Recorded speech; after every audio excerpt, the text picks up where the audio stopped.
Bobo, maybe that would be big, but Skittles going down doesn't matter because Bobo has the Resurrect. Yeah, exactly, and that's all that matters, and there is that res, just like you had called out. Beautiful call as Bobo brings back Skittles. Numbers going to be right back in their favor, but Bobo does go down with a downtown whale there from Disaster. Kuma gonna find a pick on a pet thing, and that puts them back in advantage, and they need to keep this pressure up now to make sure they can hold and bide some time, because there's still a minute 30 on. It's definitely a couple more fights here.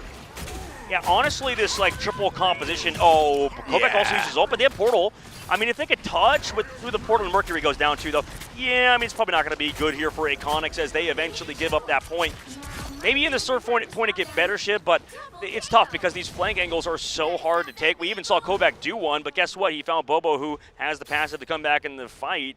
Now coming into the third phase of the map, it's just not working. Like, I mean, maybe we'll see it, but the first point, it did feel like was their best chance. And now Chopper Mag just seemed to have all of the momentum, at least like Bobo's passives out, and you have some other ultimates out. But man, Fidel and Skittles have been doing so well, Shib. Like, they have ults every single fight, it feels like. And Eggtart is still struggling alongside this backline, which is sort of lacking in healing with the backline of Luda Snow and Mantis.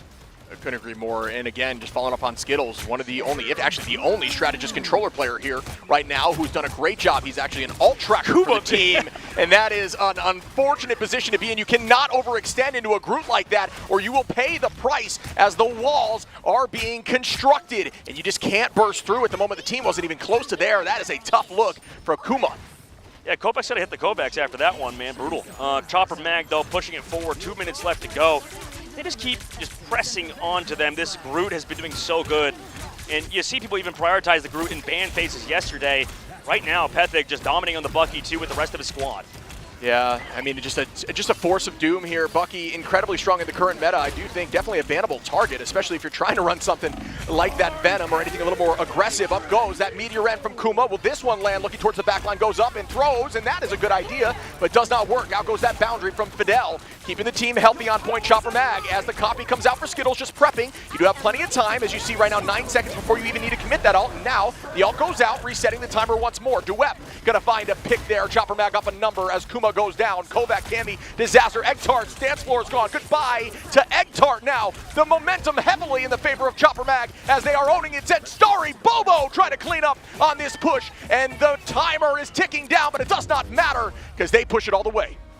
Man, yeah, this is exactly, if you're wondering why the pro players don't play, you know, Hella Namor, now we know, like, I mean, now the viewers know especially what goes on in these matchups against Adam Warlock and a backline of Loki. People are saying, oh my god, Loki's nerfed into the ground, he's terrible now. No, not true. I mean, that character, especially with a team up of Mantis, or he doesn't have it in this case, with the Groot, not even with the team up. I mean, this character is just so freaking strong with the regeneration domain. You've always mentioned, I mean, it's on a long cooldown, but invulnerability is just ridiculous.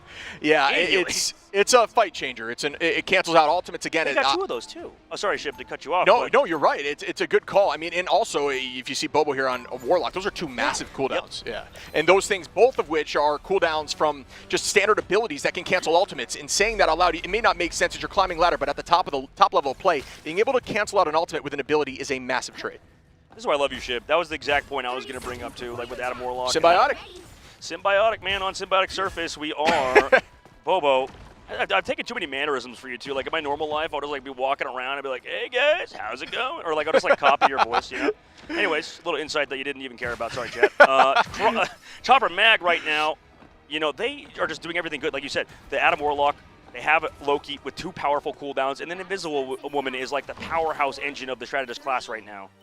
Yeah, and again, Bobo leading comms is a new member of this. Well, it is a constructed team, but that's a really cool fact. One of the young guns here in this tournament. Leading comms for a team is very impressive as we start off this next fight. He's considered a veteran as young as he is. That's crazy. Yeah. That's something that you love to hear, right? And that just indicates you're going to have a very long career here in Marvel Rivals. As we proceed forward, Disaster going to take the high side here. Is going to be a little bit of a change-up in comp, as I think Star-Lord is not a bad decision here. Kovac going to be in the sky now, and instead going to be on that Ultron, keeping Star-Lord healthy all the time with that drone, which did see a little bit of a nerf in this last patch. Spin to win with a Blast Barrage, and going to get that bubble, and that is a ton of spinning. I'm sure that Alt-Charge shot right up at 50%, but Kovac going to fall there from Pethig out of the sky. Good maneuvering, and great shots once more. Yeah, beautiful jump there on the back angle, and with that, Chopper Mag and nice shot by Fidel as well to not go down in the sky to Kovac, right? And just able to live, come in as that sub for this team. I know a lot of people were talking, maybe he's the weak link of Chopper Mag today. Appears to be pretty damn good and keeping this team healthy all of the time. Shroud X now over in a Chopper Mag looking to keep up their pressure on the Iconics, who are down a minute already. And no ults either. Yeah, again, it's a tricky spot, and if you look at Chopper Mag, they do have some ults available, but they also have those cooldowns like we talked about, and again, that's just a big counter. Mercury going to engage here with the Resurgence, and Skittles going to match it right back with a copy up. There goes a good Groot hug, and they're walled right off as Kuma in a dangerous spot, but going to be matched once more with the dance floor from the side of Egg Tart. Disaster ready here with the Galactic Legend, Kovac as well. Nadell gonna launch out with that boundary just to keep the team healthy. Bobo has the res if anything happens, but at the moment, nobody is down. There goes that Meteor M. Does this land up in height? Bang onto the back line right into the Invis wall. Does not get any value as Disaster starts pressuring Bobo with a pick again onto Cammy. And they are showing up once more. Chopper Mag, Bobo is built different here. Yeah, he's so good, man, on Adam Warlock and Star-Lord as well as Psylocke, like we've seen before. He can play it all. And he's showing that Chopper Mag, especially on these group comps, have been so hard to deal with. It's every single time, it seems like their rotations are perfect. They know how to sort of disengage fights and take advantage of positioning. And they're probably going to keep it up, too, moving forward unless teams start to ban out Groot or specific heroes against Chopper Mag. Yeah, agreed.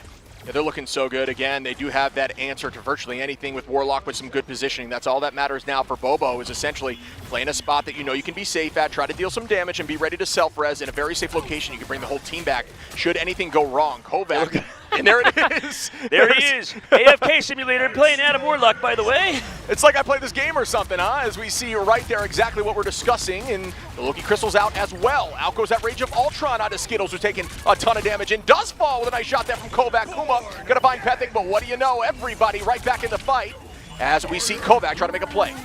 I mean, he's trying to read it, but he's Ultron, one of the faster characters of reaching it. Meteor M could be big, but they save the Soul Bond for that. They come back now with Kraken Impact. Can they live past this, Iconics? They're all low, no Stratus ults. Yeah, Pethic still owning this space again. Chopper Mag looking lights out at the moment. Duep going to find Disaster, and at this point, no ults available here for Iconics. Cammy going to be close. Disaster as well, but does fall in that fight. Pethic with a nice punch up. At this point, it's all about staggering and buying more time as 44 seconds on the clock. 44 seconds. The res is kind of eventually going to end for Skittles too. Double res too, on top of the fact that you already popped one, but at least you forced Skittles' ultimate out for that fight. Iconics was really never going to win. But, look at this. This is the tough part now. Because of Ultron's rage kind of getting nerfed and the slow build-up, and then also everything else of the team with Luna Snow, slow build-up, they're just kind of getting pressed by Chopper Mag. Look, they even want to go for the Sonic Seduction. Chopper Mag's trying to force this game to be over now with 16 seconds left. Yeah, this is a tough look again. Iconics really needs a W on the belt here to progress through onto the knockout. It's not actually over quite yet, but it does typically lend itself to say that they may be the current leader for being knocked out here in the group stages, which is unfortunate. Dropping back towards the back line, there's that Crystal cooldown, and they can't even get on the point. And that is a W here for Chopper Mag. It almost felt like when that Feast of the Abyss was popped from Iconics' Venom player, that We Are Venom was like a last, breath from the squad. Yeah. That really felt like it, because that means Chopper Mag at least equalizer, right? They're now back up in this group stages. They still have a chance to make it out, and on the opposite side for Iconics, it's pretty much over, I believe, statistically. We can take a look at that later, but tough series in general against Chopper Mag, and this group was difficult. Everybody's talking about Group B and how good it is, but Group A has been incredibly strong. Yeah, again, I think Chopper Mag, if we talk about synergy and maybe the lack thereof from Iconics so far as they're building together still, I mean, Chopper Mag is a team that clearly has that synergy. They look cohesive all the time, and they understand the mission. They knew that Adam Res was available. They played aggro, and they lost a couple. They got KO'd a few times, but it doesn't matter. When your team comes right back, they re-sweep point, they hold on to point one. Very, very clean. Yep, very clean indeed. Chopper Mag, looking at those stats, I mean, we've seen how Duep was playing on that Emma Frost. It was pure dominance, but, it comes back down to when we talked about that Groot comp, it just seems like they pressed the other squad. I mean, that Groot almost did as much damage as Bucky, which is crazy because he got some, early nerfs, right? Groot did a little bit a couple patches ago, I believe, right? So yeah, then exactly. But there's more additions to the kit, too. I think Groot is in a very strong place right now. Good. But, I mean, even look at Bobo, 10 finals there on Warlock, the most in the whole team. That is insane. Yeah, he was finding pickoffs consistently, right? And that's kind of the role of the Adam Warlock, it feels like, Shib. We kind of have, I don't know, in Marvel Rivals, flex DPS is kind of everybody. but there's sort of like, you know how like in hero shooters we talk about hit scan versus projectile. Everything sort of is projectile, in my opinion, in Marvel Rivals, just because everything is based off your character model, right? Sure. So because of that, it's sort of like some angles, especially when they're like closer, can feel like you have to aim as a projectile, even if you're playing Hela and stuff, right? It feels like you have to aim ahead a lot of the time. So it's almost like we have pick-off characters and then sustained damage characters. Sure. Like I've never explained this before, so sorry if you're getting lost with me, but No, I'm following. it's basically like Punisher, Bucky. These are like, I mean, Bucky can still be a final hit character. That's what makes him so strong. He does both the insane damage and final hits. Yeah, he's but obscene. Bobo, like you said, in that case, he doesn't do a ton of damage, but he's always there on Adam Warlock to find pickoffs, and that is a strength of that hero, being that pickoff duelist strategist in this case. Yeah, a lot of burst damage, right? Like, and that's the thing. When you have those burst windows, as you see right there, you can find a lot of those finals because you can see somebody that's in essentially a KOable position and just make it happen quickly, and that burst damage cannot be out-healed. That was, again, very clean play by Chopper Mag, who looked so dominant. Aconix is going to have another matchup here today, and they need to get that W to have a chance at moving forward. Yep. They have to, at least for your own mental sake, right? Yeah. That's going to be the biggest thing. Like, you want to at least get a map. They've looked good. That was the best they've looked on map 1 on Domination. They could Sure. build off that. Maybe that's why when we watch Reject and how they've done versus Team Envy, Reject was just good, right? First of Yeah. all. But on Domination, they are dominant, right? Yes. Like, they made Aconix not even look like a real team that deserved to be here. That's how well they played. Now today we saw versus Chopper Mag, they're a formidable opponent on that map. Maybe Chopper Mag as well have some things they can work on Domination. We see they're good at the group comps, but you know, they sometimes are a little bit disconnected, and you could say that maybe it could be communication issues at points. Yeah, okay, that's a good follow-up as well. And speaking here, you talked about Reject. We actually have Reject coming up shortly. I mean, that is a team that at the current moment 2-0 and 2-0'd Envy, which is an insane thing to say as a team that, you know, knowing Envy is a very, very strong team. But we are going to be doing a lot more of these matches, having a lot more of these matches coming up here very shortly. But I want to check out a bit here of some of these plays as we're diving in before we head out to break. Yeah, I mean, that was an incredible performance overall, but we will see the next series in just a bit after this short break.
Which ones have what it takes to become the best of the best?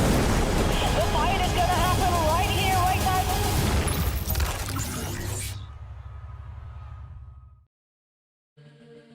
now. Welcome back, everyone, as we head to our second series of the day on this stream, Reject versus Virtus Pro. This should be right here an insane series, and I'm personally stoked to watch this as I have yet to cast the side of Virtus Pro.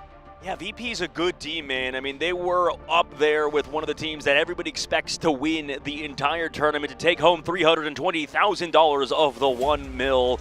And looking at all of these beautiful faces here, they have been serious. Saipe, one of the best strategists in the game, and has been for a while. And they have also one of the best duelists, if not the best, for a lot of people in Sparker. So this team is incredibly talented. Incredibly, well, some of them are pretty young. Some of them are old in terms of this guy right here in Finzi, but they are talented, at least old for esports age at 29, sure. Right? So everybody here has been practiced on Virtus Pro side. We wanted to see them in the midseason. That was the big thing. Everybody was like, why didn't we see VP at midseason? It's tough. They were almost there, right? They were literally one spot away from qualifying, and now they are here with the extension, and they also dominated in their own region.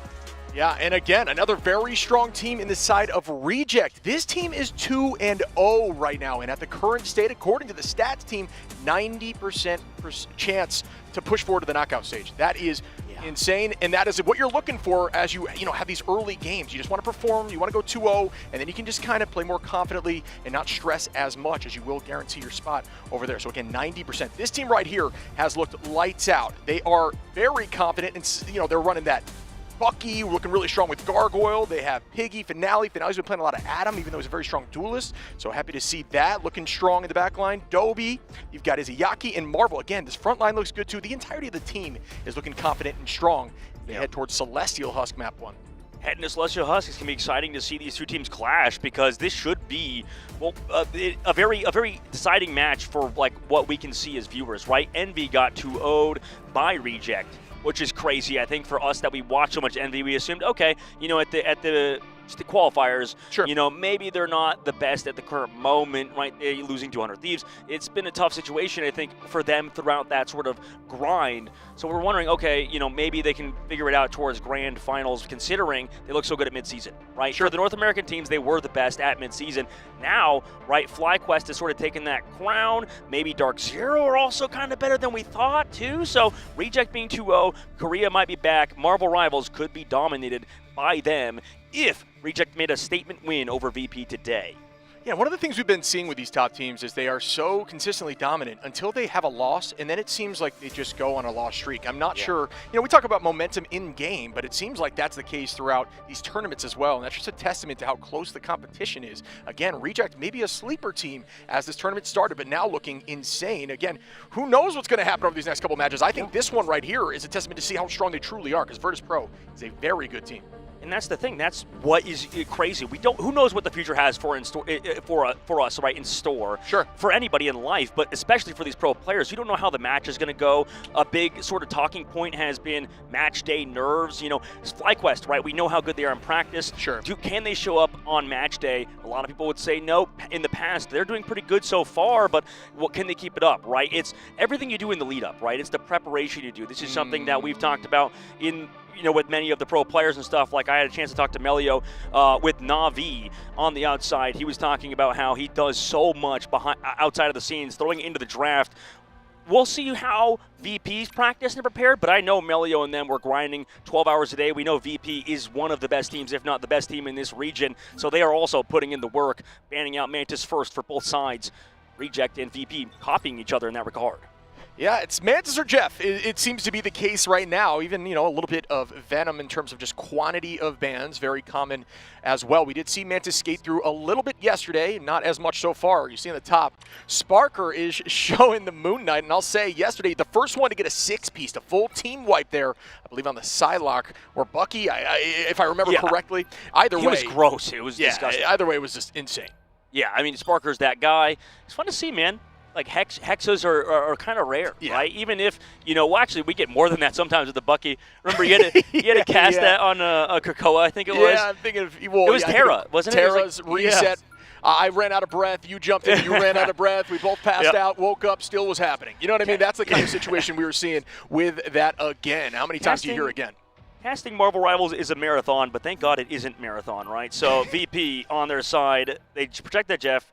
Jeff's been a vital character, it feels like, so far, Shiv. Sure. And goodbye to the Warlock, too. I think that's kind of a slept-on ban, personally. Yeah. I think Warlock's in an incredibly strong state right now, especially when you do those self-survival comps and everybody's separate. Yeah, again, I couldn't agree more with you. Yeah, especially against Reject, because they are in the Bucky ban because of Sparker, like you said. Yeah. So people respecting each other. Target bans now are kind of coming through. This feels like sort of what happens is that at the beginning ban phase, people are like, oh, you can't necessarily, like Velocities was mentioning, can't really target ban people. But that's, I think, more so that you don't know your opponents yet because you haven't had to play against them too much. No, I agree. Do your homework, right? I think it's tricky because sometimes we've heard teams, even in interview, essentially say, we ban to make sure we can play our comp. Then you also hear the opposite side in interviews where it's we ban to make sure they can't play the comp they want. And there's so much to that, and there's a little bit of both in the banning phase as it is now. It's not universal. It's obviously just for the targeted team against you as you see the ban switch here, see where the locks are. So keeping that Psylocke and Jeff as well as Jeff and Emma. So we will see the little shark doing what the little shark does, and Angela looking like she will get some play there from Piggy. Yeah, potentially he's good at her, and then they, in general, this Korean region are very good at those dive compositions and at triple strategist, right? And, you know, on the opposite side, VP has shown a ton of 2-2-2 style compositions. They can play that in dominations. First one again, Celestial Husk to be our beginning once more. We did get to see Kurokoa last time, Shib, but it seems like, are we cursed that we see this map over and over again? But we talk about symbiotic relationship, buddy, and I think it just, yeah, it's a curse, but we did see Kurokoa. We could do like, you know, like how there's Spider-Man and Spooderman. You know, we could do like, you're like Venom caked up, and I'm just like Venom, you know, Vendum. Yeah. Or something like that. I like how you peppered and caked up. Oh, it's so funny. As we start up here. Oh, yeah, I didn't even notice that. See, that's the problem. I need to shut my mouth sometimes. Oh, man, it's so funny. But look at these team comps starting. Again, Rocket going to be on both sides. You know, I'm not quite sure if we'll see the Daredevil there, but we might from the side of Phi. Yeah, we could. I mean, listen, Phi is one of the most flexible guys in the game, underrated player on VP. Like, he's never talked about it. It's usually Sparker's talked about, but Phi's the one to play that Human Torch, to be one of the best Human Torches in EMEA. And he can pick up a ton of heroes. So he can pick up those melee characters, a lot of them too, pick up the Iron Fist and stuff. He's kind of that flex player, sort of like Melio's role for Na'Vi. A lot of these really flexible guys aren't talked about nearly enough. He's one of the best in the game. Yeah, I feel like that enables your team. If you have that ability to heavy flex into something that's going to enable the rest of your team, then that is a massive win for that side. As we start up here, Marvel going to wall up the zone, tries to catch Nevix and not able to do so, but still, Nevix going to be there on the Thor. Oh my, are you kidding me with the two-piece? Phi is going to find Dobie. Finale goes down, make it 3 as Marvel falls, and that is my lawyer right there. Beautiful play as Nevix cleans up Gargoyle. Dude, yeah, I mean, like, if he's your lawyer, you just murder the other team, right? They just not even be alive. Your opponent on the opposite side, if it's the entire government, I mean, I can believe in Daredevil. But right now, VP, like, Phi and Daredevil in general, like, is a very good dive character, and you can see Rejects trying to adapt to it by playing the Thing. Yeah, again, the Thing is not seen a ton of play here at all, just a couple times, at least in our games, as Marvel here going to try to keep eyes backwards, looking towards that back line, and there is the engagement immediately. Finzi going to come in heavy, and Izayaki trying to escape, still holding on to that cooldown. The patience there from Crystals, unless it is already burned. I don't believe it is at the moment, so that's good patience. You don't always want to press it as soon as you see somebody. Sparker going to find Finale to give them numbers right now. VP looking clean here into Reject, who has been very dominant so far. Back and forth once more. Nevix with a ton of damage again onto the front line of the Thing, and there goes that dance of the Cutterfly. Make it 1. Do I see 2? I do. Sparker is popping off, and that's a 3-piece. Well, Jim, if this is the future of VP, right, Nevix on Thor, by the way, which is insane, this is terrifying. I would be kind of scared if I was any team watching the game right now if VP is getting back good at their old compositions with these dives, with these surround comps. And Sparker playing Psylocke in a meta where you don't even need the Emma team up because the ult's just so strong. This is terrifying if VP get to play this. I mean, I wonder what the matchup against that is. Maybe a 3 composition style, but the Adam Warlock ban was massive from them. Yeah, this is that comp that we were talking about, essentially the self-survival comp. Everybody plays their own game. Finzi gonna fall right after that ult, though, and that is tough. It's a huge cancel, but again, 80% on. It's all about stalling now, and there goes the Devil. He has been released out of the front line, gets tackled, punted right to the wall. Goodbye, Phi. Picky gets that pick. Here comes the end song. Saipe is going to bring back Phi right back into the fight, but again, it's all about stalling now. It's 90% on, and up in the sky, the God of Thunder is not going to be able to find any as Jeff goes down and gets 1. Yeah, I mean, oh, geez, Gargoyle as well off the backside with that ult. I mean, Gargoyle's been popping off on Psylocke throughout the series, also on Bucky, but with that character out of here right now, Gargoyle showing that he has the hands on that Psylocke, even though usually it's Finale who's known for that playing that character. He's picked up the Psylocke to a very high level ship and continues to do so. Yeah, we've seen Finale very much flexing, playing a ton of Adam in this series. And again, that was just a great ban by VP to just notice that from yesterday and come in here, take that immediately out of the ban phase, not allowing it to be locked in place. So again, very smart decision making from the side of VP as we start up again with another fight. 13% is all we're seeing here from Reject. 99 for Virtus Pro. His team is looking like pros into the Rejects here. On the high side is Iyaki, going to lose a clone, dropping back down to the team. Marvel again on this Thing, just trying to protect backline. Always has eyes on in case need be. Saibe going to drop backwards, and there goes the engagement from Sparker. Is going to be traced, but Tridro going to find his Iyaki. Gargoyle going to trade that right back. Numbers are evened out, but no, I lied as the res comes through. Finale going to find Finzi once more, and that's another number here for Reject, who need to keep the momentum in their favor. Yeah, right now Sparker, I mean, he's been able to shoot a lot of Vanguards, right, constantly on them, but the back line of Reject doing such a good job keeping them healthy, keeping them in these fights, and they're also able to bunker super well with the Loki, so they have to set up this flank angle with Fi on that Star-Lord, and everybody's going to have to surround set up for it. But right now, Reject have pressed out this back line. Fi going to start spinning, is going to immediately use that team up to escape the danger at the moment, as there was no bubble. Is Iyaki going to find Finzi? And again, Reject doing a good job finding these picks early on. Finzi falling a couple times in a row here in these fights there in the high side now. Fi is going to be making that change here to Peter Quill, who's just dominating up, but out goes that invisible boundary to counter out. Dreedro is going to start up with the Itch Jeff, does not find much value, just escaping there from the Phoenix, and that is a cooldown burn. But Nevix is going to fall here from Gargoyle with a great ult once more, and wow, Reject woke up in this moment, and they don't want to lose it like this. This backline is so good on Reject, man. Like, they are not going down. Some of the best strategists in the game play-wise that we've seen usually out of this Korean region. And it makes sense. Izyaki's a veteran, Dobie as well. I mean, this guy, I played against him in a different game, and he is that man for sure on the Loki. Right now, this backline's undiveable. Ooh, but the portal, very aggro here from the side of VP, just trying to press it as Nevix looks directly at the backline. Gargoyle going to find Dreedro to put the numbers back in their favor. Sparker going to heavily commit with Nevix, and it does work. And that's 2. Sparker trying to find more. Will it work out? Yes, it does. Piggy goes down. Dobie as well. Make it 3, why don't you? As Marble falls there from Fi in the high side. Again, got to retake. Will the portal come through in time? I'm not sure yet, as you see Reject attempting to make it happen. I mean, they get Izayaki over to a strategist player, but he's able to get the portal off in a moment on the opposite side. They're able to contest, and overtime will tick down, so they have to stay on this point against, the full surround of VP.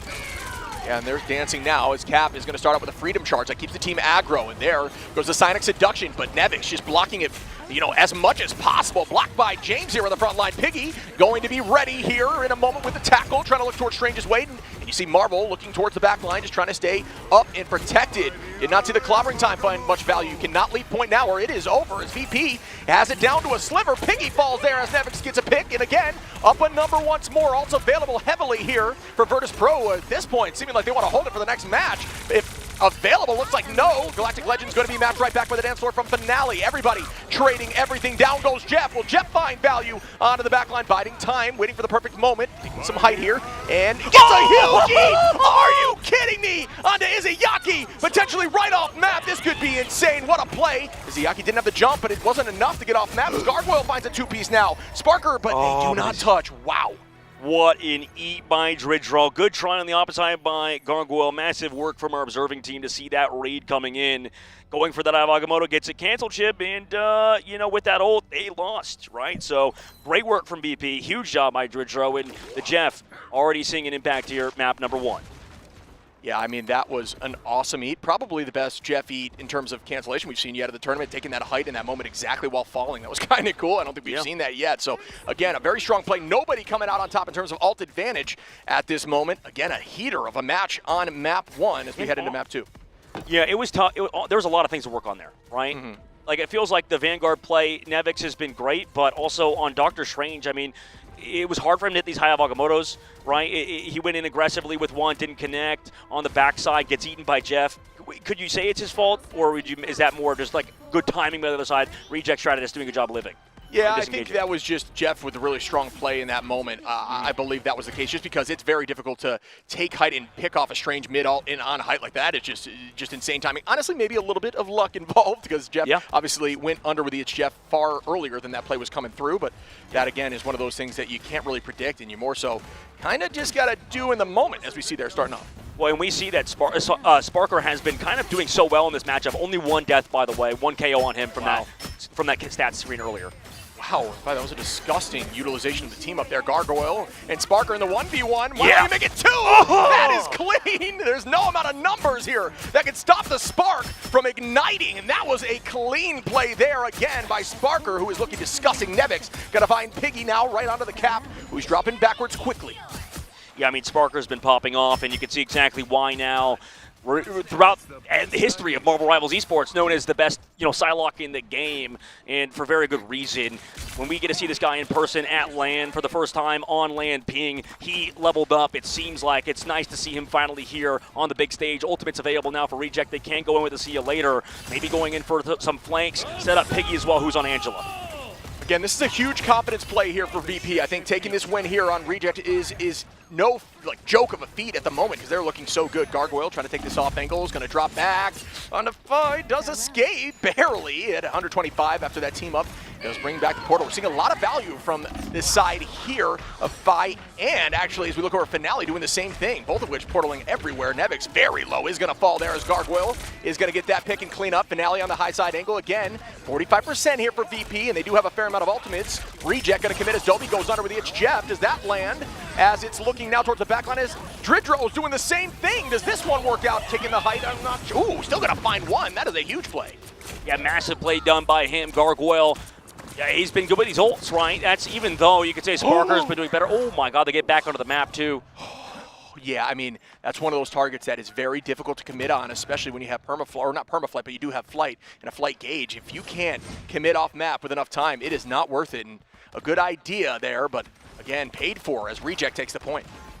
Right now, Piggy's setting up his dives here from the high ground, right? But forced off. VP reads it. They push him back. Ultimate still available for Reject. Also grab Saipe. Oh. Evans Retribution comes in. Dobie is going to find Saipe, and there goes Sparker again onto Piggy. These trades are so back and forth. Piggy's right back in the fight. Numbers are going to be evened out here, actually slightly down for the side of Virtus Pro, as Saipe is down. Fi doing the same thing now. Going to put a ton of damage out onto the front line, and down goes Nevix. Finale cleaning up as Sparker trying to escape there invisibly, and is going to be able to do so. Good focus there by the back line. Keep them healthy, but again, 47% now gaining on the percentage of VP.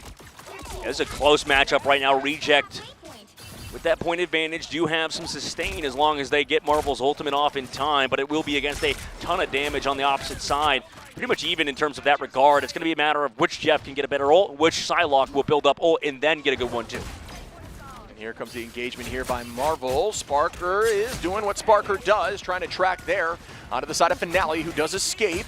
Is going to get that overhealth every single time the dodge comes through. Marvel going to start here with the Freedom Charge. Match right back by the Sia. Going to punch that machine with bare fist because that's just what Cap does. Looking now towards the back line again. The switch from Nevix going to be back on that Thor. Gargoyle trying to find a pick here. Will that work through? Great portal out there from the side of Fi, who is cleaning up.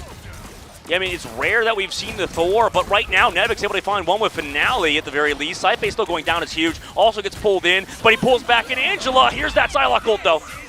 And again, it's another start there for VP that gets countered right back by Reject. 97% and counting 98. They have the touch, which they do. Remember, 3% is the value you need to make sure you touch on in order to get that OT ticking down, which it is. And it's ticking down quickly. Able to just barely touch here. Fi is going to fall, and that should do it. It's a 1-1 on game one.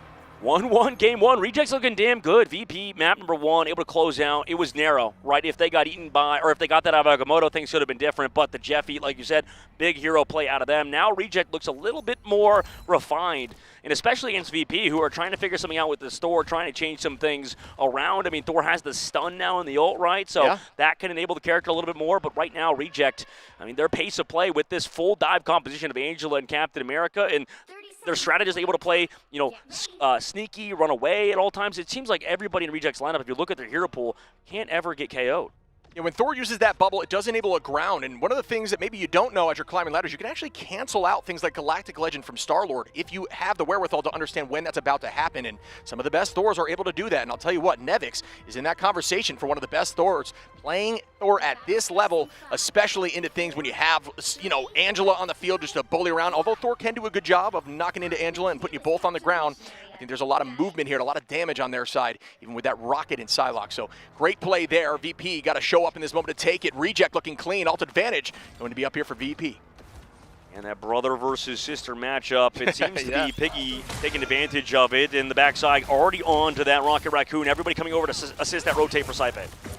Here we start right now. Piggy trying to find a pull, not able to do so, just tracing and chasing right now onto Star-Lord, who is going to get away. Dangerous position to be here for Sparker, who is just going to commit the ult, why don't you? And does turn it right back on Piggy. Gargoyle going to find Fi, and that is going to be two. Another pick there from Gargoyle, or on Gargoyle. Sparker gets that. Piggy comes back from the res. Finale going to be committing as well now, looking towards the high side. Piggy gets a pick onto Sparker now and again. Reject looks like they're up in numbers as the ult gets popped here and does fall as Nevix cleans up Dobie. What a play.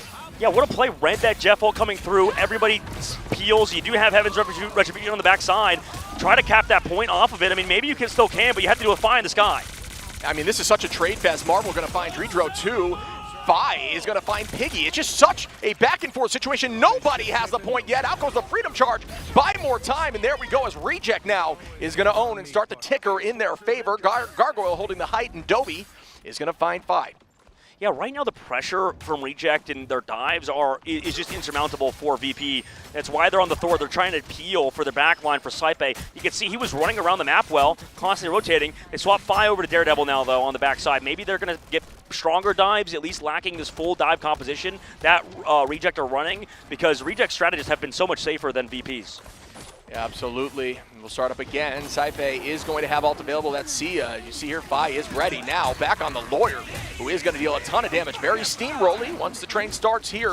When you're on Daredevil, you pretty much can keep on going. If you keep that energy up, you can deal a ton of damage. Now looking towards the back on Dobie, who is going to be able to escape, prepping some abilities here. And there is the throw commitment and a ton of damage out, but not going to be able to make that happen. The follow through here from Saipe is going to be a pick from Piggy. Now Reject up again in numbers. Out goes Finale with the Galactic onto Fi, and they are making this happen now, 52% and climbing.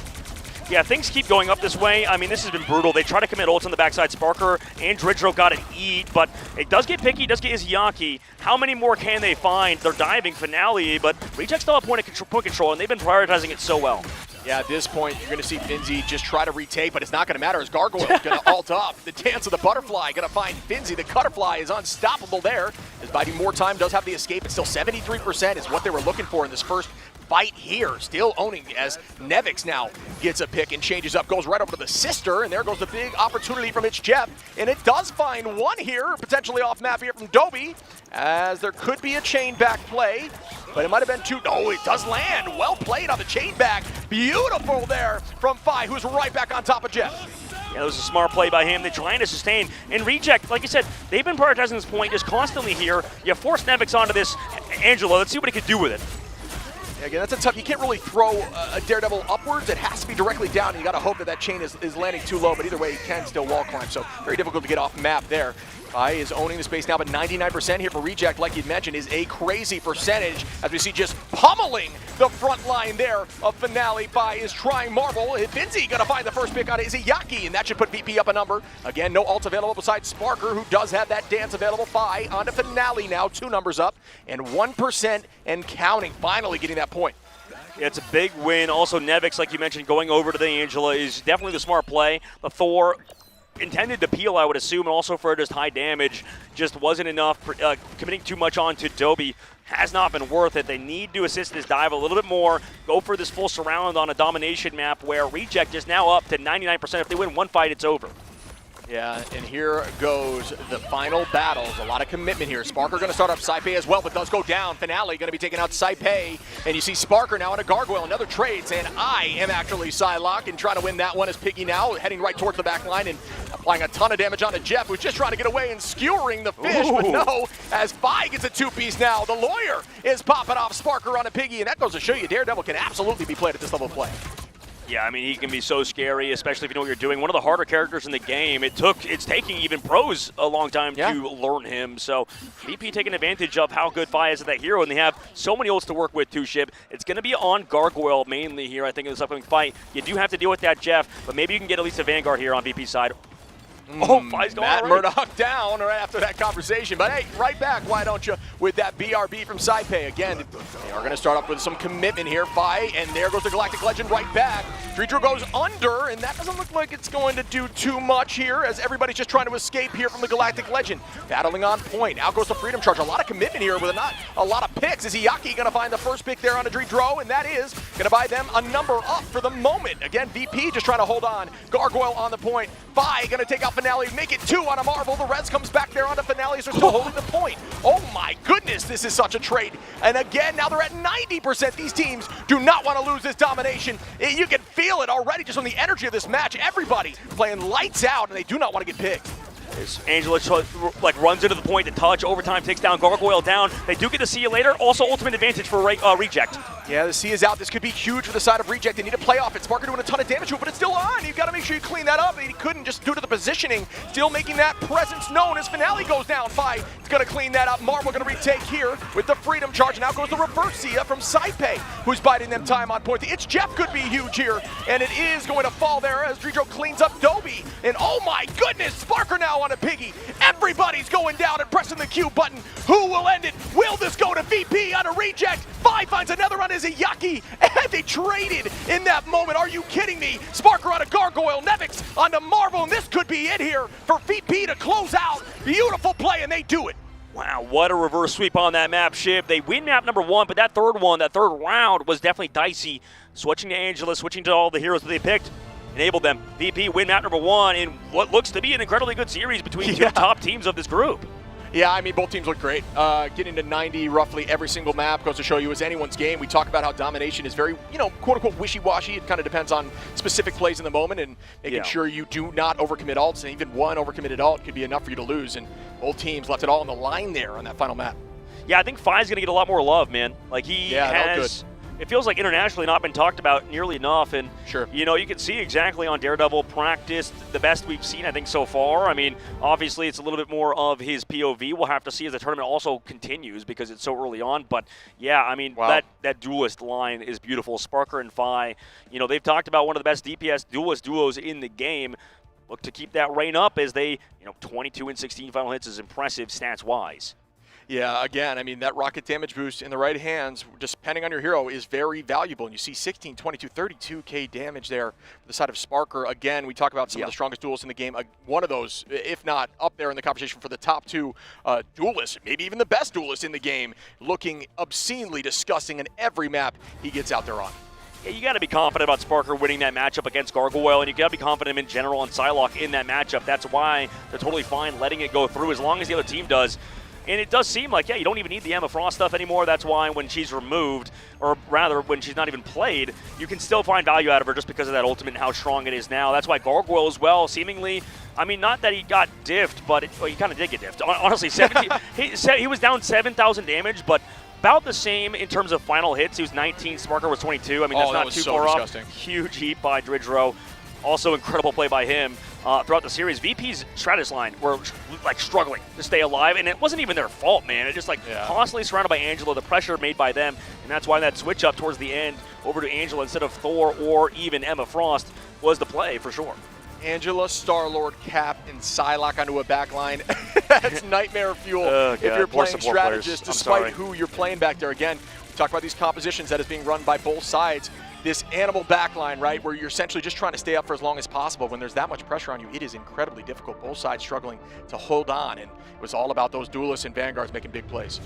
Yep, everybody in VP going to keep up that pressure for their sake. We'll see if there's anything in the ban phase that's coming up. I'm curious if anything in the draft kind of changes because, yeah, I mean, Sparker's a menace on Psylocke. Like, he really is that guy. And Gargoyle played well with the ultimate, but outside of that, I mean, Sparker was just winning those duels in the 1v1, and it wasn't always a 1v1 because Fi was there a lot of the time. Fi was finishing up those eliminations himself. Maybe you make the adjustment to play Daredevil yourself even. That could be something moving forward. Yeah, I could see that being a combination. Again, they just looked so dominant together, exactly like you're saying. There's a lot of following up. If you saw one take somebody down to low HP, they were always getting cleaned up by the other, and that's a testament to a team that's very confident and played a lot together.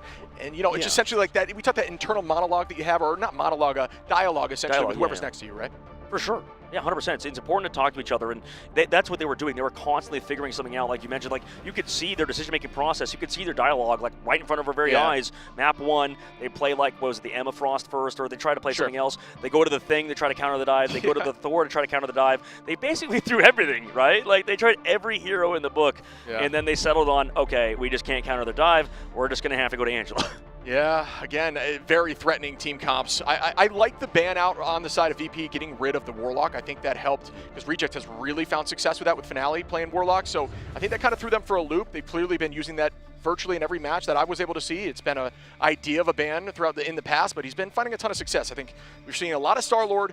But my question to you is, what do you think is the go-to? Do you think it's worth banning Psylocke now? Because I've always wondered. I thought with these buff into the ult that it was going to be the case, but we haven't seen it like at all.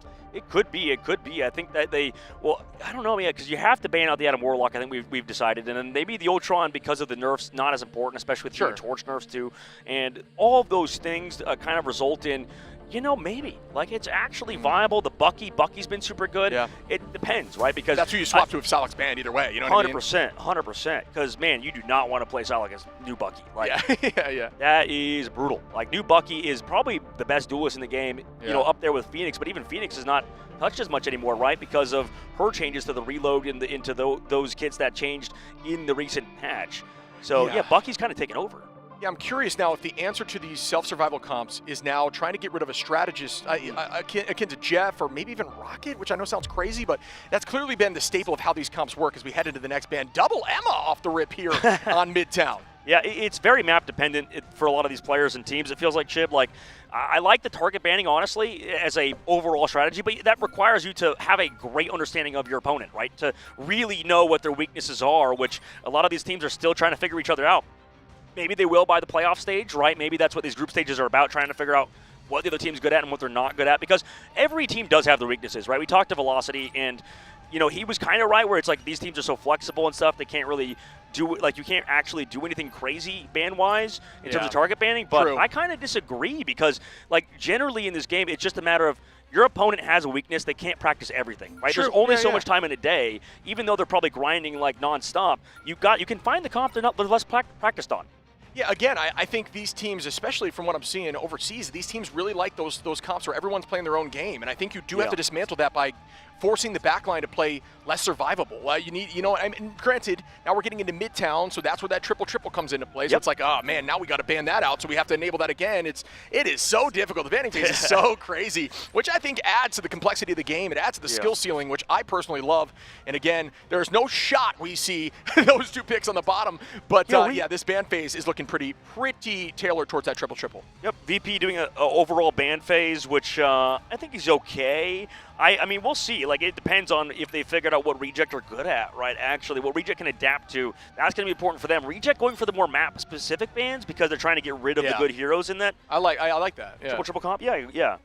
It's a smart move, but we'll see kind of how it goes on. That's what we can always play Captain Hindsight, right? We can always be like, man, these guys were so bad at the draft, banning Groot now to make sure they can't play triple. But realistically, it's very easy for us on the outside looking in. But the decision-making process all happens internally with the coaches, with the players, and you know, a lot of them, everyone here at the LAN for $1 million tournament, they all do their due diligence, right? Yeah, and I think something just to note, I mean, I've been the guy on the couch who said, oh, how did he miss that shot? You got to realize, folks, these are the best of the best players. If you peek just the slightest bit out of that natural cover, your head might get taken off by some of these duelists. So it is a very different game than what you may see in your latter games. And another thing to call out, this Loki save. I think Loki coming back into the meta is going to be nice, obviously for Loki fans, but I think that Loki is a very complex and high skill ceiling hero that is fun to watch. So again, seeing him back in this presence has been awesome. For sure. Yeah, Loki's a lot of fun and, you know, pairs well with Groot. That is not here, unfortunately, but we do have, let's go look at the ban phase yet again, right? Yeah, got to get rid of that Mantis. You got rid of the Bucky on the side of Reject, make sure they can't play those heroes. But you still have that Adam Warlock through because it got protected earlier on, so that's a bonus. Reject able to get that from the last map that we talked about, Chip. That was something they were lacking. Now they get that, and on the opposite side, VP able to run basically everything else except those three Vanguards. Who's gonna take it now, Chip? Right? It's a big map. We're going to Midtown. We've heard even around the block, this is a very hard map to win versus basically anybody. It's an incredibly good map for every team here. That was a battle on map 1. I'm looking forward to seeing what this looks like here, as obviously this is the choice from Reject. VP taking a 2-0 on Reject after Reject has been looking lights out. Would be a statement. So let's see if they can do that on a map that is not their choice. Looks like Reject's electing to defend first, which is no surprise on this map, and they are going to be run that triple, which is very consistent. Yeah, it is. It's really good. VP, however, are pretty good against it, right? They are one of the best dive teams in the game, and if we're back in that dive meta, which it looks like we very much are, especially if you keep allowing them to play Jeff instead of the Emma Frost, that's an interesting ban, but it makes sense, I guess, on this map. That's going to be scary because they're going to constantly surround you, and especially on these convoy maps, like, you can't, it's harder to get the backline. I feel like the backline could be a little bit more safer. You're not constantly surrounded on. You have, in this case, a spawn point to work around. We'll see what happens as VP surround these backlines with Sparker on the high ground flank. And another major thing to note is Finale is going to be able to get that Warlock here. As Gargoyle going to start pressing forward. The portal play comes in early on here, just locking down the zone for the side of VP, making that presence known, just not allowing them to escape. keeping him in this tight angle, and that's kind of a cool thought process here, collapsing from both sides as they are trying to get out that door, and it's really working for him as Nevix collapsing once more here, and Gargoyle going to battle back, but Nevix finds that pick out of Finale. Finale does have that res, of course, is Dridro here. Fi is going to find once more, and the res comes through for Finale. Fi again onto Piggy. Nevix now onto Finale as Iyaki gets a pick, but at this point, numbers are falling here for Reject. VP, what a play. Yeah, they're smoking them, right? They're just constantly flanking around as Iyaki goes down. And I think this is going to be a statement match, Chip. Yeah. I'll make a hot take early. Like, if that is how things are going to go, especially at map number 1, I'm thinking we're going to, especially with ban phase, with Bucky being a priority ban, we're probably going to enter back into that dive meta. Yeah. Like, that feels like teams are starting to get a better grip on the meta, and VP's the forefront of that, and same thing with Reject. Yeah, we talk about comms all the time, and one of the comm styles is a 3-2-1 comm, where essentially you're saying we are going to heavily engage, but it has to be at the exact same time to mess with the opposition's comms. They don't know who to prioritize in that moment, as we see a lot of commitment here with a doubled up as Saipei and Fi, are going to walk in. Nevix now with the Eye of Agamotto looking for a combo. Nobody has fallen yet from Reject, and that's a lot of commitment to get no KOs. And at this point, they just got to retake and touch the point before it goes through one, and then use these ults as we see the copy up from Iziyaki. Now the C is out here for the Rocket. The res also out, which you can do on the copy if you didn't know. Sparker now is going to try to get this dance of the Cutterfly. Dicing, the most scary dance in the game, as Saipei is going to find Finale. Dobie onto Fi. Numbers evened out once more. Saipei going to bring back Fi. It's setting up. The numbers are still in our favor as they're keeping the momentum forward and are very close to point 1. Yeah, it's going to be that double res, in fact, though, for Finale's side. So they lose Iziyaki. Is the res available? Piggy trying to save his backline. Fi has overhealth, though, because of how it works on Daredevil. When you build up that overhealth from doing damage, Finale brings back Iziyaki into the fight. They don't have Stratus ults after this except Dobie. And Nevix able to take down Gargoyle is huge. Can they live long enough? Are they close to the res? As they are. Wow, this is really clean play. Piggy going to be only option on point. Is able to stall for a little bit here, which was a good play. Still back and forth. Fi is just dicing, dealing so much damage. Sparker on the off angle, pressuring that front line. Piggy still at full HP, though. Those crystals going to keep the team healthy. Dobie going to bring back Gargoyle. Marvel going to find Fi, and again, numbers now back in their favor. Dobie going to start with the Sia. Sparker trying to head towards the back line to keep the team healthy from Marvel, who's making some plays. Shield's very low, and that's another pick there on Nevix from Gargoyle. What a fight back here by Reject. Really good composure on this retake. There's more commitment now from VP. Are you kidding me? They will not stop this momentum. Eye of Agamotto comes out from Nevix, and Sparker finally takes down Finale, but that was the second See You Later we saw in the fight. He's slicing and dicing on the main side, VP is, and man, that was a brutal fight for them. They finally stave off Reject. Through all of that, dude, like, my goodness, Reject were just living the fundamentals on Midtown. Maybe that's why we see so many teams are good at this map, because it's so easy if you're playing good fundamental Marvel rivals, playing slow, playing 3-3 comps, you can live out even the best, it seems like, comp in the game. Yeah, again, these teams are relentless. A lot of the time you see retakes and reposition, retake together, get healthy, but no, VP just consistently, even down a number, will come back heavy, committing ultimates and making the plays work, and that's something that is, it's a testament to how strong that team is, because that is something that you consider usually a downside from a team that you don't want to overcommit, but no, these guys are just making it happen here as we start up with another fight. Fi going to find Finale on the back line, more commitment as Marvel now is going to keep that space. Dobie is going to, ooh, that could be a huge counter, a little bit too early there, unlucky from Piggy as Dridro is still down. Saipei going to bring back Fi, though, and the numbers are slightly in favor of Reject, but again, a lot of space is taken already here on point 2. Yeah, but they're still kind of pushing them back right now on the point. Dude, Reject has been playing this objective so well. Marvel specifically, constantly on it, always touching it, making sure it's not contested, or it is contested, and flip back to their side, because in Marvel Rivals, if you didn't know, you do cap that objective for your team if you're on it for long enough and nobody on the enemy team is there. At the moment, VP not in control of that not in control of the objective because Reject took it. Now they're finally back with it. Oh, that's a scary ult, and that's going to find one, maybe two. Good movement here from Gargoyle. You can't escape from me. Rocket down goes everyone on the side of VP. Well done by Reject once more. Yeah, and I feel like Saipei is one of the best Rocket Raccoon players in the game. You know, we don't talk about, like, he doesn't have the most mechanical skill in terms of, like, just healing and damage output because he just send your little balls out and they fly around. But the movement, the wall climbing, that's hard to understand, I think, for a lot of people. The wall climbing capabilities of Rocket Raccoon, Jeff, there's a lot of high skill in that mechanic itself with all of our characters that can climb walls. Yeah, a little tip there for Rocket. If you use your dash, I believe it goes a set meter, let's say 10, 5 meters, I can't remember exactly, but when you're actually wall climbing, if you use the dash, it'll go significantly farther. So take that tip in a ranked here as Piggy is going to find some damage towards the backline finale onto Saipe, and that is that early pick. That is huge for them, but Sparker again going to commit and find Piggy. Make it 2 as Fi is going to find Dobie. Down goes Izayaki. Gargoyle as well. Fi here on the Star-Lord looking clean, and they are going to retake this point and have it walk. And you can tell this Bucky pick is really throwing Reject through a loop at the moment. I mean, they do get VP back, but putting Finale on Phoenix, I feel like with the changes to Bucky, maybe, I mean, not necessarily as strong as the Bucky at the moment, though Phoenix can still be an incredibly top-tier character. We'll see if Reject can enable themselves in this 2-2-2 style against VP, who are just surrounding, diving. We saw that in the last map, too, but it's different on Convoy, I suppose. VP trying to close out on the second phase. Yeah, this is a dangerous spot there for Angie, who can get an off-map over behind that bus. Now, there is the copy up, and it is going to head them directly down towards point. Will they be able to utilize that ult? Yes, they do, as the invisible boundaries out from Izayaki, giving them some time, using that force physics to draw Finzi back, who is still able to escape with some great play on the cap. Now, Fi coming in heavy, match right back by Piggy downtown with the meteor. No, does not land from a 3. Instead, still owning this space, drops back again with another invisible boundary, this time from Dobie. Gargoyle gonna commit. Oh, and this could be huge. Dridro, bang, gonna find 3, and that should give them enough here for VP to retake this point. Oh my god, what a read. Nothing to counter it. Bubble gone from Marvel. Team tries to fall back. That Jeffel at the very last second still there. Overtime ticking down. Marvel again, been the hero of this team, keeping them in it, even though they still lose. Everybody can Itachi does. Wow, okay. Maybe I spoke too soon. Reject still holding on for as long as possible. Great bubble there at the last possible moment. I'm going to actually elect to teleport out with the team up there, and still not able to get point 2 with a meter in 30 on. The portals come through now to try to give them some more space. Nevix going to commit here heavy. Still trying to find a pick. Down goes 3, and that is finally going to put them at a good spot to end this point and head towards point 3. But I said it before. I may have been wrong again. No, they do it this time. This, bro, this looks like a headache and a half to play. Like, oh my goodness. Like, VP, or Reject in general, like, listen, nobody's playing at a level like this at the moment in terms of stall besides pro players.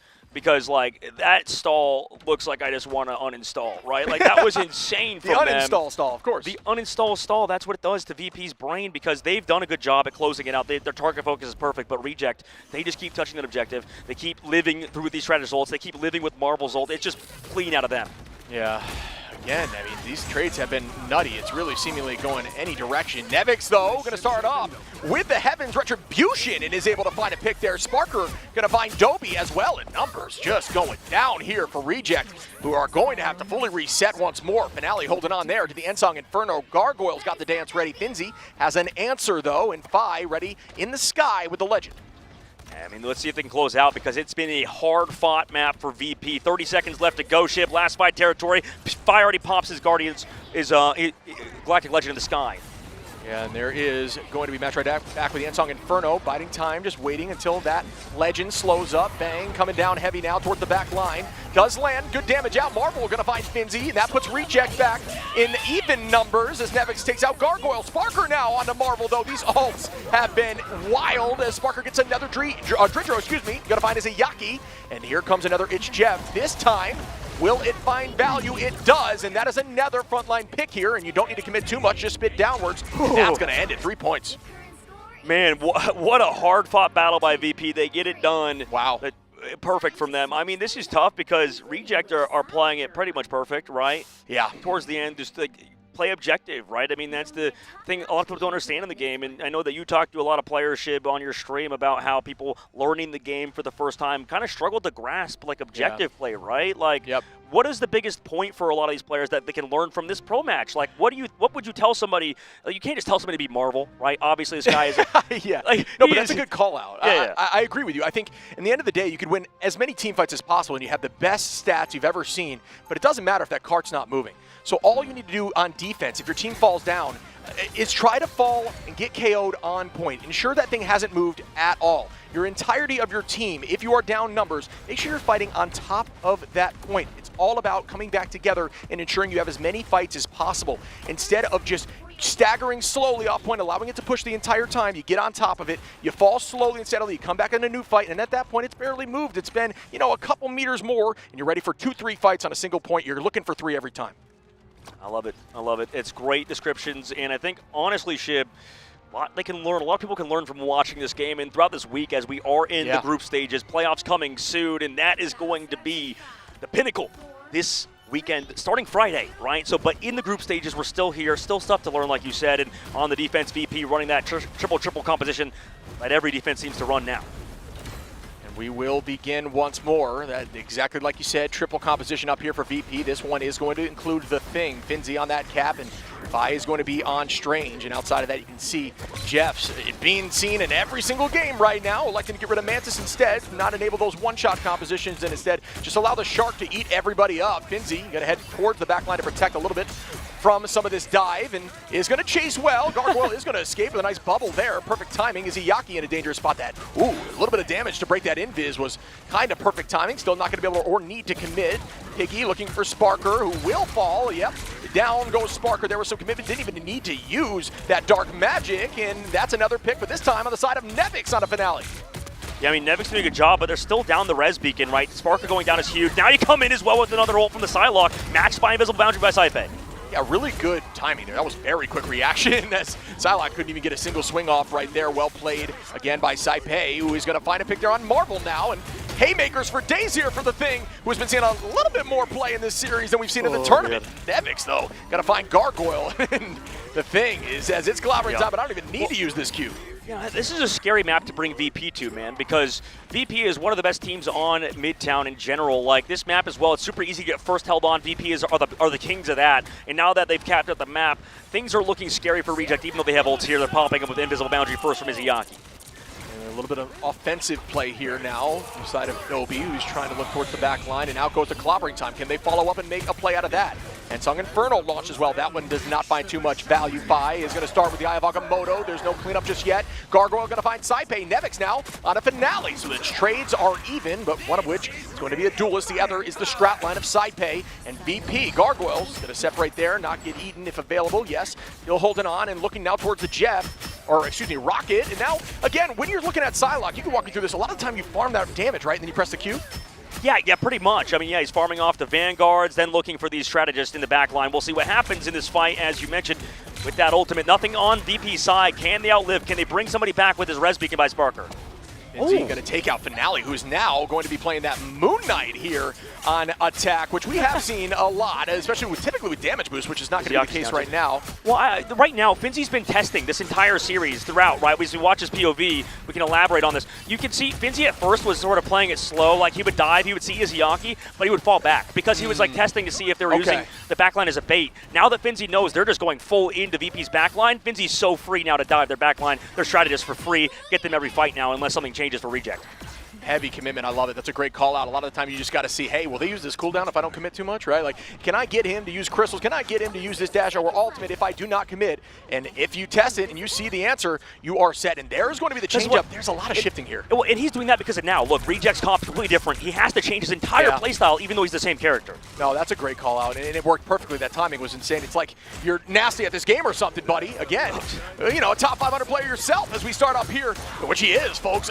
Start up here with the Invisible Boundary now heading towards Gargoyle. Bubble goes out, good positioning and placement, and I like this comp against Triple. It's more traditional as to what we saw in the last few patches, but Dridro is going to get that. It's Jeff, find a few, head towards the back line and spin him right into a wall. Very vulnerable as we see a few fall. Gargoyle goes down, is going to still drop back, but at this point, they've lost two, and that was the ult from Dobby.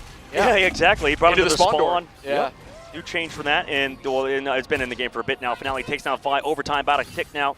Shib, we have 10 seconds left to go. Ultimate's available for Reject. Maybe switching this full damage comp, which we've seen many times in the past, has been a solution to deal with a triple style out of VP.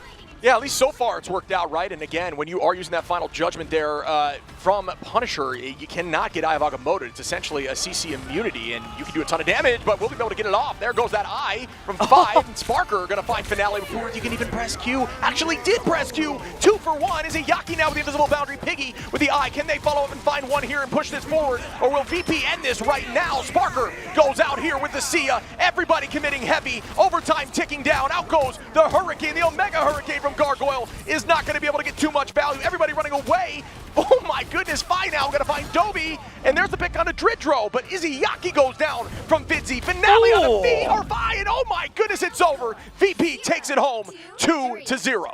Map win for VP. That's why I think we'll learn that you can't really take them to Midtown even if you're a great team, because this team, it just looks so good on this map. And in general, I mean, VP, if that's how they look, this is the best team in the group. This might be one of the best teams, if not the best team in the world. They're looking lights out, and as we adapt to the meta, we might see more Psylocke bans for Sparker. That could be an adaptation, but their ban phase, they knew what the strengths were of the other team, banning out the Bucky, banning out maybe Adam Warlock when they thought it would be a problem. It wasn't just banning in every map, but leaving it open on maps where it's not even a problem, like we saw there on Convoy. You can maybe agree on domination, you need it, but they dealt with Adam Warlock very well, and this team, I mean, they are terrifying. Look at, oh, dude, that was a huge map from Finzi. I thought that he would be like my MVP because of how he played, but even across the board from everybody, Saipe, traditional strategist player on Rocket Raccoon, had 11 final hits.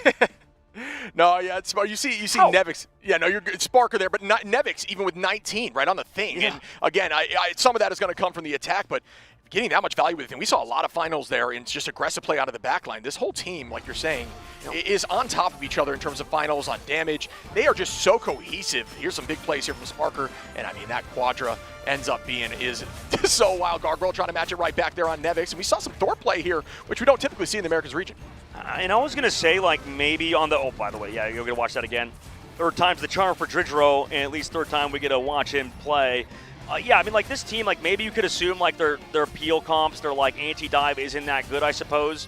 But then we saw on the third map, like, they just played triple-triple to the nth degree. They just played it perfectly. Maybe it's because of how Reject was slow to adapt to that Storm comp. Maybe if they played it earlier, you could have an argument there. But if this team is playing triple-triple to a high level like they just did, if they're playing their traditional 2-2-2 style alongside Sparker on Psylocke and are good at the Bucky comps and stuff now, like, this team, I don't know, man. I want to see if anybody can match them in terms of the ban phase. Reject had a close game, number one, but that full Vanguard ban line was terrible. Like, I'll be honest, it was, I get it's map specific, but when you invest that much into something like that, I'm a little worried for them.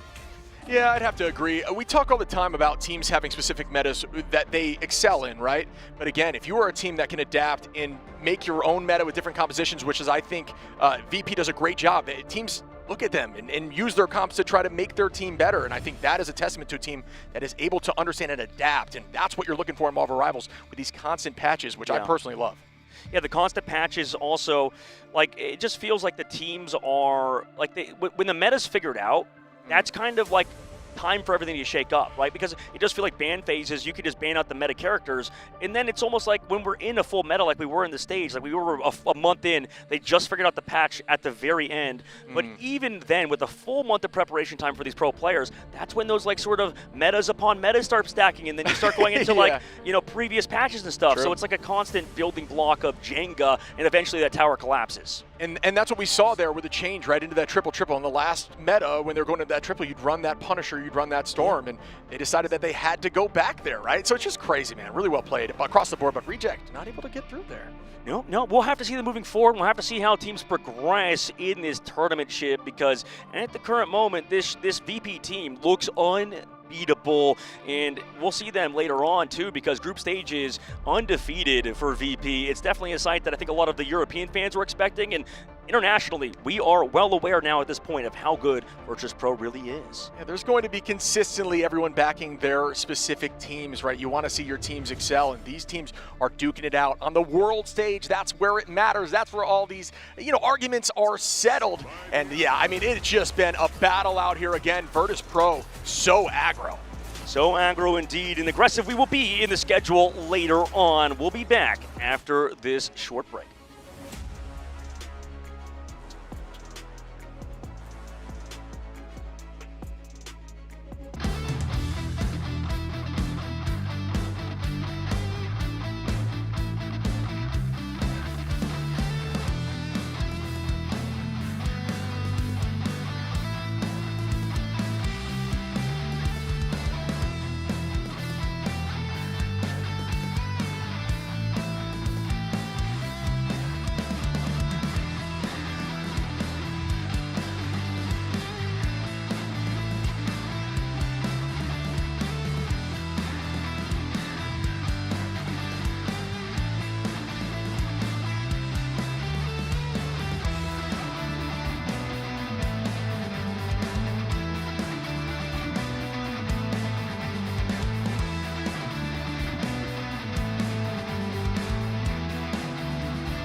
which ones have what it takes to become the best of the best. The fight is gonna happen right here, right now.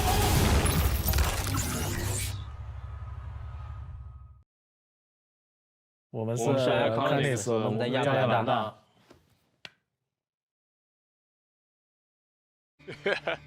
And they gotta love to see the Jeffs right there. Welcome back, everyone, as we head to our final series, at least between you and I, before we pass it to some other casters. Iconics versus Dark Zero, and this should be a fun one. Iconics just consistently getting better and better, and Dark Zero have looked like a team that I am very excited to watch. They have looked really good.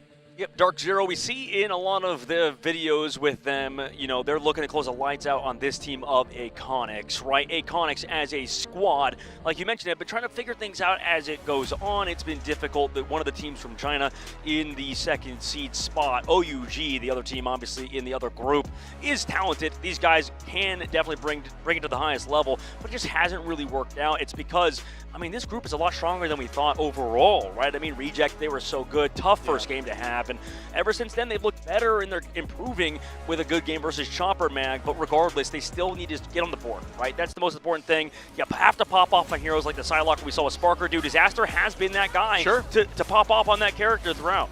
Yeah, Disaster and Kovac both having some really strong duelist play for sure. And again, everything's on the line for them right now. At the current moment, there is nothing to lose. You need to win this to have a chance on moving forward. If you lose this one, your odds of getting through are incredibly low, if not completely decimated.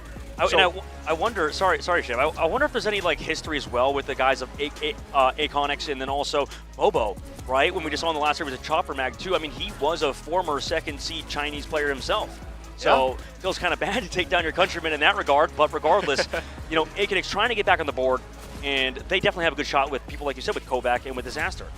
Yeah, but all is fair in Marvel Rivals, right? Sometimes you got to go after some of your friends and just duke it out for the title. Especially, I remember. Well, that reminds me of when I played against you in ranked, and I called you after our game after I dominated Shib on Psylocke, and I was definitely bragging about it. Yep, I called you on Discord. I'm like, get smoked. You got destroyed. Went a little bit harder than that, but regardless, Dark Zero is a team that is willing to go hard on their friends and family in Sentinels, right? Dark Zero coming to land, beating them out at the stage. And also willing to adapt to TikTok trends, apparently. Yeah, the 6-7's cracking me up. This team, again, they're not afraid to pull out that Daredevils. You see that right amazing. This team is very confident. You see here Velocity, one of the comms leaders, but I've listened to their comms, and everybody is chiming in and having fun. And I always say, I think when you're having fun as a team, it typically lends to you winning more frequently. This guy right here, Korova, I had an interview there with Delena talking about his Adam Warlock, but he said, you know what? Korova's just better than me on Warlock, and I will say he thinks he's the #1 Warlock in the game, and that's why you might see some Warlock bans here in these maps. I wouldn't be surprised. I mean, Korova is that guy, and Delena's a bit of a troll, so I hope he's serious in that case, right? He was serious. Okay, good, thank God, because Korova does mimic the character in his real life, and it's like we're amazing with Iron Man. It's unfortunate that we haven't seen too much Iron Man in a while. It's interesting because they're gelling, this new team. That's the biggest thing in both the teams. That's kind of the biggest thing about both Iconics and Dark Zero is they're both kind of newer teams that are sort of working out their kinks. And you know, it could see maybe Iconics level up to Dark Zero as they progress. Because I mean, with Ryan Mason, even like when they won the stage, right? And he's talked about their comms being sort of cluttered. He has so much experience, right? He's won it all multiple times. MRC, War of the Realms, he's been there, right? And same thing with Korova. A lot of the guys on his team are still younger, newer, still trying to work their way into it. Smash, Impunity, right? These guys coming in, they haven't been on the top roster necessarily in Marvel Rivals just yet. Korova and Rymazing have, and they've noticed the comms of this team are slowly improving. They're getting better. Everybody's still sort of jittery, and they are maybe over-calming sometimes, but they're working out their kinks. They're getting better as they go on, and it's sort of the same thing across the pond for Iconics, and we'll have to see if Iconics is finally leveled up on this first map, and, you know, this could potentially send Iconics home already early on. If they were to lose this one, they might get eliminated, Shib. Yeah, and we talk about the prize pool as we're looking at the standings. $320K on the line for first place. There is so much going on in everybody's hearts, in their brains, and their minds right now as you see Iconics down there 0-3. This is do or die for them. They need to get a win here to have a chance at moving forward, but I gotta be honest, right now those odds are pretty low, especially against Dark Zero. 1-1 on the board. They want to get to that 2-1 state, be right up there with Reject. That means everything to them. You want to get good seeding, you want to get into that knockout stage and ensure your spot at claiming one million prize pool. Are you kidding me? Yeah, it's a lot of money. It's a lot of money on the line, and you know they don't want to. Yeah, exactly. It's like Envy also being down there is kind of crazy, right? Sure. And but at least they can like wipe their tears away with the $25,000 that they're getting. At least minimum they got to be happy with that. But for Aconics, I'm sure they want more. Sure. Regardless, Quite a few tissues though. Yeah, I mean, I think statistically they would potentially be eliminated with this one, right? And you'll have to see with Aconics and Dark Zero how they adapt, because they've been over here. They came over to America for the first time in a lot of their lives, I bet, right? That's insane, going to a new country, trying out new foods, being in Atlanta, Georgia, where we have a lot of amazing, food and places to visit. We have an awesome park, as well as some fantastic sports teams that are cursed, but, that's every city. That's not the LA Dodgers. And right now for Aconics, they're banning out some smart heroes, getting rid of Groot and Jeff early, opposite side for Dark Zero, keeping the Mantis protected.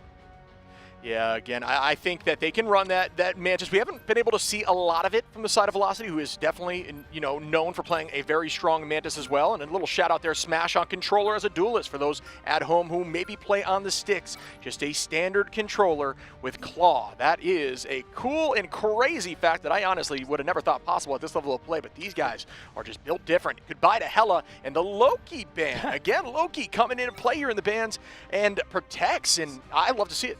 Yeah, it's smart. That character's really good.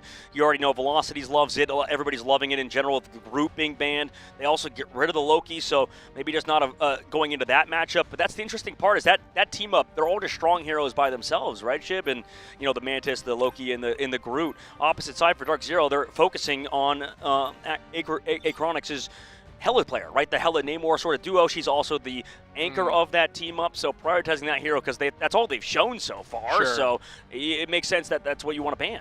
Yeah, weakening the strengths is definitely a huge strategy here, and again, the banning is typically led here from Velocity, but he's also mentioned to me that this whole team chimes in throughout this process. This is more of a collaborative effort, just kind of leading the charge a bit. So gonna lock in that Warlock. Korova gonna be able to play the Golden God right up there. It's gonna be matched right back, potentially by Kovac.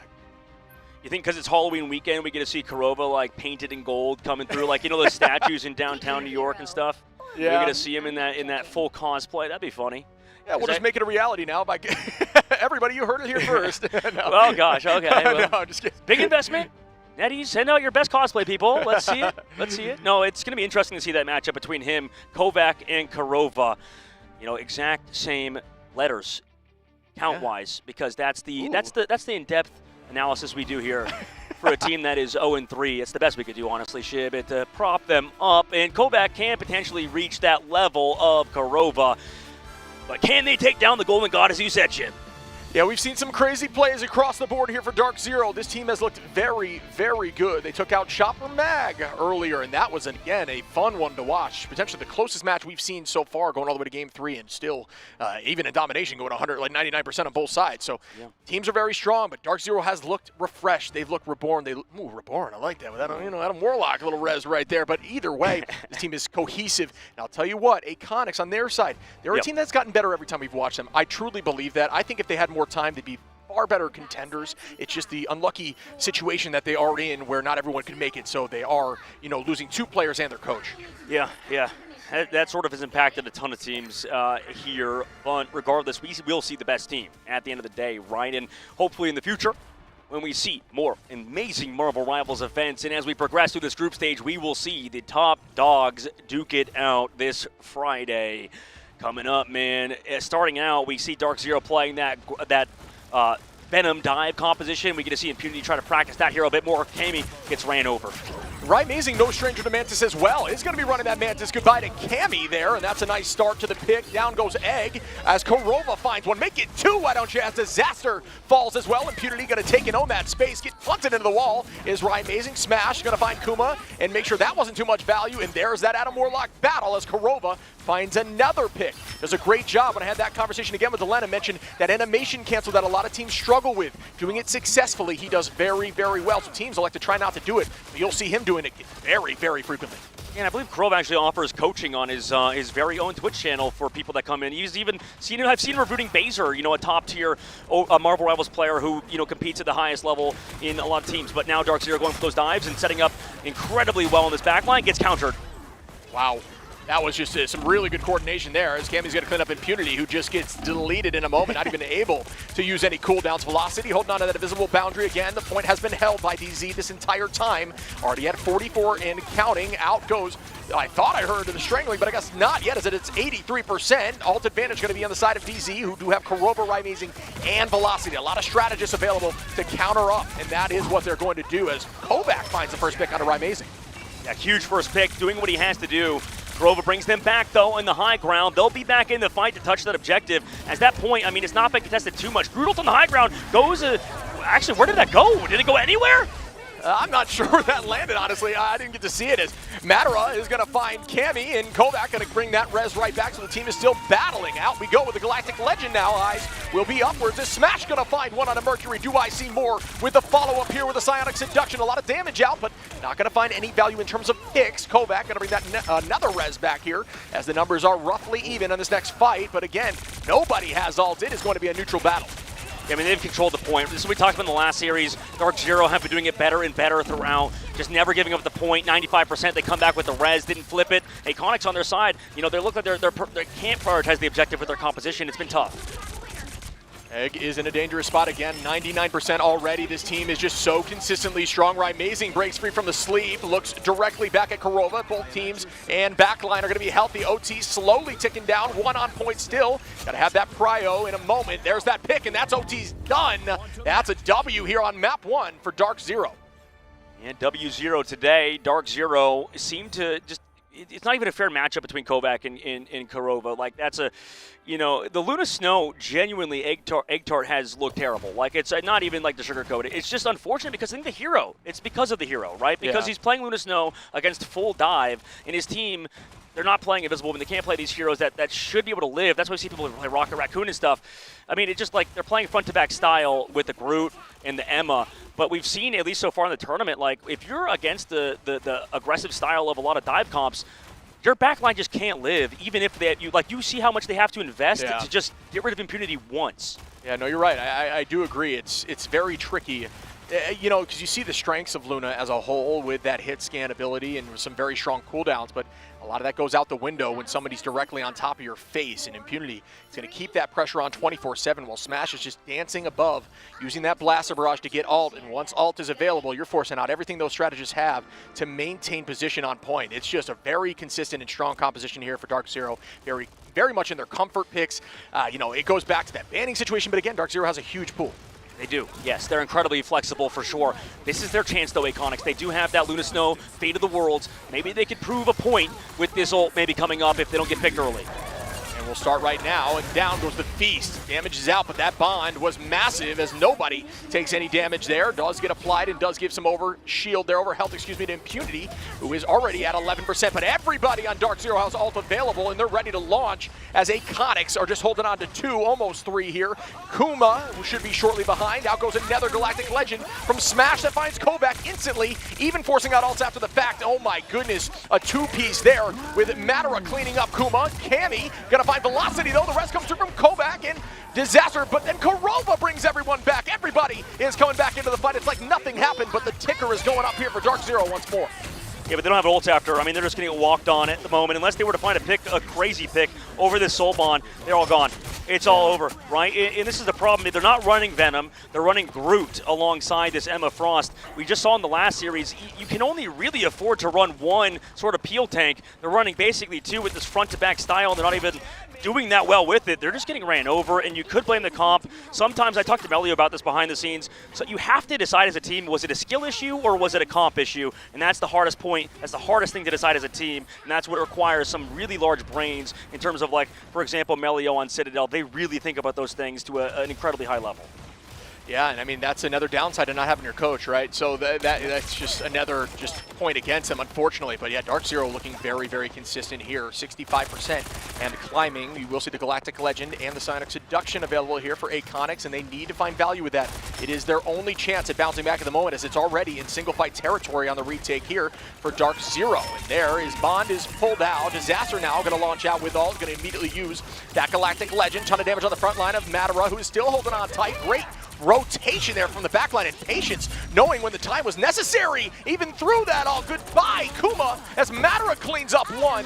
Numbers back in their favor again, even through those ultimates. Cammy could not use that strangling prison. The dance floor is out there for Egtart. The portal is going to need to happen, even through that ultimate from Cammy. Or Kuma had fallen as well. We'll be using that portal, so they do have the prison to try to make a play. But wow, Dark Zero have not missed a beat, and you can see it on everyone as Impunity finds one. Matara, Karova, and the portal comes through. Yeah, portal comes through, DZ touches, overtime taken down, throwing the ult out. Strangling Prison doesn't even matter, as do every single ult in this game. And Dark Zero close it out to first map. Was pretty easy for Dark Zero, honestly. And, you know, this is kind of what I want to talk about, Chip, real quick. Like, I feel like for the side of Dark Zero, I mean, not the side of Dark Zero, for Apex, right? It seems like Cammy understood, like, they needed to play a composition that would go aggressive, right? He was constantly feeding on Emma Frost. We saw him going aggressive past his team dying, you know, in the middle of a Luna Snow dance floor, right? On the backside, losing a Luna Snow early, or losing somebody else early before the Fate of the Worlds comes out. Point is, sometimes you're set up to fail, right? Yeah. Players in chat, sometimes, I know a lot of chat members that are probably in bronze, silver, gold, they don't understand. No, it's not a funny thing. No. It's hard to understand that sometimes you're set up to fail. Yeah. Right? Sometimes in life, no matter what you do, you're set up to fail. Sometimes when you're playing a game with a bunch of friends, you don't have a coach. You sometimes are left without your players in the backside. Sometimes your composition's bad and you think you could change it. You could do something else. Like, I called the Egg Tart for playing bad, sure, but that's because they were set up to fail. That because Cammy went down earlier, 7 eliminations on him, it's not necessarily his fault. He played bad, sure, but you could blame the whole team. It's a team game. People don't understand that. People flame. People go to people's Twitch chat. People snipe streamers and stuff all the time. Go to the chat and talk massive trash because they played bad in a game or whatever. But sometimes you're just not set up for success. And this whole team of Aconics, I'm sure they're full of talented players that will come back the next tournament and look even better. Yeah, I mean, I couldn't agree more with that. I think that's a great call out. I think it is such a team-based game that any link in the chain that isn't fully connected can fully destroy the chain and not hold the weight that is necessary. One player not providing the value that is necessary, not having the pick available that is needed for your team to succeed, can tank the entire team. And it's that simple. That's all it has to be. And that's why I don't play friendship, because all my friends are terrible, and I'm going to completely erase everything I just said about not being mean. Just kidding, no. Love playing with Shib, love playing with some of our friends behind the scenes. Convergence, though, we're going to Symbiotic Surface, Shib, seeing it once again. And Aconics actually looked pretty good on this map type. I don't know if, Domination, they also looked pretty solid, right, on Symbiotic Surface. But what do you think coming into this one for Dark Zero? Like, the ban phase has just been going all in their way, right? They're okay running against that Groot if that's the case. Yeah, I think I'm curious as to what we need to see here. Again, Aconics has gotten through the first point a few times, never pushed all the way themselves to point 3. So that's obviously something that's a little tricky, but we are going to be checking out this new event here in Marvel Rivals, a personal favorite event of mine where you get to go around a little game board here, unlock some of these skins and cool emotes, some stickers, etc. I'm telling you what, get in there, check it out. It is awesome. If the Voyage to Astonish is around in game, you can earn yourself some incredible skins, such as the Blade Knight. And Blade has so many cool skins, man. It's kind of interesting that we actually haven't seen much Blade in this, but you can see him in that PvE game mode that is totally available, and you've told me is massively addicting, and I'm sure a lot of people know that as well in chat. Yeah, absolutely. And checking out this Penny skin, another really big hit here. I'm telling you, these skins are so cool. Blade Knight, a personal favorite of mine. If you haven't checked out Marvel Zombies, definitely do that, as it is a beautiful show, and it is the inspiration behind that Blade Knight, who plays a big part in that show. But look at this Penny skin. Are you kidding me? If you're playing Penny and you're not rocking the skin, you are missing out, as we will see that MVP here coming up in a moment. But it even changes the abilities. Check this beauty out. Ooh, man. It looks like a little hamster ball where you can run around, and said it's a bunch of mines that will destroy your face. Penny Parker mains love this character for a good reason. There's a lot of people who pretty much one-trick Penny Parker. And, man, the music as well that goes along with this is sick. I would want to see, like, a Spanish-themed map even, you know? Oh, sure. Something like that. That would go a little hard. I'm not even from Spanish descent, but I freaking love it, and I live in Arizona, so it's very close by to the border. And, you know, I enjoy this sort of stuff. As you checked out our Voyage to the Astonish, it's in-game right now. Absolutely. So yeah, I'll tell you what, we're going to be heading back into this series here in a moment, but we're going to be going to Symbiotic Surface again. Aconics is typically always, and you know what, they always are choosing this map. If I'm being fair, this is the map they feel most comfortable at. They have progressed through the first point in their first series, and they looked good doing it, but we want to see that again from them. This team is consistently getting stronger together, and now is the moment where you need to show up again, backs against the wall, everything on the line. If you want to get more of the slice of pie from that prize pool, you need to show up right now. Yeah, and you got to hope they're not defeated, right? That's the most important thing. You have to have that sort of mentality that the fire is burning in your system, right? You have to be able to compete at the highest level, and to do that, you need to be mentally prepared. And it can be hard to do that again if you're in scrims, if you're losing consistently and stuff. But for Aconics, you have to trigger that sort of anger. I don't know. I mean, maybe that's just competition in general. But to be honest, I always played better angry almost, Shib. I mean, you were you were a higher level athlete than me, but whenever I played football, like I feel like I played better when I was angry. Like I needed to be angry at the guy that I was against to be able to beat him. No, like you have to get a little sort of peeved. Yeah, I think it goes to confidence, and it's funny because I actually had this conversation in an interview with Smash, where Smash essentially said, I can only play my best when I think I am confident that I can win, no matter what. If you're ever playing on your heels, it's similar to baseball with the yips, right, where you don't think you can hit the ball, you're not going to hit the ball. You need to know that it's something you can do. Very similar in Marvel Rivals. You need to think that you can win if you're going to win. If you're constantly saying, let's just try to squeeze a point or two out, you are going to be playing on your heels and playing horrendously. You need to feel confident, and that's what I hope for Aconics right now. Yeah, and they'll have to figure it out coming in. I mean, it's hard to build that confidence back up, right? Yeah. And, you know, that's something that's going to be worked on, right? And that's kind of, I mean, not to get too deep, but we were waiting anyways for the map to get starting. Like, that was sort of the reason that I retired from playing from hero shooters and not playing Marvel Rivals to a professional level, because you have to be confident, like you said. Yeah. But if you lose that confidence, it's very hard to get back, it is. Right? Like, there were times when I would be, like, super imposter syndrome and be like, damn, like, I suck. Like, I've been dominated by, like, these players. And you got to realize that, you know, picture, like, the big picture, stuff happens, and also Aconics are still fantastic players. They're all super high level. If they can somehow remember that, right, that's the most important thing, is somehow triggering that mentality. They'll be back in the series, and I'm sure we'll see them, and I'm sure their fans are still happy to see them here regardless. And, you know, worst case scenario, they lose the game, they get 25 grand, and then they go and hang out in Atlanta for a little bit, right? Be in a different country and get to watch everybody play on a stage that you will hopefully aspire to be a part of. So, you know, they can definitely come back on this map. I don't want to definitely discount them. But it's looking pretty rough. This upcoming map, they're going to have to focus on the ban phase, have to focus on what Dark Zero is weak at, and maybe they played the name comp and stuff earlier. They could go back to it, but honestly, maybe go back to these, like, sort of just full play the objective compositions, right? Maybe focus around keeping your backline alive. They're a bit disconnected on the front line. If they slow it down slightly, maybe implement a little bit more thing. If they go dive comps and stuff, that could enable them a little bit better. But taking a look at it, man, I mean, they are statistically eliminated basically by losing this. And, you know, we'll have to see who that next spot is, right? At the moment, it seems like everybody's sort of kicking down on Aconics. I hate to say it. Like, it feels like people are taking their turns bullying them, but you know, that's kind of the benefit of now watching towards the end of this group. If you watch, if you tune in later today, tomorrow, where the heck are these teams going to end up that's in top 5? Because Envy, Dark Zero, Chopper Mag, Reject, I mean, you could say Chopper Mag's going to be that 5th spot, but who freaking knows? Like, this group is so in the air, right? Yeah, I mean, it's crazy. You can see there from the lit up section, those are the teams that are going to be making it through at the moment. Obviously, that will change as time goes on, but the 2 on the bottom side there will be eliminated from this tournament. And we're going to be looking here at the draft shortly, but the question is going to be, you know, what do they need to do? What do you think you want to see from this team in order for them to have a better ban phase? I mean, the Warlock is a potential ban out, but what do you think it is? Well, I mean, like, I always think of a joke immediately, because that's the only way. I tend to joke when I'm trying to deflect, right? As anything in life, right? Yeah, when you're uncomfortable, you deflect. Of course. With a joke. So that's what I'm going to do here, Shib. No, I'm not actually. I was going to say maybe, like, you could forfeit the match after the half. That is a little too mean. Sorry. Yeah, okay, that's a little too mean. But I think this team maybe, like, focus on getting rid of the strengths of the opposite side. Impunity wouldn't be a bad target ban, right? I think we've seen that in the North American region. You know, we've seen that the target bans do work. We're seeing it more now. It's a matter of how much do they know. How, like you said, do your research. I mean, I'm sure they have done the research, but it's also hard because there's so many games going on. You also want to focus on yourself, the new meta, the new patch. So even if you watch back the games in North America, how up to date is it, right? With the newest patch, how up to date is their current composition? That's something that Aconics have to take in account to this next map.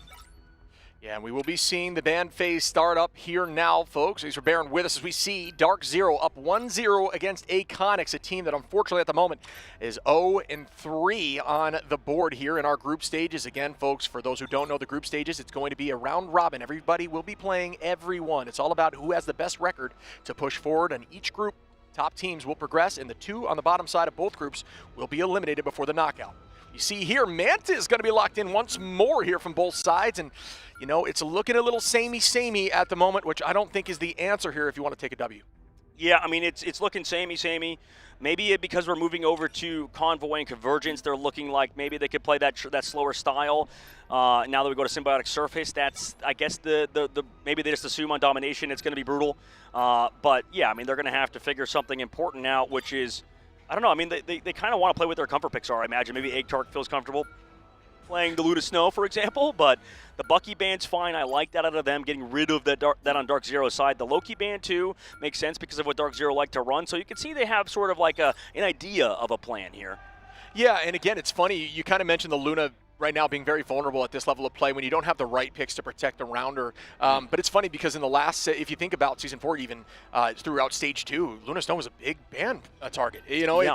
it's so funny how these patches can consistently shake up the meta, which is why I think this sport is incredibly fun to watch because everything's changing up and the teams need to be adaptable. They can't just be good at one thing. You need to be able to adjust on the fly to make new changes to your team comp or what you're maybe less comfortable in running and open up your hero pool to a hero ocean in order to get a win.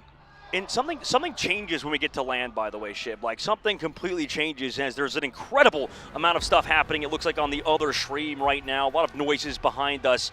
We're entering into Dark Zero and Aconix, and it is dead silent on Aconix's side. But maybe they can open that shark mouth of theirs and get a little bit of a roar out. But yeah, we saw, like, what was the point I was making on in the first place, Shib? You know, ADHD brain get a little lost sometimes. Essentially, what we need to see from this team is we need to see them, you know, even going back to what you're just discussing, up their energy, get confident, get mad, like you're saying. You know what I mean? You need to step up right now, look Dark Zero in the eyes, and find a way to pressure through them. Change up your composition, change up your band strategy, find your way through it, and they are. And the problem is, if DZ talks trash, you know, they're going to talk in English, and I don't know how much English they actually know. I think Aconix does know a lot of English, actually, so they would know, especially this man named Egg-Tark. There we go. Maybe Dark Zero needs to talk a little trash, because that's how I got fired up, right? It's hard in a video game to actually get emotionally invested when people are not saying much on the opposite side, right? So sometimes somebody needs to call your mom a pig to get aggressive. You know what I'm saying? That's what I needed, at least when Stalker did that to me. So sometimes maybe a little kick in the butt could get them going as they start out again on Hulk of all things. Are you kidding? I'm telling you, changing it up. This is what honestly, this is what I was hoping to see from this team. A team that has been struggling. Shake everything up. Try something that's going to throw these teams off. Impunity going to be slept there as Kovac finds the first pick onto Smash. Down goes one as they were looking to portal off map in that moment. So you can see that thing floating right there, and that was going to be a matter of decision. Kovac going to find Impunity, and that's a two-piece now. The Bucky getting some serious value once more. This is the shakeup they needed. They have a ton of presence on point now. The portal's already gone. They may get this point cap relatively quickly. They just got to make sure they can follow up now, try to get another pick if possible while down numbers, but looks like they're going to slow up and stall. They move. The touch comes through here from Matera, and now the Strange v Strange battle begins. It's all about this next fight, and if they can take up advantage in numbers, keep it moving. What a pull. That was nice. Kovac! Are you kidding me on the Bucky? I mean, this man's him.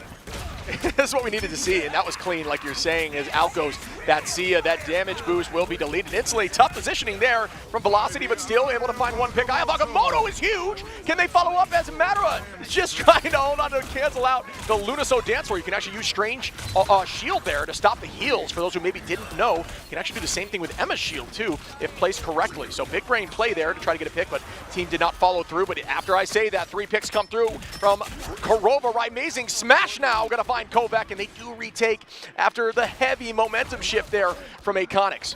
At least they got 2 ticks, right? Moving forward, they can use that to their benefit. Disaster going down is definitely not going to benefit them whatsoever because he's going to maybe pop that passive. Hopefully he doesn't, cancels it, goes back to spawn. We'll save it for another fight.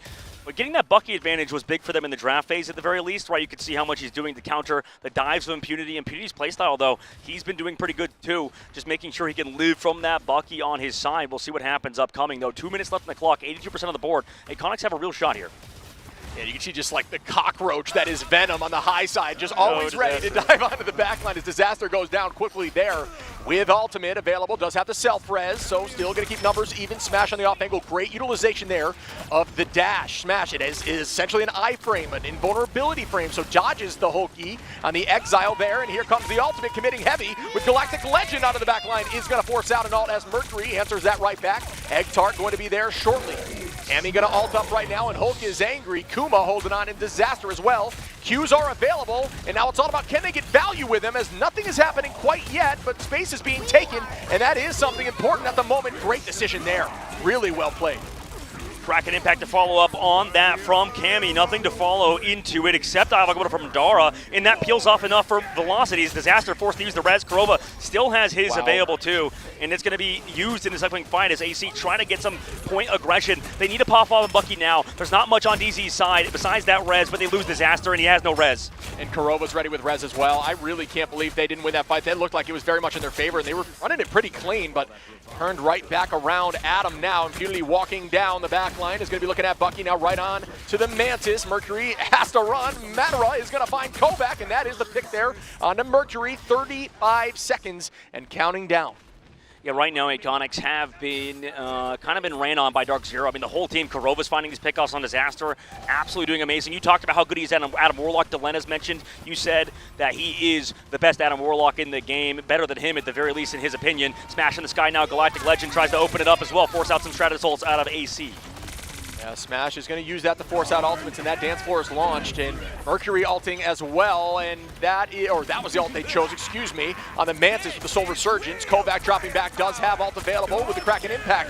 Could be huge as it launches out now. Kurova reses up, getting ready to ult to cancel all of this progression if need be. Overtime ticking down, got to get on point here shortly, and they do touch there to make sure they have a better chance at this. There goes the commitment with the dance floor from Egg Tart, but you cannot leave the point. Smash and Velocity gonna find two. Ayabagamoto get launched here. Does that find value from Kuma? Not quite yet. Disaster has res available and is going to use it, but they are not on the point, and that will be a hold there from Dark Zero. Yeah, huge hold from Dark Zero. They really made Iconics incredibly uncomfortable. I mean, Iconics is playing a front-to-back style, but it didn't seem like they ever got to the front because of how much damage was coming through from Dark Zero. The whole squad really putting things in. Smash sort of using his ult as a bait, it felt like, Chiv, right? Like many times, forcing out Shredder's ults and stuff.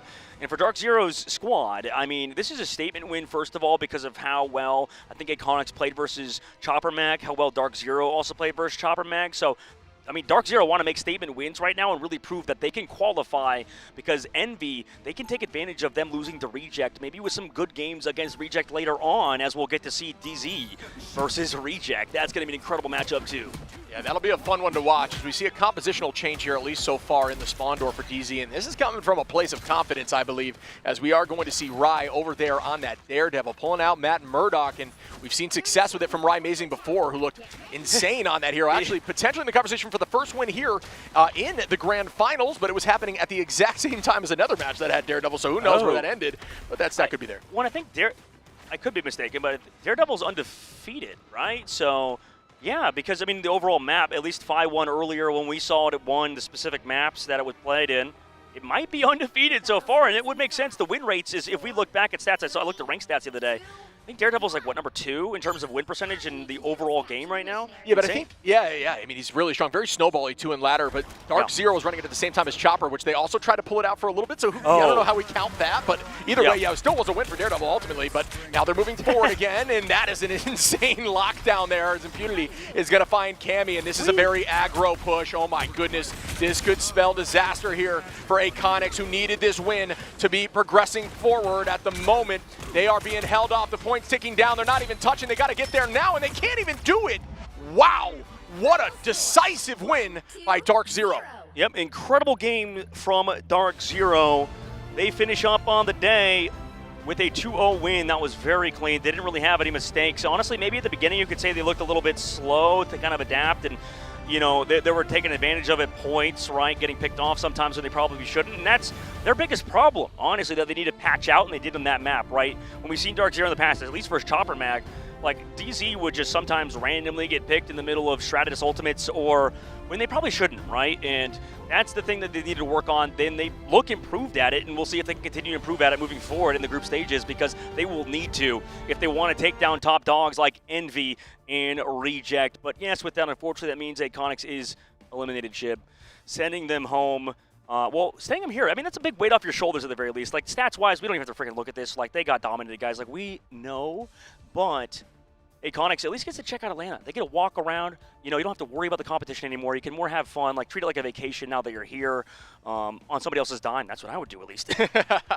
Yeah, I mean, again, shout out there to Kovacs, who did manage to find a few picks there on that Bucky. Had a really good run there, Kovac, excuse me. That looked, you know, looked very confident and strong. And I think that pick was a pick that maybe needed to come out a little bit earlier for this team. And again, this team looked better and better every map, although they ended there maybe not on the strongest note, especially on that defense, just crumbling and not even touching point, but it looked better throughout the series. They did, and they can still be like sort of like an upset, right? They can be a team that takes maps, because that's a big deal. If you can potentially take a map off somebody and screw over their playoff chances, that would be crazy. There is value in that for sure. I mean, and again, like, that could heavily influence how this tournament shakes out. It changes seeding, it changes positioning, and look, there's that shield that almost worked out. The idea was huge there. Again, can absolutely work in the right hands. I think that was a great ult too by Cammy to force out and just shut down Amazing mid Soul Resurgence. So good ideas, good attempts at plays. Again, they just did not come together.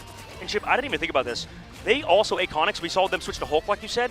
Now they can switch to comfort picks. They don't have to play the meta. True. They can just play stuff for fun, and that could really screw with teams if they're playing something weird, right? That would be I couldn't agree more. Yeah, I think that's what they needed to do. I would have liked them to see them do it a little bit earlier. I think we saw that there on their defense and maybe even on their attack. This, you know, now's the time to throw things at teams that they are not expecting. If you want to try to get a few more wins, and there, you know, there's a crazy percentage chance. I believe it. At to ask the stats team, it was at 90% in terms of them not pushing forward before that match. So I'm assuming it's, you know, pretty much inevitable that they will be removed. But if you want a chance at it now, you shake up everything. You run comfort, like you're saying. You run off meta things that they're not used to scrimming against. And you hope you can pull through. Yep, 100%. They just throw people off and just have fun with it. But, you know, nobody's going to want to scrim you, but it doesn't matter because you're not even worried about it because, you know, I mean, there was a team, we'll call them the Chengdu Funters, right? The Chengdu Inters was what I call them, though, because just to be a little bit too mean, because they would play something that nobody else did, right? They would do the one team out of the 20 in this league of a hypothetical that would play a competition that's totally different. So because of that, nobody wants to play against these guys because they're not playing what everybody else is practicing. It's not consistent practice, not good practice. In a game with a ban system, that changes things. Maybe people are going to get more used to different styles, and I don't know. It doesn't matter if they blacklist you because you're already going home soon anyways. Yeah, and again, even if you don't scrim against them, that could be a surprise tactic, right? So there's some conversation for that, but again, it's gonna be fun. It's gonna be fun to watch. It's gonna be fun to watch. Again, shout out to Dark Zero that have just looked so good over these last few series, man. And they've looked so good throughout, and 2-0s to start the day. I think that bodes well for our games later on, Shiv, because we have two more in this group and on this bracket. See you guys after this short break.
Which ones have what it takes to become the best of the best? The fight is gonna happen right here, right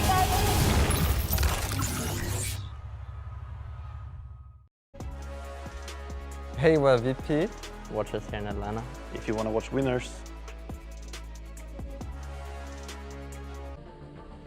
What's going on, guys, and welcome back to Atlanta, Georgia, here at the grand final setup in the what we call the group stage, going to the knockout stage, of course, to the grand finals. I am Cozy, join live. We finally are live together, Vicky, here at the LAN. So excited. How you feeling?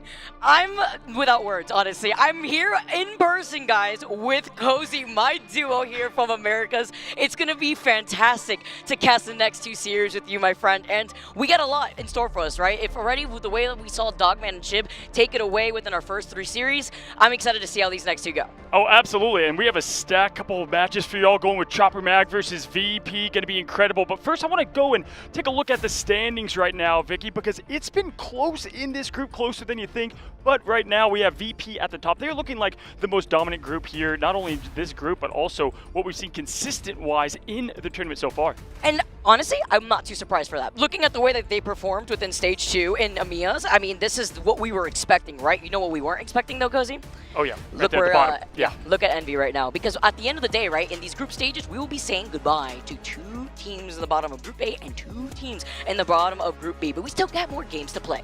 Absolutely. If you guys don't know, we're doing a little bit of a round robin. Every single team is playing each other once. 4 wins, and you're safe to go on 3. It's looking close, but right now, yes, I think Envy's the shock right now down there on the bottom. Talk to the team. I'm like, guys, what's going on here?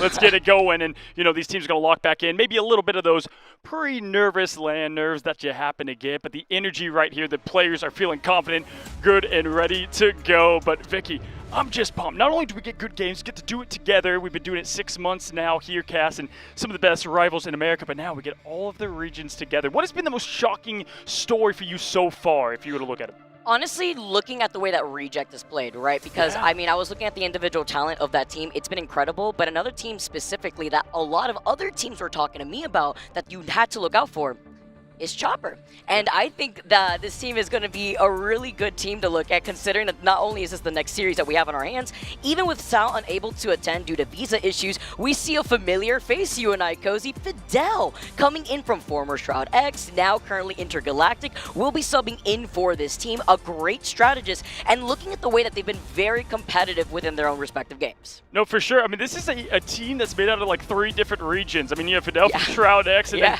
if you guys watched last time, Bobo was from the Nova team, really good there at the midseason, and this is a great player for Chopper Mag, so glad to see them put all together with what is a little bit of old ground zero mixed with Kanga Esports. You've got this kind of merriment of a lot of talent, and this has been kind of the sleeper team that we've seen. You know, we got to see them against a couple of teams thus far, but really excited to see them against what is going to be their toughest test in VP. I think they've got talent across the board there. You know, Pethig there was great at the midseason final. Great to see them kind of put things together here.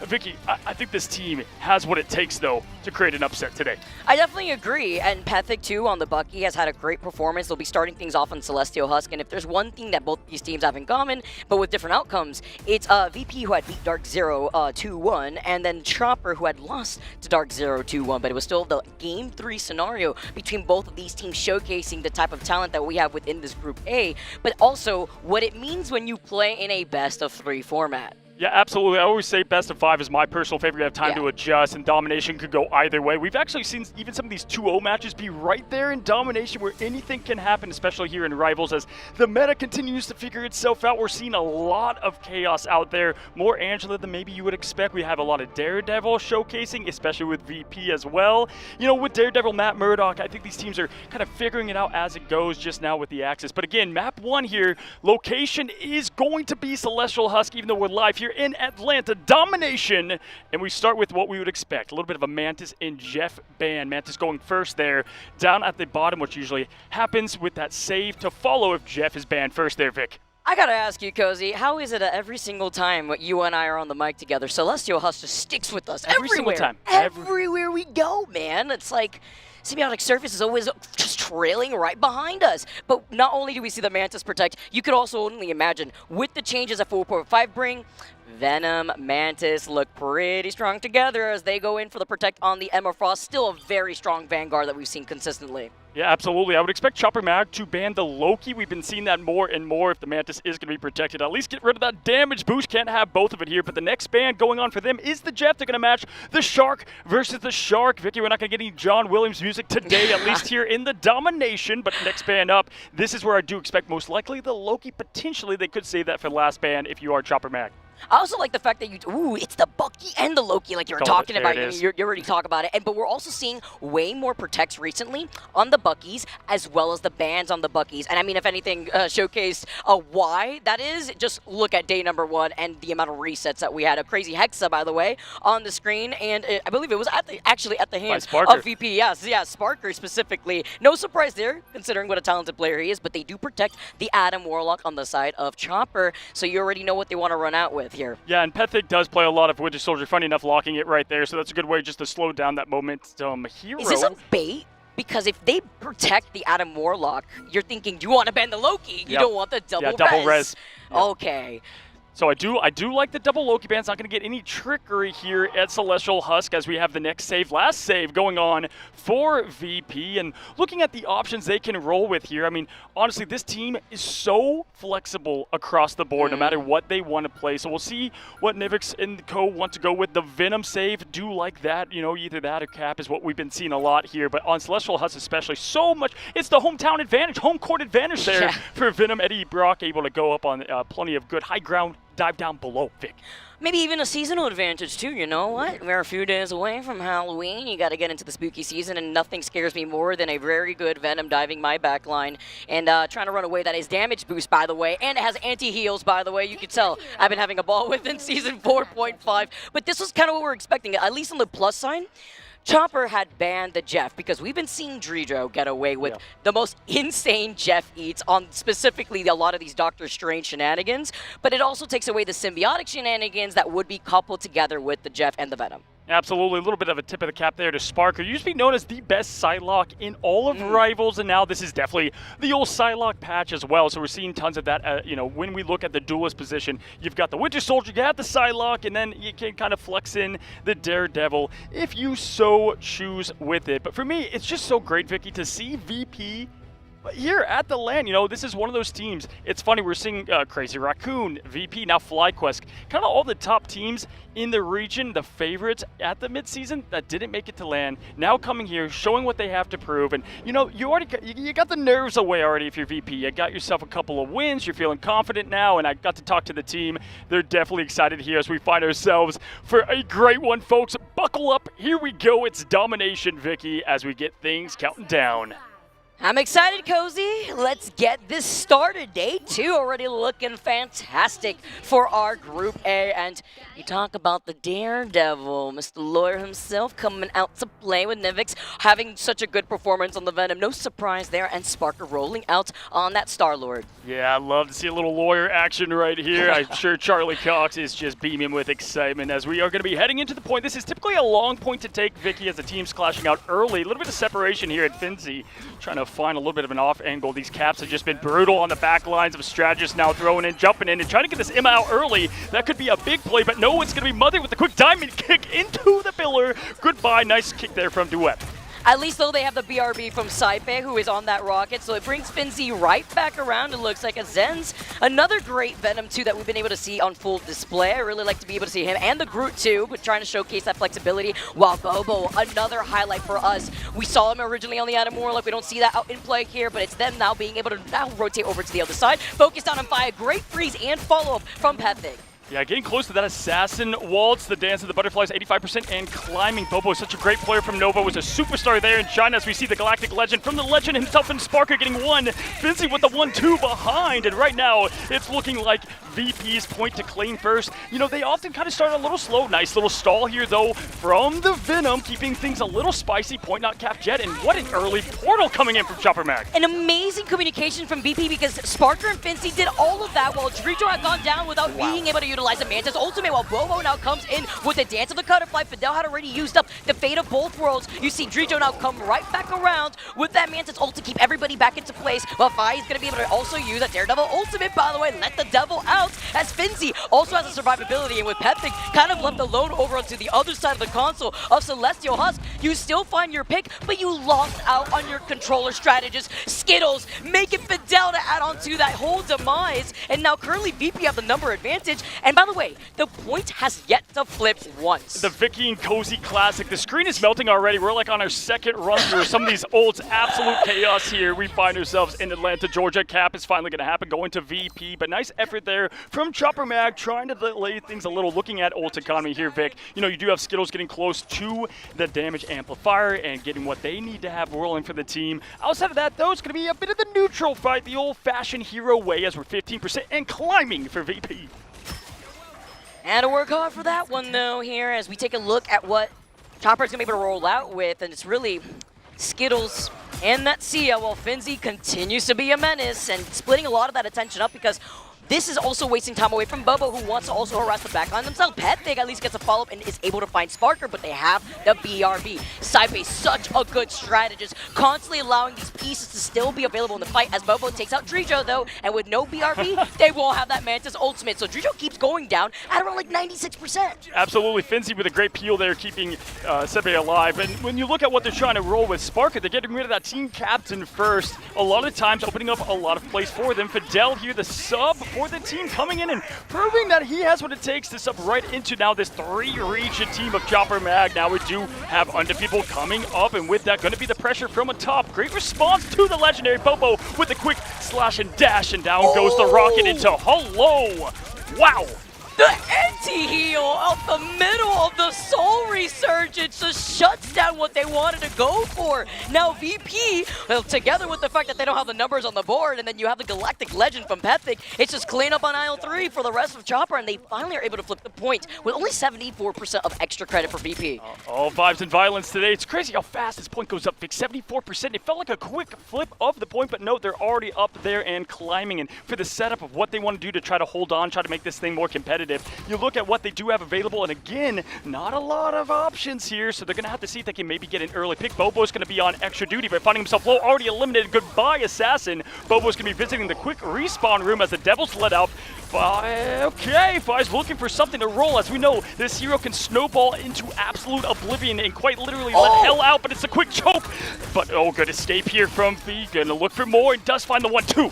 No, Mom, you can't ground me. I'm going to go out wherever I want. No Emma Frost choke slam here, as Fi is looking to farm on the Daredevil. Such a cool character. When you hear let the devil out, all right, that's your domain, man. I'm going to just exit out of here. Not much to do with all that space controlled, as Drijo finds Skittles last. V5 Fom being the giant that he is for this team right now, as Sparker does have that legendary once again. Finzi's going to be looking to get more trouble on the back line and just cause those strategists eyes to turn away, and that just slows down the entire team. And right away, we've got now Fi getting yet another huge pick, and this is just a struggle fest for the strategists of Chopper Mag at the moment. 97, 98 Vicky, 99, and that's going to be the first point for VP with relative ease. All you see in that slow screen animation is Zen's just trying to dive on the Venom, trying to force it into overtime, and then just the body of the Venom just drop into the floor. But a great fight from both of these teams already thus far. But then you take a look at what economy is up here going into this next round. VP, they have a lot on the bank. Sparker did use that Galactic Legend at the very end to control space and to prevent them from trying to recontest there. Yeah, sure. What I want to see here is Bobo trying to get at least some of the ults out from the strategist. That will open up now Pethic to go ahead and kind of clean up the scraps if able. We'll see how VP responds to it. Very talented, very patient team, so they should be able to expect this with ease. Taking a look, if we do get to check out the stats here and see kind of what the story is being told, I do want to just show and highlight right now. Look at the difference of the strategist front, because again, it's just so, well, you know, funny enough, it's more damage done on that end, but actually great job from them being able to keep things going. 5 eliminations though there, or you know, deaths for Fidel. That's going to slow them down a little bit, but they do have plenty of what it takes here, Vic, to try to get this opening point. And here's the thing, when you have these individual players on VP that have so much experience playing these type of games too, they understand the concept of having to back away and reposition themselves before they re-engage. With this dive composition, yes, you're seeing so much damage and healing on the board from Chopper Mac, but it's about VP knowing when to take their fight and to force a lot of these staggers. Wow, it's lunchtime already as Nivix is trying to get something rolling for the team. Good close in from the rest of it. It's a strategist getting it done as the Amplifier is going to be coming up from Skittles to try to get this team not only the damage, but the survivability that they need. I expect another long point, but my goodness, this is just an absolute reckoning. Matt Murdock getting it done. And guess what? They have all stall potential in the world. They have freedom, charges, Skittles, the next big Daredevil. Again, such a cool character. The way he's able to brawl you out, just immediately tether right onto you as he's trying to find them here, trying to jump right back away. No Invisible Woman to be the victim, though, on the other side of the vision, though, right? It's Fidel who does have that fate of both worlds on the Luna Snow. Absolutely. Now looking at the Devil going to be let out shortly, and so, Fidel's going to have to try to time that up.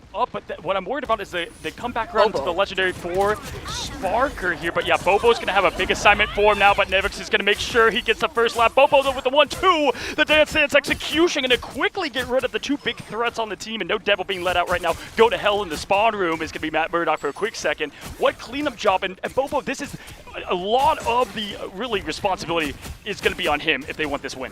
Exactly, Bobo needs to be enabled, and that's what they did. It was expensive, though, in terms of ult charge there. You were forced to use a Fate of both worlds, and that means you don't have anything defensively to deal with this, but you may not need it. If Bobo continues to pop up, but you still need the foundation of the rest of Chopper to stay alive in terms of numbers, so that way you can at least flip this point, because Cozy, they have yet to flip it once in the second round. Yeah, with the early cap, it just makes things so tough because you're trying to not only get the cap back, but have enough economy to keep the point after that, and really, their lineup is aggressive, holding point, with that strat or with the Captain America ult and the Freedom Charge can help, but you got to get it first. And Bobo, he's getting the first picks, but it's really the Duelist of VP. Sparker doing on the old special there with the Daredevil. Do have to swap over to the Atom though. The more defensive play, I like it. Yeah, he couldn't call out Bobo, right, when Bobo was in the invisibility on that Psylocke instead, so just swapped over to the Adam Warlock. I like this change up too, already this late into their progress on the point, nearing already 85% while Finzi finds Fidel here, and that's a big first pick because it delays Fidel boosting into this ult economy now as Skittles gets the BRB back. Yeah, absolute great job here, and look out for the Agamotto. Going to take a quick reset though, so as you got their spawn coming from side base, so great job there. But Pethig making sure that these staggers are going to last, and right now it's just a reset for VP. In this meta, we've been seeing some contention after a little bit of stagger, not the full reset, but this is going to be VP getting what they need. Look, they have plenty though, plenty of time, but also ult economy and chance to get things growing for them. The fact that they lost that point at the very end right there too means that Fai's going to swap right back over to the Daredevil, because if Bobo's going to be a problem and Bobo's going to be hiding in your back line, invisible, well guess what? Daredevil's going to be able to call out exactly where Bobo is positioned. And it's going to be important too if they do with the Dance of the Butterfly. Absolutely, Bobo it's like an ability for the amount of times Bobo has had the Dance of the Butterflies. We see it yet again, and that's a huge pick to get things rolling for him. He's got one, he's looking for two, folks. He's going to find a little bit of a fault there from Pethig, and that's exactly what they want. Not using too much in terms of ult charge. Absolute beautiful there from Chopper Mac, keeping this point climbing. And what they do have on the defensive side, Fidel is going to have the dance, going to get Coachella up to keep the team alive from Sparker. They're going to have to look for. Don't want to use too much those Skittles, and Fidel do have to communicate. Make sure they don't use all the ults to stay alive because they've got a lot coming at them. Cue the dance off though here. You're going to have to be careful as they're now going to be able to reach that 50% mark on the point. And as Finzi tries to open the gates up for the rest of VP to get enabled, it's the Freedom Charge. And it's going to be met with Fidel and that Fate of both worlds. Drido is going to try to also get that speed boost up together because they don't like this progress that Chopper Mag have. And now all of the strategists have been able to utilize everything, which means that they don't have an answer against Sparker. They don't have an answer against Fi, who doesn't even need to use Let the Devil Out to clearing this up. Yeah, I was actually wanting Fidel to hang on a little bit longer there. Maybe they could have done the damage boost here with the Feast of the Abyss instead, just used for pure survival, and they didn't even do that, right? So nothing what they wanted on this strategist front now, and right now they're empty when it comes to survivability. Sparker with the quick flip, dip, dodge, and dodge here. The patch, Houlihan, as we like to say it over here, and quickly going to be the portal to try to keep this thing competitive. It is getting close, though. I mean, they've got the point. They're able to keep this thing up to 99.99. Look at ult economy, too. Kind of neck and neck here in a lot of cases, but it's going to be Pethig with the legendary pick. Oh, this could be huge right now, but Sparker and Finzi do find both of the strategists. Saibei brings back Drijo now, and VP, they may not have control of the point right now, while Chopper managed to get it to 99%. There's no one in numbers from Chopper to keep this contended. The old classic, everyone switching roles. Fidel had to go to Strange. Bobo, their best player, in my opinion, is going to the Luna, just unable to contest. And this is, okay, we do get a quick little dive here. I see is in Star trying to keep things sustained effort, but it's going to be a quick finish from the cap. You will not do it all day, sir. That first point. First map, go into VP. I was wondering, because Fidel was like one of the last ones to go out too, so it was unfortunate timing because by the time he actually came out on the Doctor Strange, it was what, 10 seconds already in, and it was overtime already taken away. Tough position to be in. They were originally at 0% before they did put that to 99, but it is VP who turn around to take game number 1. Yeah, and it's really not even accidental. They know who the Strange is and where it is and what, who to eliminate last there. And sometimes whenever things get a little bit crazy, you do have to do switches you don't want to. And in that case, it was going to be the Bobo and Fidel switch. Taking a look at the stat screen here, Pethic doing their part there and Bobo for Chopper Mag, but unable to get the job done as we just see VP doing what VP does. Such a fun time to be able to cast this team. I've been watching them a lot, all the way back from Alpha. Now getting to see this all live. And again, just not a weak spot on this team, Vic. No, not at all. And look at Sparker right now. 12 final hits. Combine that with I, who's going to be able to have 10. I mean, actually insane duelist lineup to deal with. 25,000 damage on the board. While Pethic was doing a great job too, right? We were talking about Pethic and how they were able to really keep that contended. Same thing with Bobo with 13 final hits when Bobo was originally there on the Psylocke. Match that together with the Galactic Legend. It's just difficult when they are forced to trickle in. VP forces a lot of stalls in purpose. Yeah. Even if they give up the points, it's about timing when they can roll out with their own ultimates. It was a quick 1-2 punch of Fi and Sparker too, right? Like just when you thought someone was going to be quickly eliminated, they get 3, Sparker would then join, and it was just always something they had to contend with. I feel like Chopper Mag had the ult economy to deal with it, just wasn't properly executed right there, in my opinion, against Zinstar 2 against Nevix. Just wasn't the matchup that you wanted to see there. But again, domination can get a little crazy, can go either way, and so in that term, we'll see if they can reset and reload best of 3. Hard to do it, especially against a team like VP Vic. But overall, this is what I expected on map 1. Yeah, it's going to be hard too when VP is always so consistently good on other game modes, right? And now you have to consider, if you're a Chopper, which map do you want to go to? Where do you want to take VP after seeing the pick and ban phase, which I actually really enjoyed, Cozy. Yeah, no, listen, Chopper Mag, again, they've got all the talent, but when you have 3 regions, you have Bobo, who's the main shot caller for the team, a little bit of language barrier there in some regards, Fidel coming in last moment.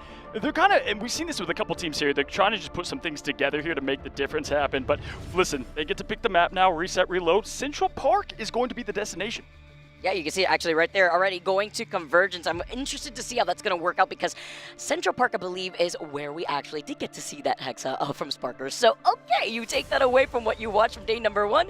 We now move over to day number 2. And if you're Chopper Mag, they had a great performance in the earlier series today. I believe it was series number 1 that we had within Group A. And now you're taking a look at VP, the Titans of EMEA, and what they have to do differently. Yeah, the story at land for me, too, is always, I try not to take things too seriously in some of the matchups. I need to see really the talent lineup, and for me, like for instance, Reject, when they got their first win, I'm like, let's see how they continue to dominate. We saw them against Envy, and then that was a whole nother story, right? And it's the same with Chopper Mag. This is their, I don't want to say first true test, that, Dark Zero, they did lose, 1 game to them, right? And so wanting to see them with VP and where they stand up, again, I do think that the talent level is there, but when you look at the word family here, VP is some of the most, because there's been roster mania across the board. They've been kind of locked tight here now for months on end.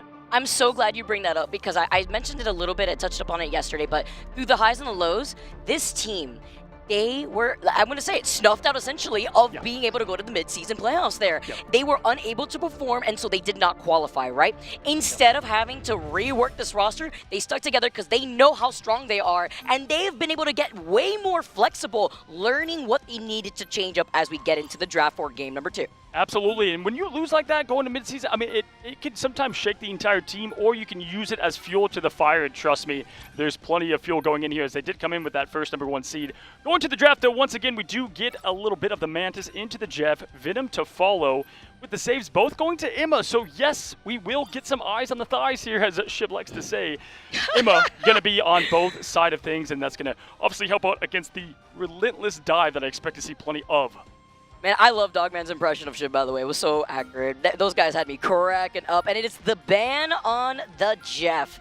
VP noting that here. And Emma's so strong. That's why you see both these teams protecting Emma. Emma's so good on this map as well, right? And controlling those lanes as well, trying to get that space. Wondering if we're going to see Fi actually roll out on that Daredevil. Which I think they did notice there. Nevix was the key issue of really just survivability for that team. And so they get rid of that. This is a great Venom map as well. You know, get the spooky season going on for month of October, but also the Symbiote Feast here in the early die. But there's the Bucky ban once again. And, you know, I like that. Just shutting down what Pethic does best.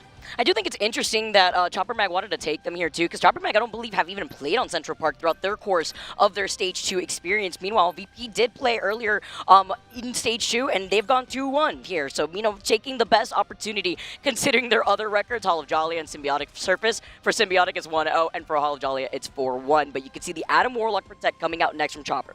Yeah, and for me, I like the Mantis ban. You can't have Mantis here when you have the level of talent at the duelist position. It just, I mean, I saw that with 100 Thieves yesterday. It's like when you give them that, it just makes Terry even better. In this case, Sparker and Fee. But when you look at it, or Fi. But when you look at it here, the Loki ban once again could be the bait out. We didn't see a lot of Adam outside of that last switch up here. Last save going to VP is going to be the Adam itself.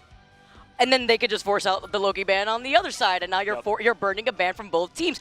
This is the part that I love about High Level Mark. I love it because you and I got to talk to Kurova, who explained the thought process behind doing stuff like this in the pick and ban phase, and it actually ended up playing it out on Central Park or something like that, or like roughly within that series too, right? So it's great to see how a lot of our pros have made the adaptation within the pick and ban phase. Yeah, the old Professor Xavier brain, the Cerebro brain happening. There is plenty of it too. I talked to a lot of the coaches, and that's definitely built into the game plan, you know, say, hey, look over here, and meanwhile they have a whole nother plan on the other side. When we look at what we're locking up and what we are ready to do here as we find ourselves in what is, listen, I love this map. I think this map is always close, always looks great. Vicky's face right now cracked me up. Vic, what do you see? What makes you think? I'm laughing because they didn't take the bait. They were like, no Bucky. Yeah, right. No Bucky. We ain't going to ban Loki. We saw what you did with Bucky. So I'm just like, all right, these guys are great. Like, these streams are fantastic. I'm just glad. If they had a caster cam on us the whole time, you guys would think we're absolutely crazy here. As we look into 25 seconds, the setup here for Chopper Mag and the defensive effort, we're going to have the tree come to play, and I think this is great here. Groot always good on this map to shut things down early. You know, and while we look at VP with an unorthodox composition that maybe they'll change up, I like the Angela play that we've been seeing more often. Cozy, you have to invite the viewers to come see us live here at DreamHack Atlanta. You want to see our reactions? Well, guess what? You could see them live at our venue. It's going to be a fantastic time to see how Apex, rather Marvel Rivals Ignite is going to really play out here, because we are currently at the apex of the talent of these individual players. Looking at Chopper Mag, they have Zen still on that Groot, which played really well earlier on too, while Pethic is on that Mag. Yeah, but I love Nevix here on the Angela. We got to see a little bit of that when they just went against Dark Zero. Now looking at what they could do here. Just a good Angela map in general. Point, I would say, here early on. And I want them to go aggressive here. With the Groot, you can get caught a little bit trying to go and split up, but the Sparker on the Wolf, it's Logan time, hunting season, and that's what he does best. He doesn't just go for the prey. He hunts them as he's going to be looking for what looks to be this kind of... Look at this nice little jump-up job. Love that. Write that down if you're looking for rank play. Exactly. Take note, that way you know how to get onto this positioning here without having to burn your abilities. And you know what? It's going to feel like you're in a roller coaster if you are dealing with this composition from VP. Literally whiplash. You can get pulled in by the Invisible Woman, choke slammed there by the Emma. But it's about staying grouped together as the Groot walls come up. Groot is trying to stay alive, Zen's trying to back away. It is the Wolverine Sparker staying alive somehow here, literally one shot before he backs away, and Skittles had gotten that CS so quick. Yeah, got to win that fight, though. If you have the early amplifier, you've got to try to at least get a pick or two. Nothing from it. Now, at this point, you're going to have VP with the reverse snowball back onto him, right? They have what they need. Invisible Boundary popping off a little early, but they're going to plan to use the Rocket ult themselves for the aggression they need. And just like that, you thought Phoenix was out of the meta. Nope. Hot and fiery here at Ignite in the grand finals of what we're setting up for. Bobo, though, with a quick, nice pick, like what we see there. But it's relentless. This is the aggression that I wanted to see. It's a cherry on top here as Bobo safe and sound over in the back, though. They can't call him out. He gets the Born Again, the Resurrection, but guess what? Sparker comes diving down on the Wolverine to find Pethic and Bobo. Silent Seduction here from the other side as Fidel had called in the Invisible Boundary right beforehand, but thankfully Bobo's got that fast to come right back around to help him out. Heaven's falling. How appropriate, because they are in hell right now. Just absolutely getting sliced and diced here. It's a look on Animal Planet as Sparker's looking for more, but it's going to be the Spaceball special up, down. He needs a connection, finds it, slam dunk. Goodbye, Saipei, as you do a quick little trip to not the spawn room. You're going to be back here into the action. Good res there. And you've got to find the rocket first if you do realize that the spawn is ready.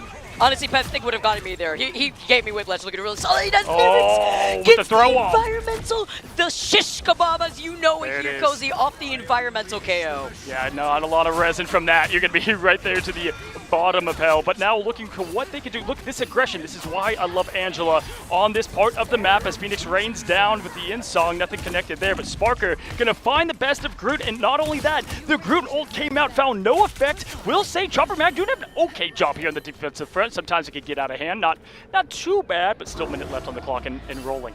Nevix is honestly such a scary, aggressive Vanguard. If it's not the Venom, it's this Angela getting so much output.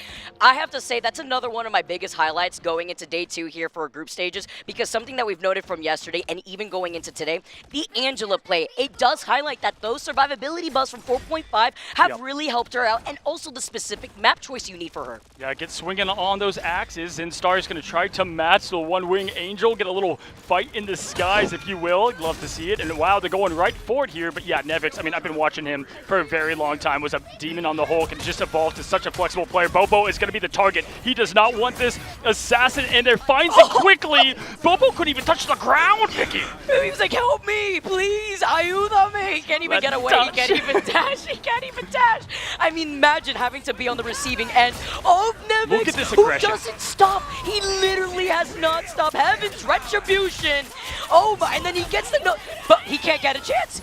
You have to use this Dance of the Cutterfly at least to get some type of momentum going, and this is how you start things up. Pethig's able to find Sparker, but guess what? Gijo brings him right back around. They just keep coming back. It's Marvel Zombies, but it's going to be more in rank play this time around. But good response there from Pethig, who did get the, the death, came right back and got the quick, not only legendary, but was able to get the quick pick as well. Sparker came back now, and this is where, can they find Sparker? Where is he hiding? Come on, try to find him behind the scenes there. Yes, he is going to be behind the castle, like I said, trying to stalk his play. Pray, wait for his team. Good job here. Does have that Berserker Rampage ready. Oh, look at Bobo. Bobo knows. Bobo found him. How the awareness the game since. Once again, you cannot fool this assassin. She is the true, master of stealth there, Vicky. Yep, and then you get to see, on the high ground with that Sonic Seduction, but you have to look at Sparker trying to get the kidnap, and then you have to also, you're looking like a chameleon. You got one eye looking at Sparker, the other one looking at Nevix as he gets the slam down here, tries to get the follow-up, but Nevix gets punished for this. Heaven's Retribution now comes crawling down. It's the invisible boundary that's forced out. Yeah, Bobo and that survivability is insane. I mean, got brought up, thrown to the wall, nothing happened from it, so great escape there, and you burn the cooldown. Sparker now going to go over to the Star-Lord, like this switch a ton for them. Minute and 30 seconds right now, Chopper Mac playing this perfectly here. You do have Karmic Revival, so you do have to find Fi here if you want to go ahead and try to stop what's going to be the relentlessness of this VP team. But taking a look here, you got the Dance of the Butterflies coming right up. That's going to be the assignment. Can Bobo find the quick cut? But it's going to be now Finzi who's going to get bit stung and have to back out. Can't get that early stagger, Vicky. I really like the isolation attempts that we're seeing from Chopper Mag, and now with Skittles having to see ya. You hear the Born again. You were talking about it, Cozy. They haven't called him out. And guess what? All that hard work that Chopper Mag just put down already put to rest, because VP is back in another wave of zombies. Yeah, but they have what they need. They have Fidel there with the Invisible Boundary. They didn't use the Dance, so they got 1 and 2 there. Heaven's going to fall, but I think it's also going to be VP falling behind. But Sparker does find a quick pick there, and that's a big one. They got Fidel falls with the Invisible Boundary. That's brutal, because now they have... Oh, this is... Okay, Pethig at least, though, going to keep the pressure away from them, because they would have nothing to defend from what is Sparker 9% away. And they take care of Saife as well. That's a huge pick, because you also don't have an Invisible Boundary, so you kind of evened out the trade in that equation. Now Fidel right comes back around. Exactly. Invisible Boundary now next comes in, and Sparker does have that Galactic Legend. Wasting time, though. VP have less than 15 seconds on the clock. Oh, oh my gosh, Dridro does go down, does throw up the ult. Sparker gonna have to pop this legendary, but Skittles getting close. Can Skittles get this ult up to keep the... Oh, look at this blockage. Got some blockage happening here as the quick Invisible Boundary does pop up. Galactic Legend is ready, but if you're Sparker, pop it now. No, he can. He finds the spawn room instead. Pethig with a quick elimination on it. But they have to make sure that they completely annihilate VP off this point, because if if you don't, and Nevix changing over to the thing means that they don't have to worry about the Invisible Woman push-off that we consistently started seeing. Heaven's Retribution next, overtime fight, taking away here. Chopper Mac has Bobo! The pop-off right now that he needed to shove VP off this point before they get any progress to that next checkpoint. Okay, Bobo, what an absolute electric finish if you're Chopper Mag. Way to bounce right back into this thing, and they had disaster averted there with the way things rolled. I mean, Sparker, listen, it's like you got to time it up. The ult, though, could have done some clearing, but by then there was not enough firepower behind it. Great job for Chopper Mag. They have to feel fantastic of that defensive effort now. Taking a look on the offensive side. Hey, don't fix it if it's not broken. I'd go with the Psylocke again there for Bobo. Oh! Yeah. Hold on, he's showing that he can cook. It's got about flexibility out here. Because, you know, we were also talking about Adam Warlock. The Psylocke obviously has been working out here. But the Phoenix, I also do like Phoenix, though, on this map as well. So, I mean, you have those close range fights. Everyone's grouped up together if they're not split up on that second point. Yeah, for sure. And when you have Skittles and the damage boost with the in-song, it's so detrimental. It's so hard to deal with that damage. So maybe they just want the quick combo wombo there. You do have Pethic going over to the Wolverine, though, because they did expect Nevix to play the Groot. Again, just such a great first point hero on the defensive side of things. But the key is, as it is always, since you don't have the Jeff, though, it is find the Atom, and that's going to be their first job. Like what we saw here from Chopper. Seeing what they're going to be able to roll out with here. Fidel still sticking to that Invisiwoman. Zenz on that group, which I do think is interesting. Something you have to make sure of, though, is Finzi being on that Emma Frost. Yep, and Dredro, though, we do have the double res happening. So that is going to be, they need, what, 18 eliminations to even get that point? I do, you know, when VP has that access to that many lives, I mean, that is absolutely brutal. They're going to have to do a quick in and find, honestly, it just put these strategists in a tough time. If they can get an early pick, that's going to help out. Try to just delay the inevitable. Skittles, though, 20% and climbing. Sparker going to be right there to match. As they're going pure aggressive, I do like what Duop's doing. Good close off there, though, from Nevix. And I really like the fact that VP is just sticking to this triple support composition that constantly works out for them. They've picked it like 75% thus far within group stages with the limited games that they've played here. And you see I am group, Nevix now holding up forward, but I really like these walls from Zenz, while Bobo is taking that high ground position that you and I noted before, uncontested, by the way. Oh, as we see the Wolverine slam down. Someone called the ambulance. He literally could not get out. Yeah, they were healing him too. I mean, I was like, wow, great effort from the strategist, keeping him alive. But no, that was absolutely CC burned away. We always know fire type is good against grass type. We saw it right there as Skittles is going to get now Finzi out of this. So that's going to at least give them plenty of offensive effort. Look how clean this take was. And now they're trying to find the option of the res and building. 76, just getting that pressure, though, is huge as a legendary pops up. Sparker trying to defend this point the best they can, though. Fidel going to pop the invisible boundary to give a little bit of safety for the team. And right now, it's all Chopper Mag.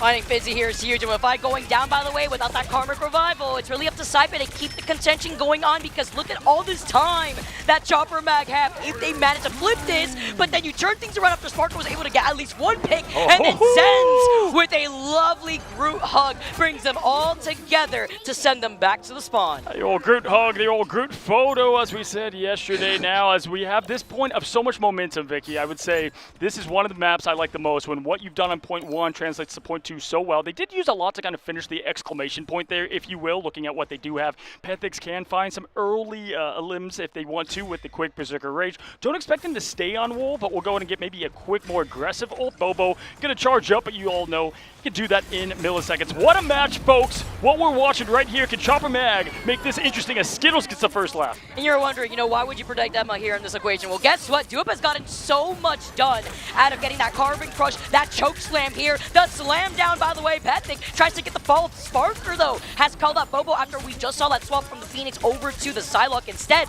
I mean, you have to consider, are you going to do that 1v1 versus Sparker? That's what I want to see. Hero? I'm being honest. Let's get a little multiversal battle here whenever you have. And that's what happens when you have one Psylocke going well, the other one, it's like an ego check. Like, you know what? Hold on. Let me get a little bit of this. We're seeing it right here as Sparker finds 1, 2, and wow, it's going to be Fi with the other. I mean, that's a great job to slow them down. Just the momentum, 3 minutes, 40 seconds is an eternity on this map. But if we look at what they have charged in Vic, they have plenty of defensibility. And this is the position where the payload is that I was actually talking to Moxie in the green room about where, specifically on this map too, I dislike it so much, because here in this point, you're coming out of the spawn room gates, but guess what?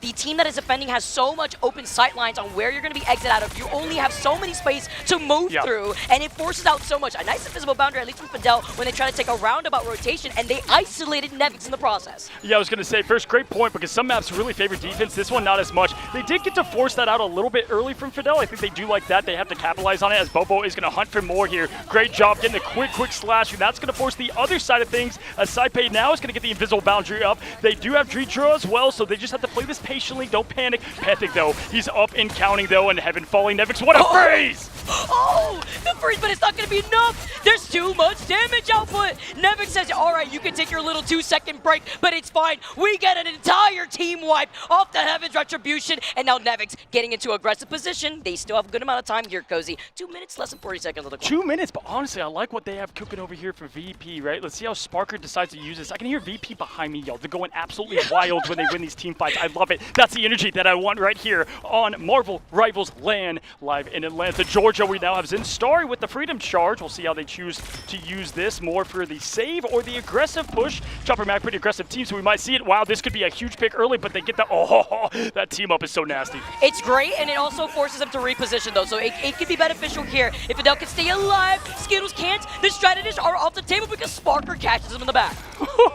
Sparker, I wanted to see that from them because the rest team will be following up behind Pethic. Gonna get that legendary out, but gonna quickly find that spawn room. Once again, Nivix getting the job done. Minute 50 seconds now, still an eternity. If you're Chopper Mag, slow things down. You have time, right? But right now, VP still showing why. They didn't push all the way, but they're the team to fear. Man, I love Brawl characters in the game. Like, they give me such FGCS vibes here. The way that I'm getting to see Nevix just go pushing in, getting the follow-up combo, the 1-2 punch, and then slamming down there, isolating these individual pieces. Chopper Mag, though, coming into this fight, they have that invisible boundary. You want to enable Bobo, who also wants to try to harass that backline. It's going to be important with Saipei having the invisible boundary themselves. I like the early Strange swap here, too. Obviously, they're going to want the portal and everything for later, but charge up that Agamo while you can. But Bobo going to find Saipei early. Saipei is pretty much a duelist in that position of strategist. Now we're going to get the legendary coming up. Nothing to follow. They don't want to... Okay, Fidel, Skittles, are you going to use anything? Just rotate in. This is perfect for them because they didn't have to use a thing there. Just good positioning, but got to keep the team alive here as now you're going to have the damage boost. Capitalize off it. Bobo with a quick flush and finish. Good God. Goodbye. I mean, no Heaven's Retribution for you as you boost that up. And that was smart too, at least from VP's call, because they were forced to use that Galactic Legend when they lost out on Saipei very early. Meanwhile, Bobo wants to extend, though, on this momentum. Remember, they don't have to get it fully to that checkpoint. They just need to move a cart ever so slightly to defeat the Titans. That is VP right now. Fidel saves the day with the invisible boundary to push off. That's been kind of the ace in the hole for them. It's been the Heavens Falls and the follow-up behind it, but not this time. It's going to be Fidel with that last laugh. Now we've got just 23 seconds, folks, going in. Can they get it done? It's going to be, once again, Sparker trying to make the difference. A quick kick there, though, from Duep. Love what we're seeing now. Back up close, 98%. Dreedro's going to be able to get the damage boost and the protection, but here comes the Agamotto with a push-off from Saipei. Good God. The push-off right there was huge! Fidel now looking over to the other side. Pethic trying to stay alive, who's about to have the Galactic Legend with overtime taken away. Yeah, and the Strange fall first, but Zinstar going to go to the Venom instead here to try to get a little bit of touch, and it's a Legendary coming from Pethic. There's going to be nothing to match, so the rotation has to happen. Sparker says, what rotation? As he finds Skittles now pushing in. Pethic not able to get anything from this. It's disastrous for Chopper Mag. Yeah, and they lost out on having to see it potentially here at the very end. Meanwhile, Five got it instead, and they cannot get off the point, right? They can really use the portal as some makeshift cover. Silent Seduction! It's going to stop him! Talk about the right time now, but it's the survivability. The invisible boundary now. It's going to be met from both sides like a Venn diagram. Found in the chaos. They found the respawn. It's going to be Bobo with the dance and the butterflies back. Skittles, Bobo. Folks, can they do it? Chopper Mag looking to end this thing as it's not going to be any more strange plays. No other sustain outside of Finzi here trying to get something rolling for the team, but it's going to be the rest of Chopper Mag. There's one pixel left on the overtime. Vicky.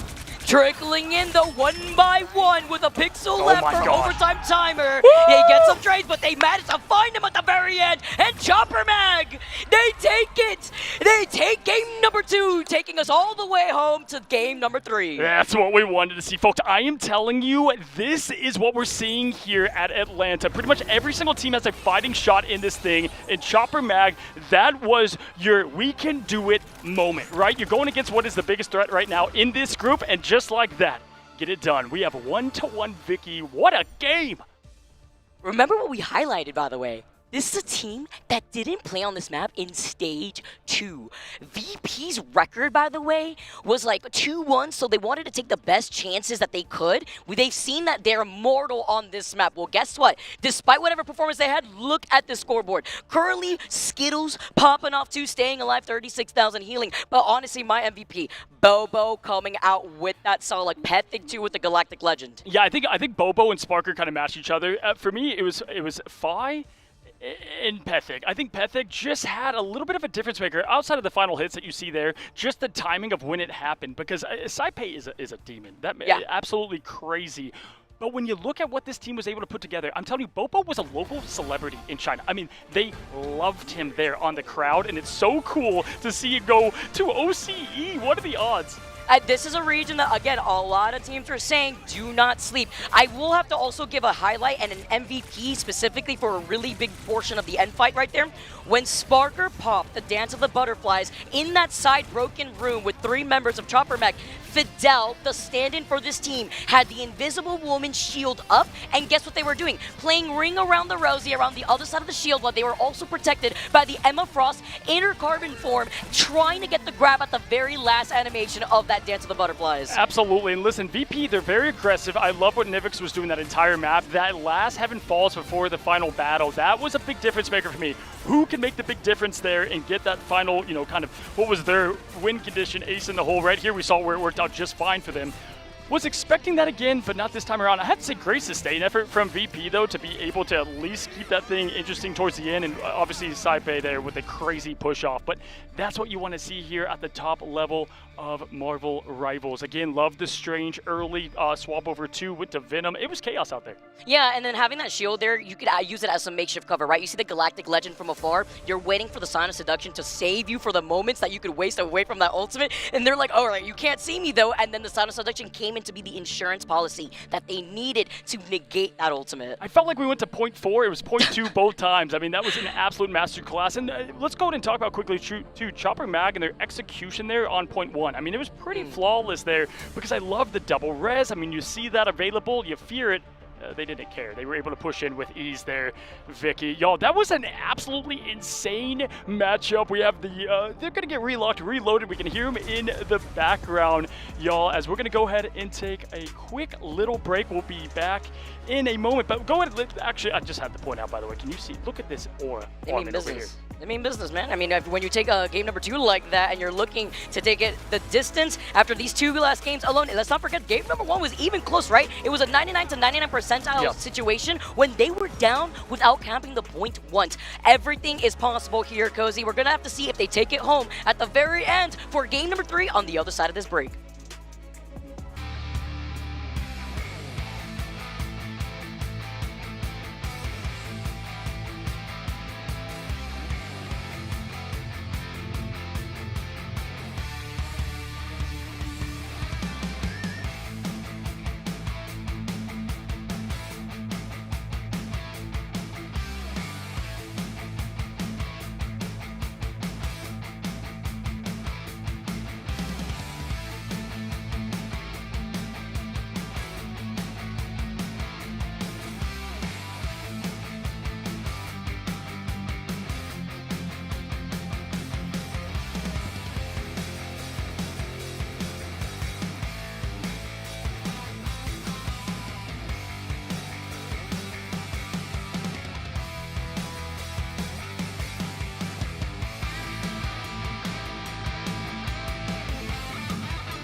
Which ones have what it takes to become the best of the best? The fight is gonna happen right here, right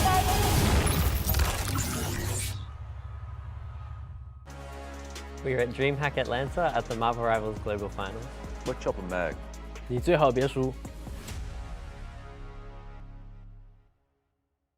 You could just see the aura farm there on Bobo and just the comfortability on the right side of the couch. If you want to know, we just got a glass of water just to reset, reload for a Game 3 that I don't think was expected, folks, here at Atlanta, Georgia. Vicky, if you look at both teams and what they did well, first who's going to take it and how?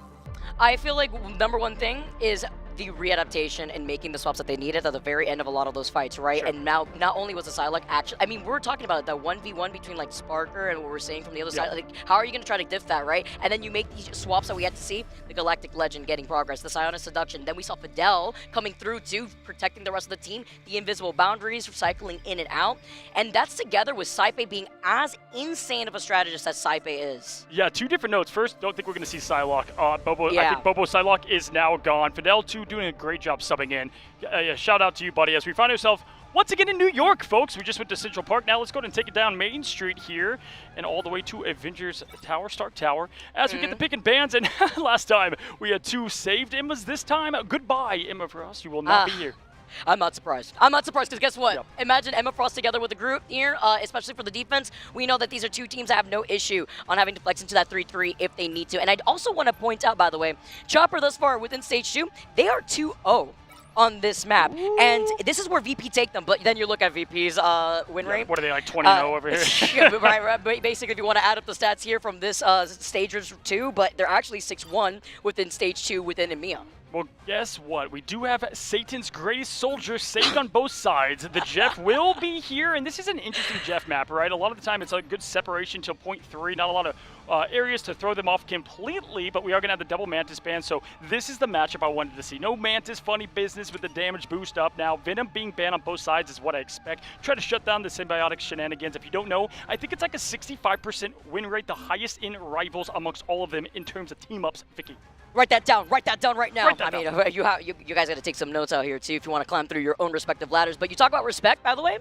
Bucky off the table. VP banned the Bucky, and I like this option too because we do see the Bucky usually coming out as well to be able to get those resets, especially if you're trying to bait out a Loki for your own team. Let's say if they want to go for the double res, well, guess what? They don't have to worry about the Bucky reset onto those lamps and the clones that Loki could provide. Agreed. I do love the Venom band there from the top, as we were just pointing out. But also, listen, Bobo's playing elite play right now. You can't give Pethig the Bucky. That's what I also like there too, because if you give them both, either 1A, 1B is Terror. There's that low-key kind of bait that we continue to see from the teams now. Last save available, and honestly, VP, the Atom just wasn't working for them that time around, so I'm going to be curious what they want to go with here. And I think for me, if you're down one, if it's looking tight here in a tied game, fuel your best player. That is Sparker. That's exactly what I wanted to see them do. Save the Bucky.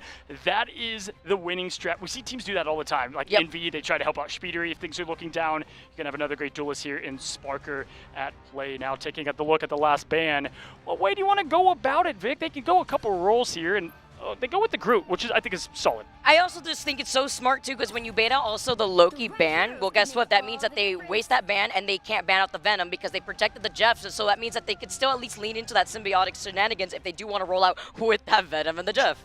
For sure, and you know what you can't have? If you have the Bucky save, you can't have any of the easy wombo combo of the Bucky Groot, right? It just makes things too easy to get through those crucial moments and pushes, so they're going to shut that down as well, right? Nivik's a very good group player, but also just can't afford to get that team up together. Folks, ladies and gentlemen, Game 3 right here, Chopper Mag, Virtus Pro, Grand Finals, Marvel's Rivals Ignite.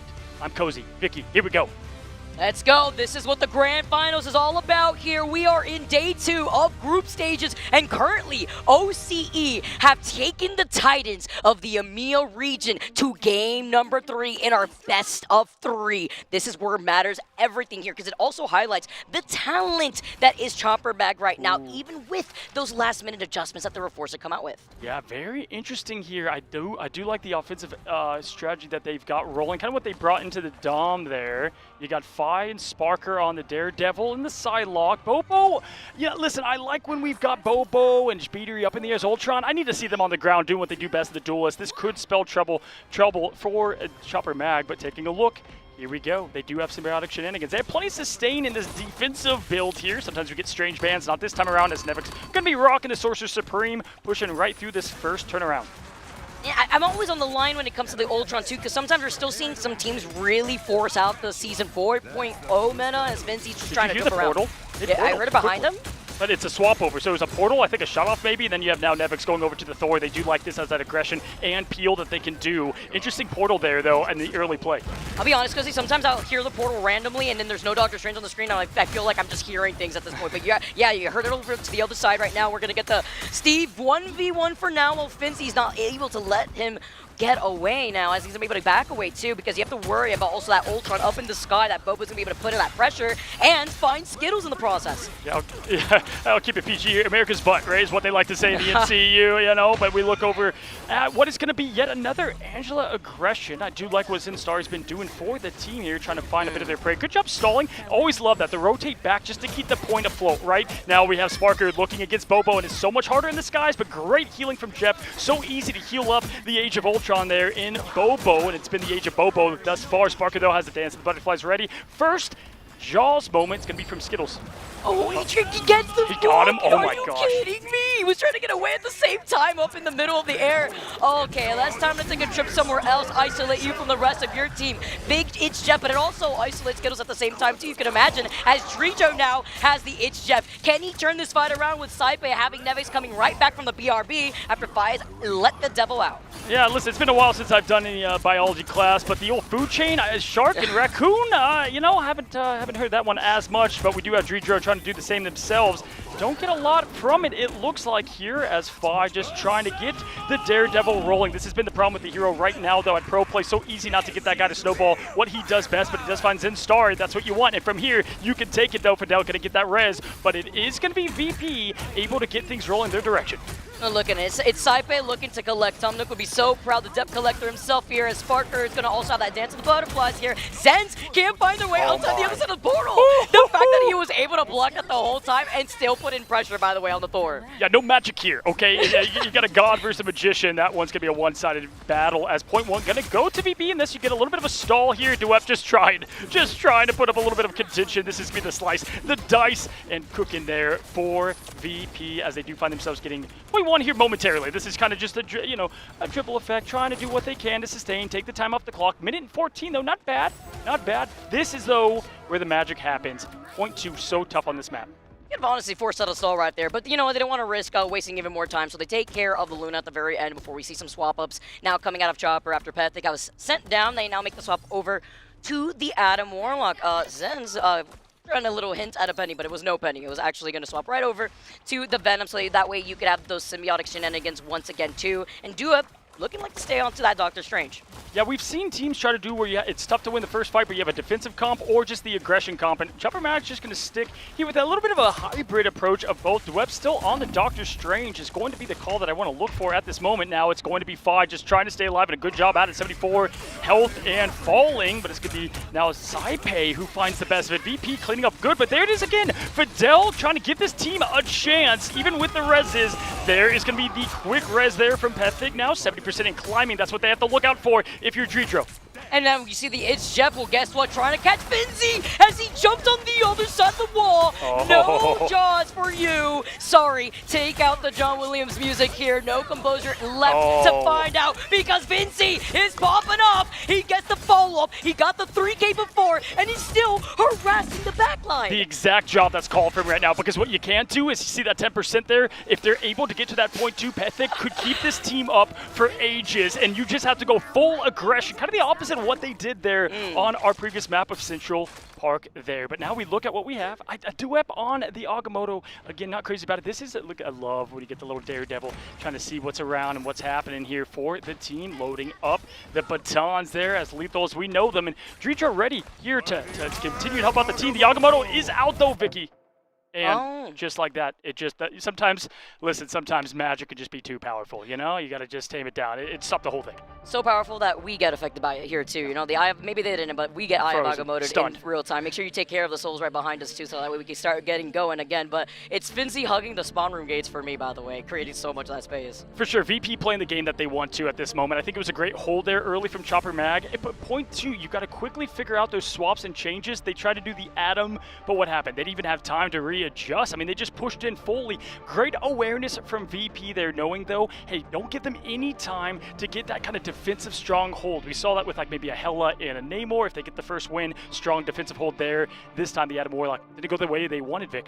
Yeah, and also the awareness too, when the It's Jeff came out, Finzi being able to hug the other side of that wall, call them out, because let's say if the It's Jeff did find something, if I had already used up the Let the Devil Out, right, that AoE that you could kind of control some of that space, together with the Freedom Charge, what would happen if you take these two pieces that are crucial in allowing them to create the space off the table? Sure, they had the number advantage, but the Adam Warlock still had the passive online. He was around like 70% on getting the Karmic Revival. Imagine if they had the time to be able to stall for even longer, then it would have worked into their game plan, but it didn't work when the It's Jeff didn't also get the collaboration that he needed.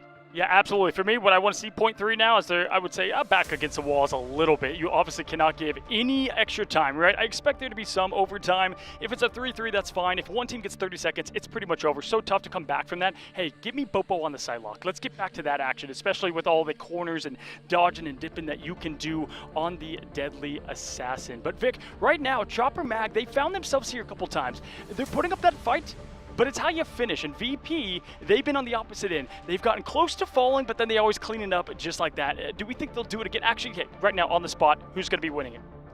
But on the spot right now? On the spot right now. Oh, that's really tough. I mean, I'm going to have to go. I like winning my predictions. You already know this, Cozy. I mean, hold on. Let's not look back at the stage 2 prediction real quick. But, so you saw, I'm going to go with the team that is the most consistent. She wins one time, you know, one time, and then it's all. I say VP. The prediction. But I do want OCE to win. I just talent-wise, it's got to be VP with the way that they're currently playing. But it depends on what this next corner fight is going to look like. Because when it comes to these type of maps, I do think this map is a little bit easier to get the payload to the finish line once you get beyond that second checkpoint. That is going to be the hard part, though, if you're Chopper Mag. And then when they have to come out of the gates, can they get past that point? Yeah, it's right there on the downhill slope, and that's what Finzi did so well. He just pushed up, didn't allow any time to breathe there. And good point. You know, as you see, we're obviously both from America, and so it's like, what teams are going? For me, I love seeing the regions that are a bit more unknown, right? The eyes a lot are on America and EMEA, so it's so cool to see OCE and what we've seen from Rejects kind of stand out. Obviously, you know, we want to see VP and what they're able to do for EMEA. A lot of talent over there, but it's surprised me now because the scrims, the pools, and what they're able to play is just a lot different in different regions, and we're seeing that not matter. They found 3 regions and put them together. It's like a transformer that they've made of chaos. And it's crazier too because when you have to forcibly scrim, right, and you're from the OCE region, you're looking at the other talent that's going to make their way here over to LAN, you are inevitably playing on ping, right? So then that's what LAN is for. It's the way you have a lot more competition with less interferences here, Cozy. Yeah, absolutely, y'all. As everyone's going to get kind of reload to get ready, you know, we just had that huge Agamotto. We're going to go ahead and take just a quick break, and then we'll be right back to the action, folks.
And folks, we are back quicker than you could say Agamotto now as we find ourselves back into this thing with 3 minutes, 13 seconds left yet again. And we stopped right where the action was at the highest climax now as Bobo is going to be that legend he continues to be. The mixtape is on and the pistols are out now. Trying to push this team back and slow things down for Chopper Mag. Now taking a look at what they do have available in the bin. They're going to get Petfig out early, which is massive. I think the passive still is not available, though, or not to use it either way now. Fidel going to be forced to get the show up to get this team a little bit of breathing room. But now at the same time, you have the Dance of the Butterflies that after Fidel had used up the fate of both worlds, and this is the opportunity Skittles use the It's Jeff and gets shut down. That could have been huge if they maybe had a mag or maybe a shield to protect that Jeffy, but then that would have used up so much of that utility as Petfig. He had tried to stay alive over to the other side. He sneakily pulls off the Karma Rival. Yeah, but is he close enough to get some of these back, right, as the Devil's being let out? And he does get Bobo into things as the Devil being let out, going to find Petfig, the very admission of the Rise there. Just like that, another cleanup. This is going to spell disaster now for Chopper Mag. They used so much to try to stay alive early. It would have liked a bit more of a reset from them. Forced out. Their hand was forced here when you got to worry about Fine letting the Devil out Sparker with the Dance of the Cutterfly, which, by the way, look at all the damage output that Sparker's put down just to be able to get another ultimate like in the last fight. That's actually insane. And look, they're just now making their way easily to the point. Minute 50 seconds, you might as well just call this game, set, and match if they're able to push this fast now. But we do have plenty in the tank. Bobo close. I mean, they just have to stay alive through these last 20 seconds of contention and fighting. It's going to be now Dredro that does find himself the master of stalling. Captain America going to go right off the map, thrown off. Goodbye, Steve Rogers. Have a nice day. Gets punished for it at the very least. Fidel does have that BRB to bring Skittles right back. Side fakes the match stats as a great ult coming out here. Bobo trying to back away, can't get the follow. This is the most important fight of the entire tournament at this point for the team, because if they win this, they can take it at least all the way to no seconds left, and there's going to be a very interesting Swallow trying to do a little bit of prediction. Did not go the way they thought. Goodbye, Shark. Back to the scene for you, and this is just now a sustained effort that is not going the right way, but Fidel is going to throw out a little bit of sustain, but gone goes the rocket ult, as we know too well. Duep coming back, though, from that Shark early, going to be able to freedom charge and paint a little bit of the path to victory. Good job now. Good patience for them, being able to get right back into it. Petha getting close to the Legendary. They're not going to have anything to be able to keep themselves alive, so you're going to have to see either an environmental rotation. Bobo, though, doesn't need it. The neutral fight for the Assassin once again. And now you have less than a minute on the clock here, Cozy. Less than 40 seconds, and Dredro does have the itch. Jeff, you could hear the Doctor Strange portal coming out as they manage to go from both sides here. Look who's waiting in the distance as a Galactic Legend, as you mentioned, goes off. And Dredro with the itch. Right back in. Is he going to go over to the left side here, maybe? You have to imagine with everybody grouped up in that side stairwell. Somebody the spawn! Sweet goodness! Baby Shark, no, delete. What an absolute, I mean, that was like cinematic moment. The portal closes as the Shark goes into the spawn. Absolute beauty there from Dredro. Probably my favorite Jeff ult of the tournament thus far. But hey, right now, they are not, job's not finished, right? Chopper Mag able to keep things interesting because the spawn room so close there. Bobo is going to be right there with the Dance of the Butterflies. You got Saipei keeping them up. They've got to find the value here from the damage boost. And they find Zen's first here too. While now this Sia comes in, VP have the number advantage. You got the Dance of the Butterflies. No, but then I was just saying that. Gets off the podium. Yeah. I was like, no, Bobo, you need someone there. Oh, hey, you know what, though? Again, no moral victories in this game. Minute and a half left, though, was looking like they could easily cap it. That would have been game, set, match. At least now, they push it all the way. Can definitely still win it. If you get past that second checkpoint. If you can push it all the time. That second checkpoint specific. I mean, obviously we've seen teams held back even around that first corner, right, before you get that first checkpoint. But again, in this map, I just feel like that second checkpoint, if you manage to make the space that you need to get through that hilltop area where before you get through that double doors, it could go hard here. But it's going to be difficult looking at what VP is going to bring out. Vic, that was the most adorable massacre that I've ever seen. Right through the portal. Are you kidding? I mean, just going right into the spot. And it was so cinematic. Kevin Feige's like, write that down. Yeah, get that ready for the next movie here. I bet you we see Jeff in the MCU. I'm just saying. I would love that one, because also Jeff kind of reminds me of my dog. They got the same cute face, and sometimes they're both up to no good. But also something else is that Dredro has always the most cinematic outcomes with these Jeff plays. Like, he's always the one to come up with the craziest play on the Jeff. Jeff. And Skittles was going 5-head there with theirs, and then it was more like 0-head. Like nothing Trying to happened go for the hardest read. The hardest read. Yes. You'd think he's reading a college book. Yeah, absolutely. Here, as we look at the defensive effort from VP, again, we got the triple Vanguard, as you all know, but with the triple strategist, sometimes we get the flex over to a duelist, you know, in that role of what it would be Sparker, but don't make this fool you. This is definitely a very hard comp to get through. Bobo going to the Punisher, love this for them. You know, some teams look at different comps they can roll with. The difference is Zen Star is able to Groot, though, and that helps them push through a bit more. Got the damage boost there from Pethek. Because then usually you want to get like the wombo combo, right? And that potential is off the table when there is no Bucky able to be played here for both these teams. And instead you see Zen's calling in these group walls, Bobo trying to get the follow being on the Punisher instead. Together with VP playing Nevix, you can't really push and pull from the hands of Fidel. And Pethek wants to get this Omega Hurricane online as quickly as possible. And how easy it is for Jeff to get ult. 88% on one side, 70 on the other, but Saipei being the absolute legend that he is on Sue's Storm, already finding the you can put it aggressive and early to give that team the win, but they're a little bit split up right now. Nope, going right up. Q ready on the dot. He had it hovering the button here, as now it's going to be the response from Skittles. Found nothing last time. This Shark is hungry. Can he find something? It's going to be the thing. This is a good pull, but he's going to quickly go down. Oh, he was able to make it to spawn. That's insane. He's like, I want to do that too. I want to do it on the other side. All right. But you also imagine the team up too, that the Invisible Woman and the Thing also provide with that extra less damage that they have to worry about. But Drijo has the edge, Jeff, as he delays it ever so slightly, but on the edge, tries to catch it on the Groots before backing away now to the rest of VP in the backline and to waste that space away from Chopper Mag. But guess what's coming? Jump. Jerry, the Bobo is coming shortly with the Agamotto. Going to find one there on Drijo. Gets a good pick to get down early. Sparker's not going to have that. Oh, nope, the res is going to be used. They thought they found that early, but no, it is going to be a huge res out there. Is Bobo coming, though, with bows of the guns. Every single bullet has a name. It's going to be Frank Castle as the author, but no time to find. Oh, forcing out an Agamotto. Oh, no. Detrimental there. Trying to stop what was the inevitable. I hated that play, Vic. I'm going to be honest. That's like the fourth Doctor Strange, like point blank in your face. I'm taking a bunch of damage. I have Agamotto that I've seen, and it's only day 2. But you know what? From a different look this time around. He tries it. It fails here. Finzi follows up right afterwards, meets him back in the spawn. Maybe it was like, you know what, I'm going to go down. I need to get that portal back anyway, so I'm just going to go ahead and go early, right? Maybe that's why, but the Agamotto to boot was interesting as now we do have the clouds opening up. Pethek looking for a Category 5 Hurricane. We'll see what they find. Saipei does have something to keep it. Oh my, feel the wrath of the shield of Captain America. That Hurricane dissipated real quickly over the Atlantic, it looks like, as we see the It's Jeff now coming out from Skittles. And he's going to be able to send back his own Steve Rogers, but it is the Magneto that falls victim. As he says, hasta la vista, tries to dip away, but doesn't want to take any more damage because look at the time now. He wants to navigate right back to the back of his back line, it looks like. Send him all the way back. He's got a minute, less than 20 seconds on the clock as the It's Jeff from Drijo now comes in. Yeah, let's see what Drijo continues to find here. And it's going to be, wow, look at the strange pull there from Nuep, who's now so close to that ult. And they're going to all just team up here with ease. And there's nowhere to go, Vic. Wow, Animal Crossing backline at its finest. Hello, Tom Nook. Better have that money when it comes to Collector coming up through, and they isolated him. Oh, man, I do not want to be that Doctor Strange. All right, now we got the Punisher, the Final Judgment coming in together with the Freedom Charge to set them up into place. This is great, too, because they don't have to waste Fidel and that invisible boundary. As the Mag Bubble comes in, it gets bursted, and they get saved from themselves. Could not find anything from it, and that was the battle you needed to win. They knew Nivix did not have the Meteor M to have a little bit of contention there for the judge and jury, and right now it's 36 seconds and counting down, and they used so much on that fight. That was the big commitment here from Chopper Mag. Right now, you look at what they have available. It's going to come down to maybe Pethek and a Legendary. They do have Skittles as well, which is going to be okay, because if you look at what VP has, there's not going to be a lot of answer to this Legendary, but there's so much space to hide. They've got to seek them out if they want to try to make this thing interesting.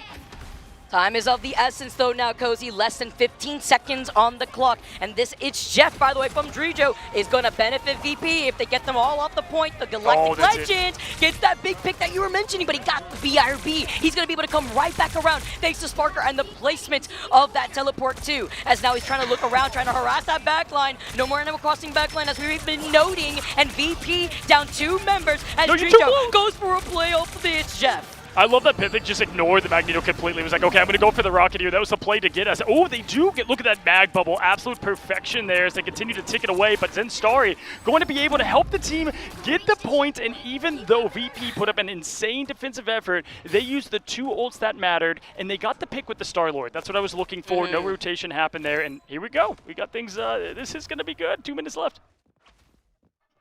Good looks here, and that's why you're seeing them already move all the way up so that way they can create some of that space, but they also want to have more momentum off this cart too. You look on the other side and we're already seeing some swap ups too, Cozy. Nevix on that Angela. The Daredevil is out to himself. While Drijo did use the It's Jeff at the very end of that last fight, we know that Jeff has no issue boosting up that ultimate just as quickly. Yeah, Chopper Mag almost looks like they have the defensive comp here more, but no, it's going to be the aggression that has been the definition of this VP. You look them up, and it is absolute aggro. What they've got going for the Devil going to be let out here shortly. Agamotto opening up. He found himself Nivix and the split of Daredevil. Both of them going down just like that.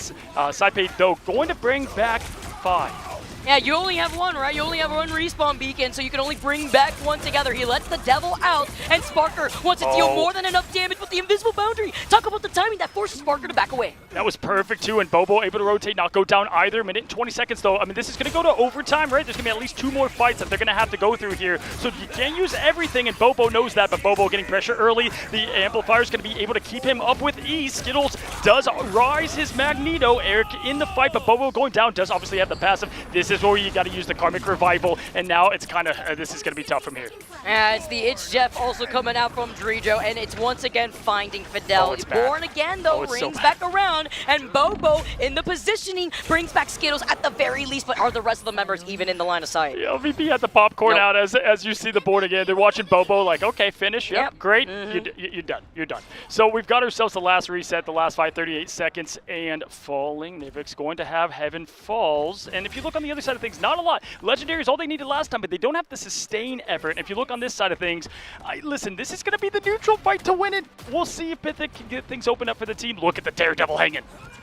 He's waiting to jump down. The Galactic Legend comes in and he immediately gets targeted, but you have to look at your backline. You will not have sustainability if the Vanguard lineup of VP is terrorizing your strategists. Absolutely, Captain Freedom gets it done, and they are unable to even get things rolling. The portal coming out, there's 2 seconds. One, the story of Chopper Mag getting the victory will have to wait for now as VP dominates there. 3-1. That was an absolute series, Vicky. And once again, same story for VP. Bin, don't break. You can show cracks as long as you don't fall. They found the weaknesses that they needed to, and they got the job done. Took it home here, Cozy, but a great performance from Chopper Mag. I mean, even when it was down to the wire right there, a few seconds away from pulling up that Doctor Strange portal, he still gets interrupted by the Angela at the hands of Nevix. Finzi, too, when it mattered the most, was able to make every last second count in benefit for them. But this is the issue when you have a round robin like that. You need upsets if you're Chopper Mag, because these wins, you get something on VP, right? You did not count that as your 4 games that you were going to win, right? To be able to succeed and go to that next stage. That's the issue. If you win that, then you can clean up from there, right? 3 wins almost gets you there. 4 is going to guarantee it. Taking a look at the stats, though, they do speak for themselves. And, I mean, wow. Listen, it was close, but no. When you look at what we've got going for these duelists, that was the big difference. And I just didn't love Bobo on Ultron there. I wish we would have saw something different, and that's what happened. The Drijo's 43-2, by the way. The Jeff is. He had like 43-2.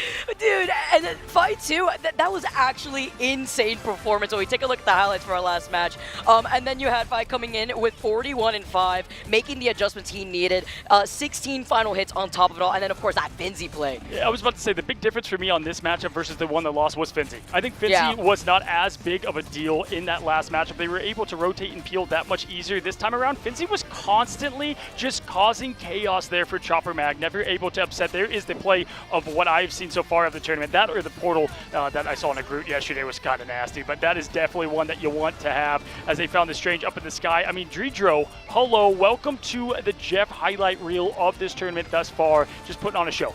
Yeah, you said you hungry? Hold on, I brought you some lunch real quick. Find them in the back line. But it was a great performance from both of these teams. 5-2 being on that daredevil, sticking through to it here. You saw the Eye of Agamotto come out, well, get shut down almost immediately afterwards. But I'd have to agree, Cozy. 16 final hits in favor for Finzi. And even though if they have very similar damage together with that and Zenz, who put on a performance too, it was the disruption that the Captain America brings. And listen, if you're a fan of VP, this is kind of what you expected from the team, right? You watch them a lot. You can fall, and sometimes it's gotten the best of this team, but lately, over the last month, they've just cleaned it up so much. The VP that I wouldn't say like grew up with, the game's not even out a year, you know, but the one that we have seen time and time again, the team that didn't drop a map for ages and then kind of finding themselves again, well, they found themselves here in Atlanta, Georgia. Well, welcome to Marvel Rivals Ignite in its infancy, right? It's true, though. Yep, You have seen them from the very beginning, and you've seen what they've had to do to get to this point. And as we also highlighted before even starting the series, this is a team that has stuck together through the highs and the low,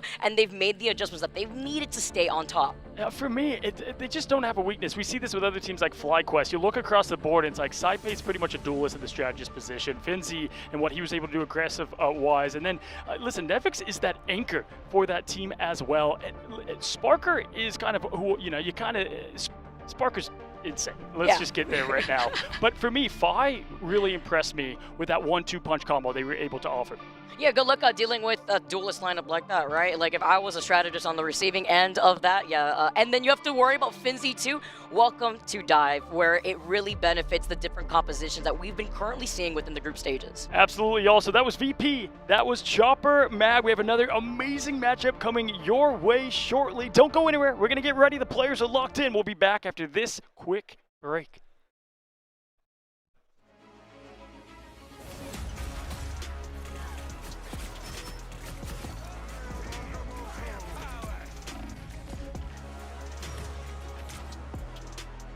Hey, we're VP.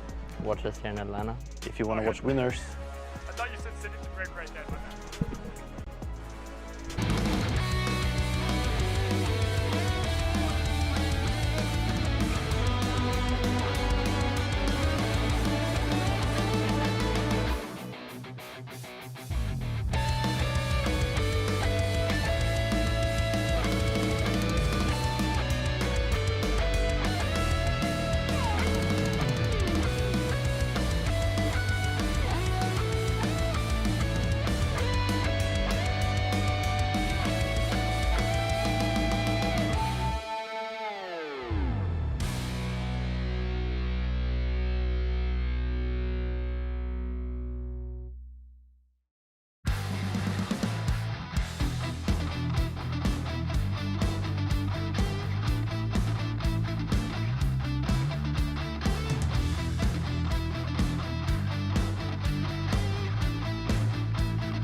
which ones have what it takes to become the best of the best. The fight is gonna happen right here, right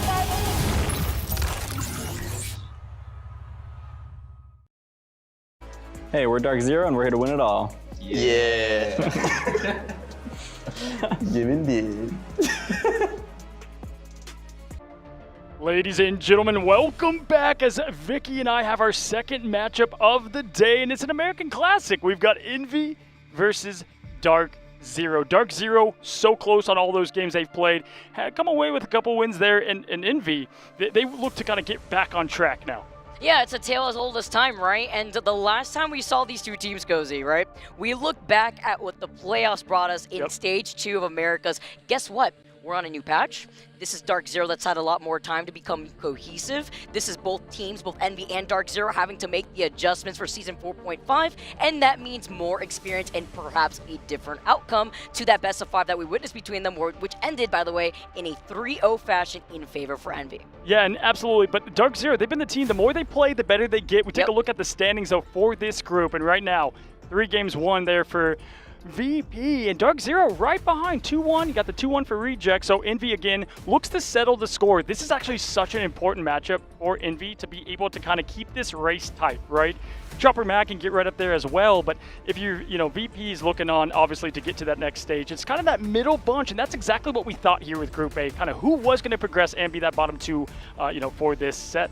And it's been a mix-up, right? Because we've been highlighting OCE, Chopper Mag that we just literally saw on our screen. And it's the fact that you have to say goodbye to 2 teams between Group A and then another 2 set of teams within Group B. And those 4 teams will fall outside of the contention of being able to obtain in the money, more money that they could possibly get, and also the opportunity to play on that big stage. Yeah, absolutely. And with Reject and what they're doing, they're looking like they're not slowing down anytime soon here. But taking a look at Team Envy, listen, I feel like we're on home court here, Vic, because we know this team so well. We casted, I would say a billion games since June here, and looking at them, I interviewed them, and they said, hey, their biggest weakness, themselves, Vicky. And we saw that a little bit in their previous matchup, but right now, as we see Speedery and Gang, they've got the talent, they've got the veteranship of just being experienced, not only in LAN, but in these games. And Vicky, we talk about this all the time on cast. It kind of starts with that backline, Month and Nero. If they start to struggle, that's where you can kind of see some dominoes fall. And, I hear people highlight it all the time as well. Speedery, kind of on that Bobo effect that we saw there on the Ultron. Want to see him in his proper crazy duelist form. A lot of teams and players rank Speedery as one of the best in the business. And then you have to also consider the IGL calls, right? The riding on the coattails of Kaluj, Window together as well. Kaluj is just such an experienced veteran within this team. Speedery obviously as well too, but it's about having that cohesiveness and the flexibility that this team has brought on. And you already know, looking how yesterday went down, they're upset, and it's like they have that in-game rage meter so that way they could come out and rise above everybody else. You know what shocked me yesterday is I was asking them, hey, who's like the loudest on comms? Speedery. Okay, the man that gives me the yes and no answer. He's quiet in person, but he knows exactly what to call, and he's the loudest there behind the scenes. I love that. But when we look at it, we'll talk about them more here in a second. Let's look at Dark Zero. This has been the team that's collected all the talent across teams, put them together for a super squad. Oh, goodness, the 6-7 as we have them now with a great salute and what Matara has done for the team. Karova and his 6'10" foot awesomeness. And, of course, you're amazing. Yeah, we're amazing, right? I love these guys too, and they're very vocal. They're great on talking to us as well, just kind of giving me a little glimpse into what to expect. They were telling me how they love and rally behind Smash, the controller player within this team, and what he's been able to put on for a performance, right? Because you talk about the different peripherals and what advantages you may get to see. We already have TTK, right? The Vanguard controller player. We've seen Skittles just recently, the controller support player, and then you currently have Smash, the controller duelist player, who also is able to go side by side with the rest of Dark Zero. Yeah, way back when I was a controller player myself, and then like 8 years ago, I'm like, I had to get to keyboard, right? That's what all the pros do, but no, we're seeing the opposite. It's getting done on the sticks here, even at the highest level. But yeah, Dark Zero, a meta that does favor them very well. I think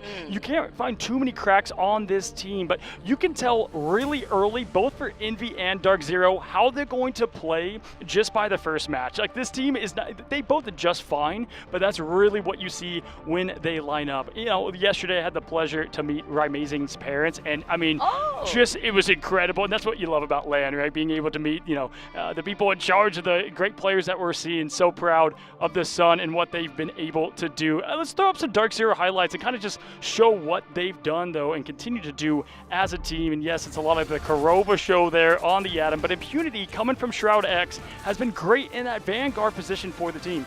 Yeah, you know, we like to talk about how, you know, certain teams like VP have stuck together. Well, guess what? A team that had to learn how to become cohesive was Dark Zero. They literally rebuilt this entire team around Smash, the only mainstay member from the original Dark Zero roster. You take all these very talented players from everywhere, and then you bring in Impunity, you bring in Madara, and you get to see what these Vanguards have also been able to do together with the crazy strategists, the flexibility of Rising.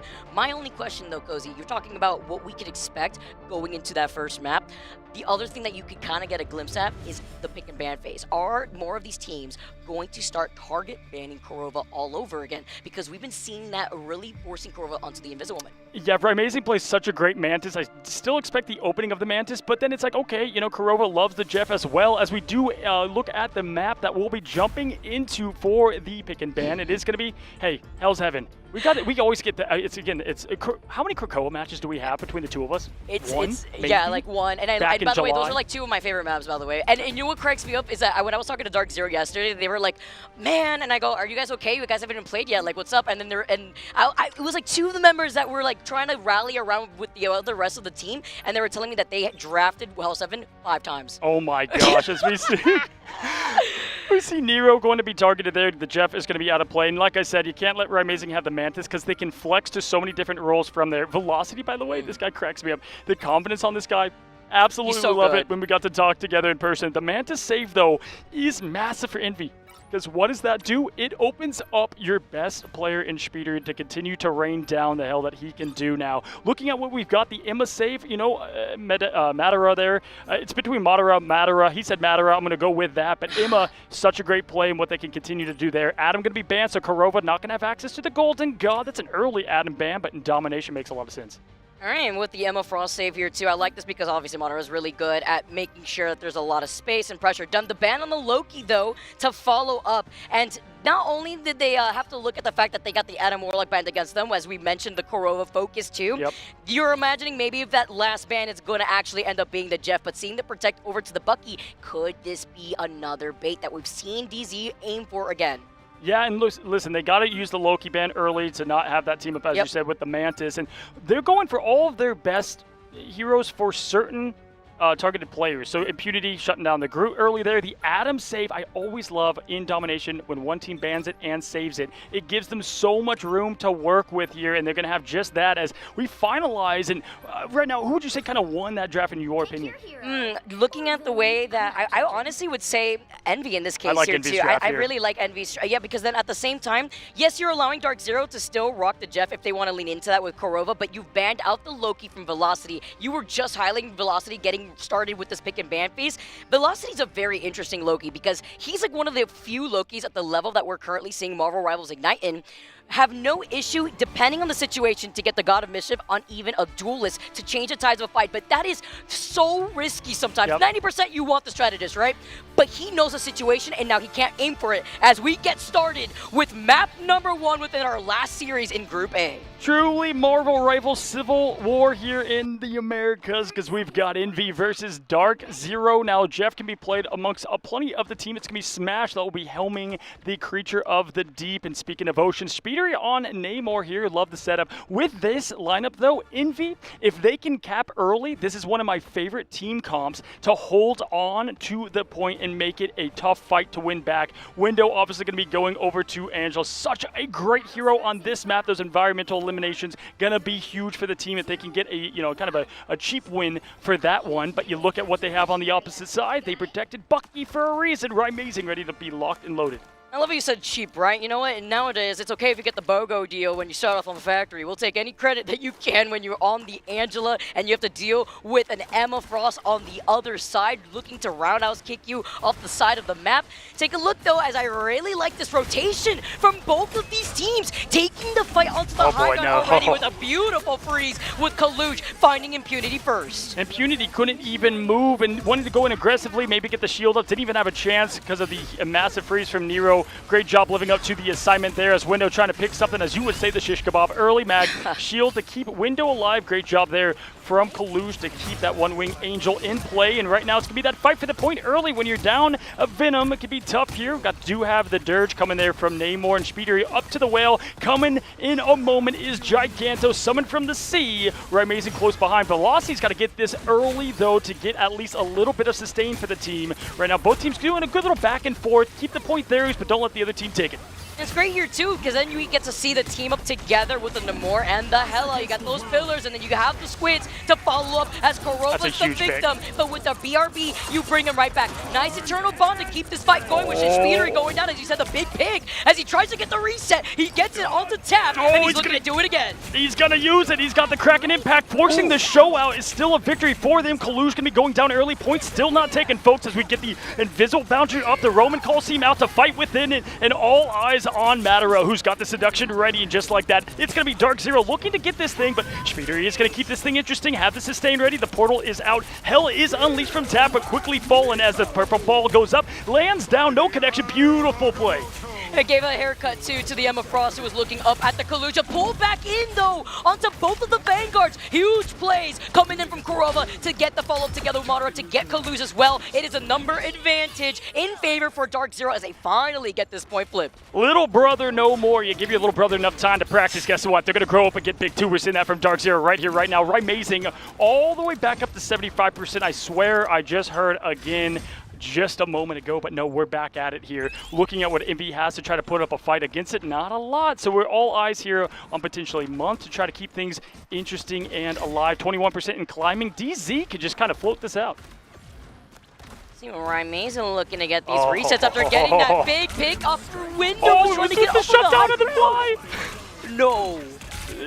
If you just miss what happened there, we quickly had the old velocity ball coming from Ryan Mason that then anti-fly to the Angela, fell to the death. There is a Window. What a play. What a guy. Now as Impunity is going to be ready for the call, the assignment off of that Venom over to the Strange. Now Velocity waiting to get that damage boost up and the sustain if necessary. Let's see if they use it aggressively here, maybe with this Kraken impact.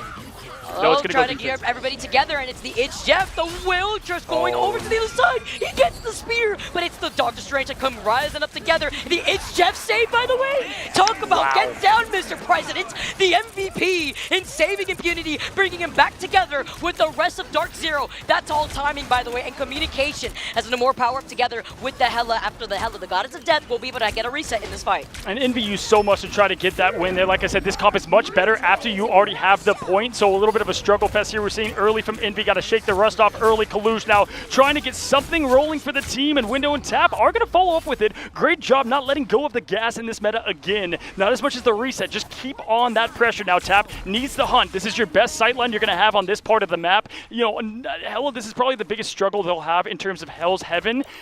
Tap, we'll see if we can make a difference right now. That's really what I'm looking at to give them a shot here. But now they've got the point. This is where they want to be. I expect this to get up close to that 80% mark. And they can force it into overtime for a while, too, if it ends up flipping for whatever reason, right? They can stay on this point for a while. That's the Tap backing away. All right, don't want none of that business. And the little extra health that Hela gets, too, after the changes that we saw in 4.5 after backing away.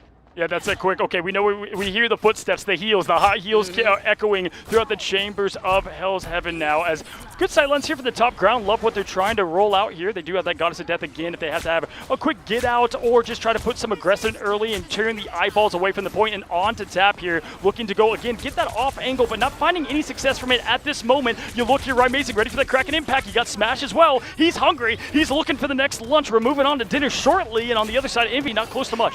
Oh, wait, Window for me on the slow fly around, by the way, to try to get the Shish Kebab environmental KO. But it's the space bot and the time bot, thanks to the Goddess of Death and at the hands of Tap. Envy now just waiting around, nearing already 70% in progress on that point. Again, this comp can just keep this thing rolling for them. They're going to try to have to time up what they can do with Rymazing, maybe with the damage boost of Velocity. What they want to look for, the anti-heal is out, though, and their main target is Rymazing. They know he's locked, loaded, and ready, but you can't stop a man who's got the metal arm, throws it down, and Window can't even rocket out of the sky. That's one way to Oh my, goodbye. Goodbye, Kalush. That was huge from Smash. Went all the way up to the high ground. You think you're safe? Well, guess again. He makes a swap up because at this point they're nearing 90%. Doctor Strange portal on the board, and they have all the stall potential here. Cozy, Eternal Bond online here for Month, and Window as well with that Heaven's Retribution.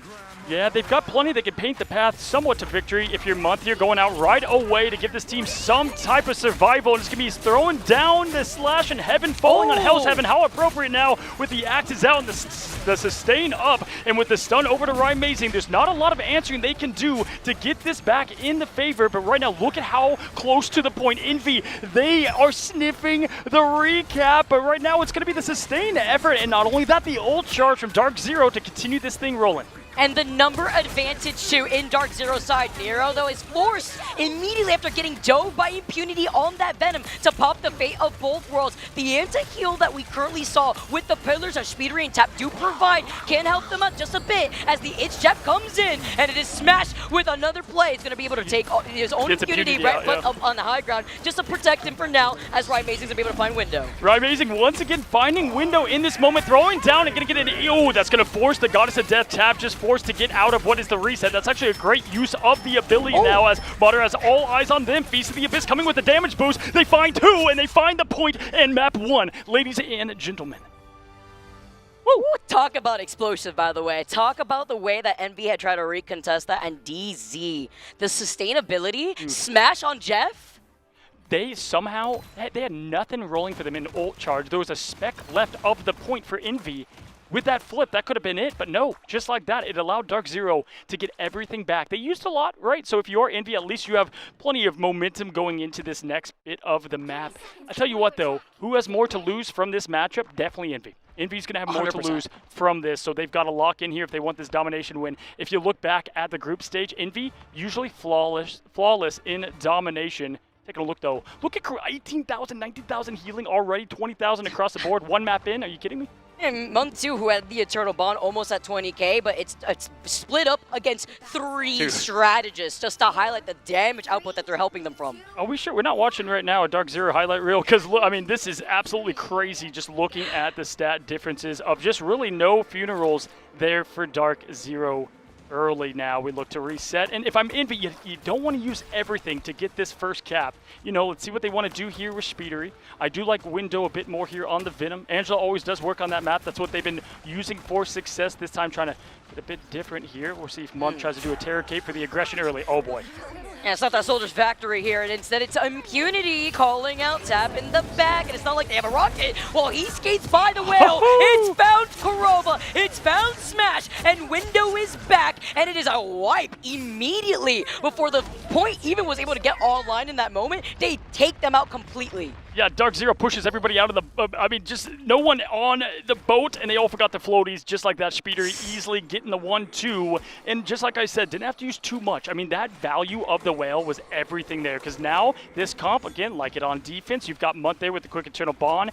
Nero shortly behind as well, and so this is what they can cook into. Maybe you go with Window and Nero for the quick power-up and the damage boost of the Abyss. You could go either way here. Kalush looking to play this defensively, potentially here with the Meteor M.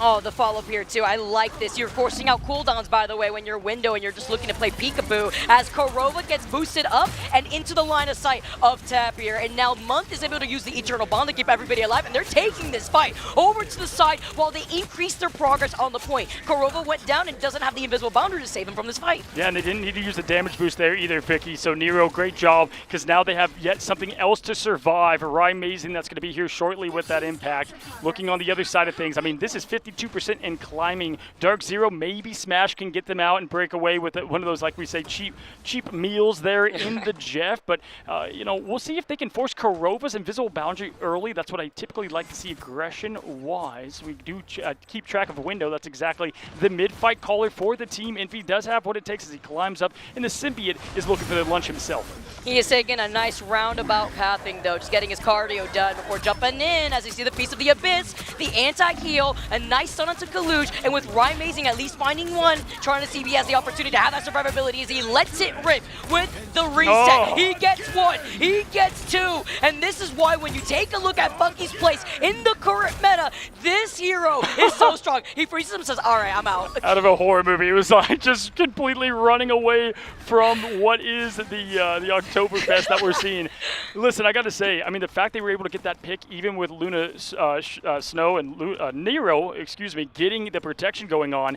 What timing there from Rymazing. Counts it down. 1, 2, 3. Bam. Throws on the Kraken impact. Not enough upkeep there for the team. Gets the resets and the quick 2 pops on Month. Right now, Tap, I need this man. Step it up. Let's see what you got here, because the hella play, they're fueling what they have there in Namor, but we got to see more from the elimination side. Yeah, we saw the Tap get like one big crucial play and a nice freeze now this time around coming out of Velocity as the Fate of Both Worlds comes out, forces Tap to back away instead. And again, this is for that title dirge that you have with the team up together with Speedery, who does have that whale. See if he could get into position for it. He's trying to bait Mono to look at him up on the high ground. Sign of Seduction online while he looks at where everybody is to see if he finds him funneled in that side room. Yeah, speaking of, the Oceanic Creature Smash, I feel like it has had this ult for a lifetime. We'll see if they use it here right now. Just the whales coming out, and Shamu making an appearance on window, closing that window shut there. Oh, sorry, on the other side of things. Tap with finally some value of the Goddess of Death, because there's so much distraction happening in that bottom room.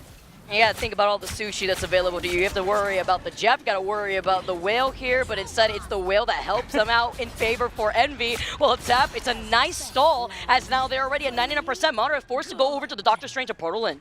A lot of oceanic circles here. Thought the whale was the Jeff, but this time, oh my. A second. They were a second too late. That was so clean. I mean, that was just an easy. They want that one back. No question about it. I mean, Dark Zero, I felt like they had so much in the tank from it, but really, as we just highlighted what Tap had to do there, does and just rises up to the call. Now a little bit of a swap here, window going over to the Groot, and we look at what this last map's going to be for them. Oh boy, that's going to shake up some momentum of a match that was looking strong. Smash also making that swap over to the Star-Lord too when he was originally on the Jeff. They didn't get the impact that they really wanted off of the Jeff originally, and maybe even deciding, do I want to flex over to something else here if it's not the Star-Lord instead, because considering the fact that they're running no more. All right, good luck. Galactic Legend perhaps getting shut down. You're getting sniped by Tap. Yeah. Yeah. There was no value out of the Jeff on that point. I mean, there was not much from it, so I do like this swap up over to the Assassin of Rivals and Psylocke. Taking a look at what Envy has, they can open it up with the Eternal Bond, Nero to follow. So again, my call here, if Envy is able to take this first cap, I think they're going to be able to completely silence this thing up and I would say steal a win because of how the early points play. But Envy, I've seen them enough. They do take a little bit of time to warm up. We've seen that time and time again. But I said I was looking for both teams and how they're going to show up on this first bit. We're seeing a lot of great play here early. The last time these two teams fought against each other on Dom, by the way, it was like 2-1 as well. So it's very similar to what we're seeing right here. Although that was on Burning T'Challa, it's a different look on Hell's Heaven as he smashes right there on top of the Squids. Impunity harassing Envy in this side room because he had the Feast of the Abyss, looking to get more output with the anti-hero. Can Rymazing follow up? No, he's forced to back away. He didn't like those screw walls put up by window. Yeah, they tried to go through that Luna Snow ult there and unable to get anything from a Kraken impact, and Impunity unable to get what they wanted there, and that's just going to set up Envy with the success. Window frozen shut, but about to get that old imprisonment that they want right here, going on the aggressive mode, and that's going to force Karova to get the boundary out early. Exactly what Envy wants to get this thing, but Velocity answers the call. Window, goodbye. Rymazing to follow. What an answer from Dark Zero. I love this turnaround from Dark Zero. They get the wipe on Envy, but each little key piece, by the way, from Window trying to block out the healing from the Fate of Both Worlds that Velocity had originally with that Groot wall, to the awareness that Dark Zero understood, all right, let's not overextend. Back away, we recontest, we isolate instead the Groot, and we were able to then pick them apart the way they try to pick us apart. Clap, clap, clap your hands. We saw there for Velocity, able to get the snipe on over from Luna Snow to Window that opened up the floodgates there. But speaking of flood, we do have Speedery ready to summon Shamu, ready to go. Kaluge also ready for the Meteor to slam down. Rymazing looking low early, like this rotation Tap going up on the high ground, trying to find an off angle, but every single time it's Impunity that quickly finds the Goddess of Death.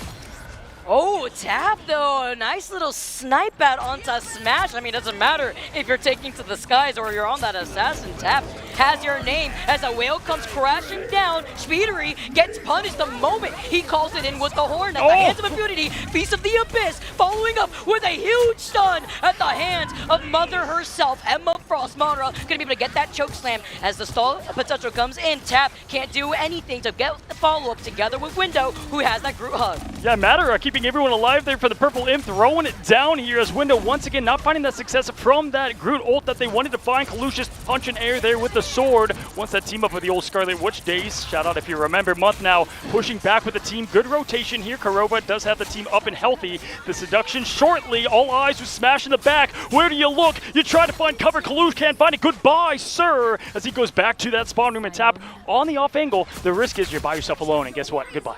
Dude, Cozy, right now, Dark Zero is nearing 90%. Envy have not flipped this point once, and they have time with Window being on the Doctor Strange to at least get this portal in. Yeah, they're going to get the portal play back. They have 90% and climbing here, and at least they've got Speedery around the corner, got the Psylocke v Psylocke, and Matera just staying alive, barely there, touching 10 health, going right back up like a beat of an audio. Speedery now 98%, looking for that dance, going for the Assassin Waltz. Backline gonna find it, here goes, activation Q, looking for Kurova, gonna go closer to the teammates, near to keep the team alive with velocity in the show, and Smash closes with the dash, the flash, and the finish. And the timing, though, did not come out from Envy and Nero on that Fate of Both Worlds, because guess what? Window is the first to get taken out, and it's only up to Nero to contest, and no Nero, no passive from Tap. This is Dark Zero with a mollywop on that final round. Yeah, history not repeating itself this time against Envy. They know what to look for, and they've got that LAN energy. It's who shows up on the day, and right now, Dark Zero looking all the bit apart from what we've seen thus far. This team, we continue to say, gets better and better. You know, the more they age, it's like a fine wine, Vicky, and they continue to age beautifully as we take a look at the final stats and what they were able to put up. But Dark Zero getting that first point.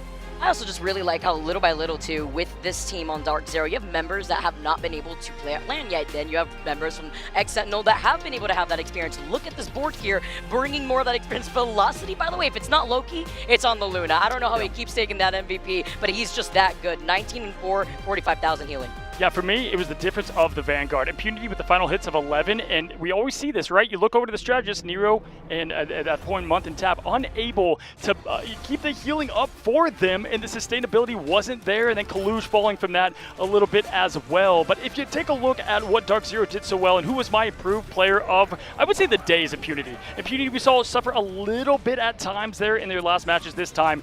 Didn't blink an eye, and that's exactly what you want to see, and that's what happens when you allow a Venom and a Jeff, you get shenanigans. Yep, the semiotic shenanigans. We talked about it for a reason, and this is it. And, you know, that's even with them not having the ability to play the Mantis, right? No damage boost. They don't need it because they have the disruption that they need to bait out the cooldowns from the strategist. Even with Envy looking dominant on that second round, it was a turnaround and not burning the ultimates that they need, even when Dark Zero trying to desperately portal in for that second point. Absolutely. And listen, don't let that domination fool you because the second point was just equally as Envy's as that Dark Zero win on the last two. And so this is going to be what we like to call a barn burner. Not a lot of time to fix mistakes though. Best of 3. Envy can find themselves near the bottom of the entire bracket here for this group. And this is one of those games, if you look at who they have next up and what they have available, again, they've got more to lose here. So they get to pick the map. They're going to reset, reload. We see a lot of Yggdrasil for them typically when they do get to pick the point. I expect that to probably be their pick. We'll have to see. Yeah, you see what the advantage is too, because as you mentioned, when it comes to group stages, right, losing one map matters. It alters the score. It depends on where you're going to be sitting, if you're on the bottom 2 to be eliminated, or if you're in a better situation when it comes to playing on the big stage where it matters, where some of you may be coming to visit here in LAN to watch your favorite teams compete on the big stage. And then looking down below, it looks like they've picked their next map, Cozy. It's going to be Central Park. Ooh, okay. No, I do like the pick here. I mean, looking at the setup they're going to go with, I don't expect to see as much of the Namor and Hela pick here. If I am on the side of Envy, they play this map great too. This is kind of the old comfort pick from even way back in June. We saw them back in the mid-season. They were almost undefeated on the map, so I do like the pick and the play here. Looking at it though, you know, this is always the interesting storyline. Tap has usually taken over the role for the duelist, but we'll have to see if, you know, because who's always knocking on the door? If Tap, you know, is not living up to what they want at that moment. Caliente. Mr. Cal. He could come in, Cal himself, yeah, and which would be interesting because that also matters where have they been able to practice together with Cal, who's been sitting out for a while during stage 2. I interviewed them and I was like, hey, how often is Cal asking to come in? It's like every single time. Like, Cal is ready. He is there. The man will show up if needed. But again, Tap, I saw in point 2 really pick it up there and what they're able to do.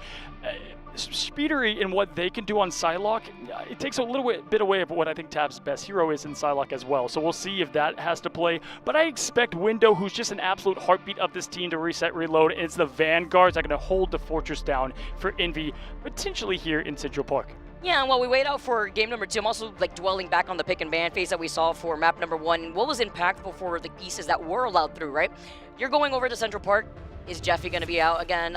Maybe not, because we saw that Jeff was banned. Yep. Dark Zero to Envy, and we know that's great too, because Factory being there, then you have to worry about the Angela on top of it all. Imagine having to get the whiplash of looking at where the It's Jeff is going to be, because we saw some great plays within that first round, but the adjustment needed when it didn't work out the second round was needed, and Dark Zero was able to bring that back for game number 3 when they didn't have the Jeff. Yeah, no, that's a great point. With Envy in general, too, we've seen whether it's the group stage or over there in the mid-season, they're a team that kind of has waves, right? And you see this happen in, let's say, basketball. You have these teams that kind of have waves and ups and downs, and Envy, when they're up, and they're hard to beat when they're down. It takes time to reset. As we look at the draft, and right away, it's going to be the quick Emma ban coming from Dark Zero. I do respect and like what they're trying to do, shut down Kaluj, trying to get a hold of Mother there, and Mantis on the other side of things.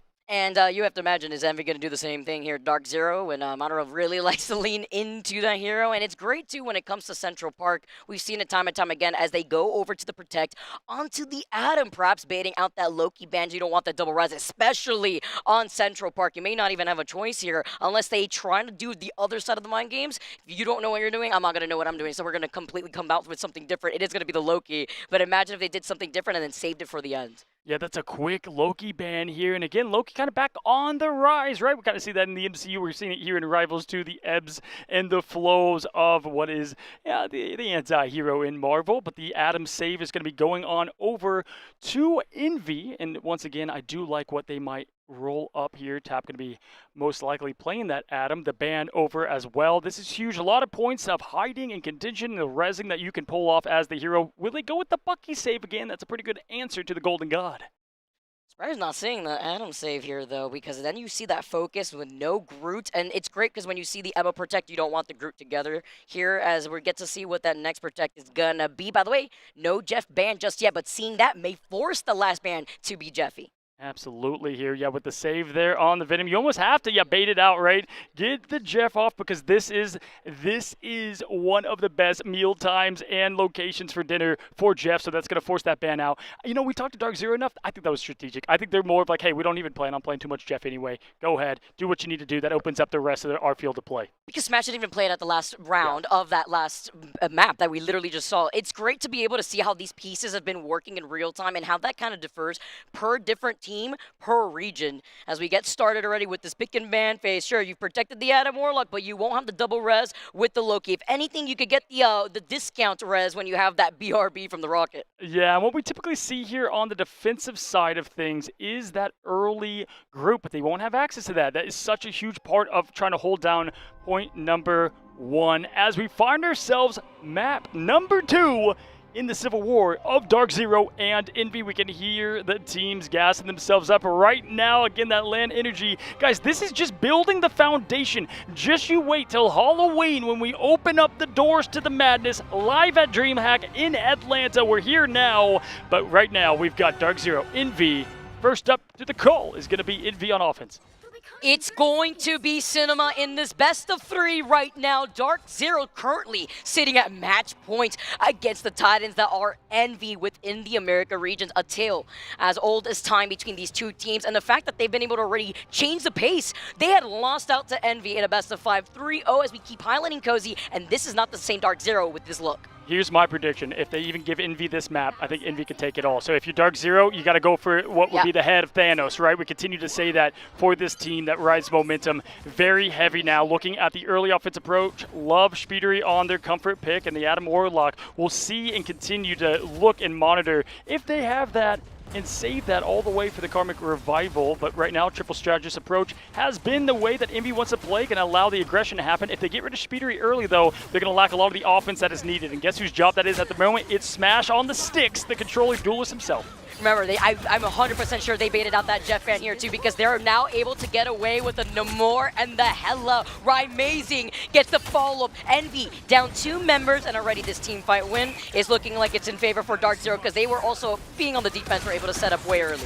Yeah, this is the meta for Rymazing too. Back in midseason, I think yeah, great player, but either way, this is really highlighting his skill set and heroes that he already liked. You know, maybe we see a Magic at one point. I guarantee you we will in this entire tournament from the man, the myth, the Rymazing. But right now it's Madara trying to keep the defensive hold early. Again, no Groot access, so kind of your front line there. If that falls, Impunity is the only other option, but Impunity just being that constant havoc, looking for his prey right now. We're about to dive in, and guess who's going for it? My guess is right there. Oh, the hole! The hole! The whole of Envy! Oh, together with the anti-heal. I mean, I know I got word that the biggest aquarium in the U.S. is right here around the corner in Atlanta, Georgia, but you call in that whale, and it looks like we have an escapee now as DZ, they're forced to use up so much of these ultimates, but we have the Sound of Seduction. Smash is popping off, and Envy don't even have one chance to look at Dark Zero in the face. Yeah, and everybody sitting in the splash zone there. What a way to get things rolling their direction. And not only that, they got Month in the invisible boundary as well. And so to put up any kind of defensive effort for the next wave, quite literally, if Rymazing 50% and climbing or Smash, this is what you want to do. Try to get Impunity in there, get the distraction, go up with the Goddess of Death, see what they can do contention-wise, and force eyeballs up to him in the sky. But Window, look at him on the point all the way. My gosh. I like that little bait too. Smash was able to just drop in and say psych, and then go right back up again to retreat as the Goddess of Death is forced out because of the reset here. And not only was he booted out, he took so much damage instantaneously. Envy are upset, and Impunity could still stall. Yeah, I can't tell you momentum-wise how much they needed to get this exact battle with what they used. A spec left and everybody back ready. Kalush goes up and down with the 2-pointer. Can he slam the dunk? Does not get the connection because it's going to clip the top of the shield there. Month finding 1-2 point is theirs. And just like that, one way of that momentum going towards Envy this way, carrying that right into point 2, 3 minutes 52 left. Really good awareness too from Envy to position themselves to stop the re-engagement off the Doctor Strange portal. They could have diverted their attention to Impunity, but he was a distraction. Instead, they look at the rest of this team for Dark Zero when they wanted to recontest with that Doctor Strange portal. Now, we see the swap-ups back over to what they wanted to rock. And great mop-up job there from Month, able to get the 1-2 and no lot of pressure on the player right now. Speedery now look at once that early assassin dance to the butterflies, early activation, that's what you want to do, right? Put the pressure on early, that's going to give them plenty of space moving in. And oh my, whale from downtown, it's the half-court shot from the ocean. That was the biggest shut it I've ever seen, by the way. Like, yeah, good luck getting away off of that one. What buffs? Anyways, also the patty cake when protecting the strategist right around the Invisible Woman shield. We saw that in our last series. Very similar situation, and on the same map, by the way, as Dark Zero now have Velocity and Kurova still holding on to those strategist ultimates. Yeah, so tap is going to be the big answer as the Bond's going to give them a lot of survivability, but the quick munch from Rymazing and oh my, Impunity, because now, listen, he's got the revive, he got the res, he's going to come back to back here. They've got to go momentum-wise, get something rolling for the team. They have nothing, though, outside of Nero, who's close. Give them more of that momentum getting into this, but look what DZ has, Vic. I mean, the timing on that invisible boundary gave me physical pain. That was so unfortunate. The Feast of the Abyss with the anti-heal properties on top of it. Yeah, they had that Karmic Revival at the very least, and Nero's going to be able to resustain everybody with that Mantis ultimate. Nice little stun onto 3 members of Envy as Kalush rises up in the air, looking at Smash point blank, and then dropping it down right on his head after he gets booted after the Goddess of Death. It honestly looked like he was so fixated looking at Impunity at the same time, but great placement from the hands of Kalush. Yeah, you can see the rim shaking still from that massive slam dunk LeBron, as we like to call it. But once again, good escapability and just neutral field here as Impunity trying to find their next target. Finds Tap here in the back, trying to get that early exit and that passive. Still going to be on cooldown, 63%. Good escape from Tap, who's now on the hunt. He's like, you know what? Come here, Symbiote. I've got the heaven on my side. You're the hell in the Symbiote. Look at this. Grudge match there between the two. I've never seen a hungrier Venom, by the way. He was thirsty. He needed that. But they stay alive here in the back line, and Impunity was forced to back away. You have to wonder, was a Beast of the Abyss worth it here when you could have gotten a follow-up with Amazing? That's right. When you see in the ranked matches, you see someone type solo ult question mark like on me. Okay, fine, I'll take it as they get the team now a little bit more breathing room. Speedery has 13 health, finds the health pack, Beauty there, and is escaping yet again. This man is so slippery for the team. Friends gather around Nero though as they bring in Envy through this point. Number 2, Month getting a massive pick. It's the strategist getting it done for Envy. When they play well, they play great. It's a slam dunk again, and bam, the finish there from Kaluj. Smash has to be wondering, you got a problem with me right now? These Meteor M's just point blank, but that's what you need though right now. When it comes to the Hela, especially when you get the Goddess of Death online, which it wasn't that case right there, it's about making sure Smash is not being enabled. Now you get the rest of Envy to come right back around. DZ had Madara, who had fell down earlier on that Doctor Strange, and now you have Tap with the Karmic Revival. Yeah, this is going to be a big one at that here as the Blessings of the Deep forced out. Easy pickup there from the rest of Dark Zero, who's going to kind of just filter in one by one, and at this point in time, they're going to get the cleanup job to guarantee themselves getting into Dracula's castle here with the quick 1-2 finish. Window and Tap closing down the hopes of the shutdown on point number 2. Looking ahead though, Vic, you got Window, who we've not seen a lot of these connections on the group, hugs as we like to call it here. We'll see if that can change on this point number 2. Sometimes we do see the Anja swap over from Window. I'm wondering if we might get that come the offensive push. I wouldn't be surprised because you got that environmental KOs right there alongside the bridge. We've seen it so many times, but instead, maybe seeing how Dark Zero are going to be able to hold this defense up on the high ground. This is one of those points, as you see Speedery waiting about, looking to pounce if he could get into position, but he's also noting where Impunity is, because we already know Impunity gets pretty excited when he's got that Feast of the Abyss, but with Smash making the swap over to the Bucky, they could get a huge follow-up. But the Lawyer is out as well. We saw Rybasing do this last time for Dark Zero for this last push of the snowball that they won. There's the quick punch and the uppercut. Smash now trying to go hunting for the tree, but the 1-2 Window finds a connection. Absolute beautiful as Roots close down from a hero that's silent, but the ult speaking volumes, and holy my goodness, the Steph Curry from across the map. He just cleared them out so crazy. Honestly, that was all started by Window, and then Kalu's like, let me finish it real quick. And then get some help with Speedery just to clean up the rest and deal enough of that duelist damage. But trying to force out a stall. Look how far up they are pushed up. Look at these group walls to block out the spawn room doors, trying to isolate Daisy as Envy are trying to walk the dog with the payload. Yeah, that's a good pick though early on Tap, 92% and climbing, but we are going to see the continued effort and the res there from Tap is going to bring everybody back here right now as we speak. It's going to be the rising of friends and the hell being let out from Rymazing. The connection from Speedery though is who gets it done. He gets the last lap as Envy pushes out 2-1, looking for point 3. Vic, can they get it done? It's a quick finish from Envy. 5 seconds left on the clock as well. A little bit tip of the cap.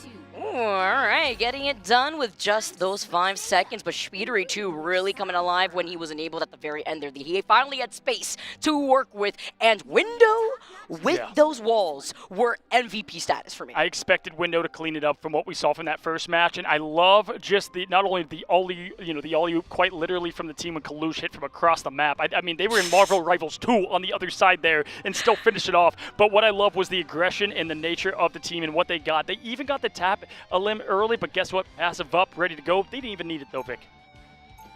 Huge plays that we're currently seeing right now from Envy, and the fact that they finished it though, Cozy, is what worries me, and it goes back to what you were saying. Envy take this, we're going to see a Game 3 situation, and when it comes to getting the job done, on paper, Envy are the most consistent team. I love these signs of life that we're currently seeing from DZ, but we have to see those adjustments if you want to try to speed run, at least for these first 2 points that kind of dwindle away most of the time bank when it comes to this map. If you've been watching us in Americas, me and Vicky are the king and queen of 3-0s, but this time we get a couple 1-1s. Yeah. That's what I'm looking for here. Again, I think if Envy takes this map, the momentum is going to continue to rise throughout, but this is such an elite matchup here. For it all, I mean, the stakes are so high, especially for these two teams looking to get into that next stage of things. You don't want to come all the way to Atlanta just to go home, Vic, as the gates open up. Everything on the table, $1 million prize pool. You don't want to settle for $25K, which our bottom 4 teams will be forced to bow out and not be able to play on that big stage. would mean everything in the grand finals as impunity. Getting stunned has forced to pop out that armor off the Venom, but it's about terrorizing and pulling the attention away from Envy. Yeah, and they're going to want to go ahead and try to combine this Velocity ult with Rymazing. There's so much damage there from the in-song, quite literally ending the chances quickly here, and it's such a good comp to run against the Adam. They can't allow this res to continue to build. The more time you give Envy here on the defense, the better they're going to get at holding that wall. That's what this team comp is built for, Window with a quick little stun, but it's going to be the Terror Cape that rides them to the victory. The first hit there, Smash going down quickly to Window, but the res going to come right back up. Great job for Velocity using it early, though. Looking at it, we do have the damage amplifier ready to go. Rymazing shortly behind. They want to use this offensively here, though, as they're just going right away with the aggression, and it's already gone. Great job from Envy. And the invisible boundary too, just to make sure that they are sustained. But these window walls from the group have just been crazy to see, even allowing themselves to find that pick onto Smash. But Dark Zero have these 3 ultimates to work with, including the survivability of their own invisible boundary that's going to be baited out by Speedery and the Dance of Butterflies. And there's once again the force of death, but it's Smash slamming up and down the metal arm, getting it done yet again, smashing the sticks for glory. And oh my goodness, just like that, it's 4 goodbye, but quickly going to be, oh, there's the big eternal. This is insane. Look at what Smash is doing. They got him. He was trying to get the passive off secretly to try to get the res, and he can't. They've called him out because Smash found where he was going.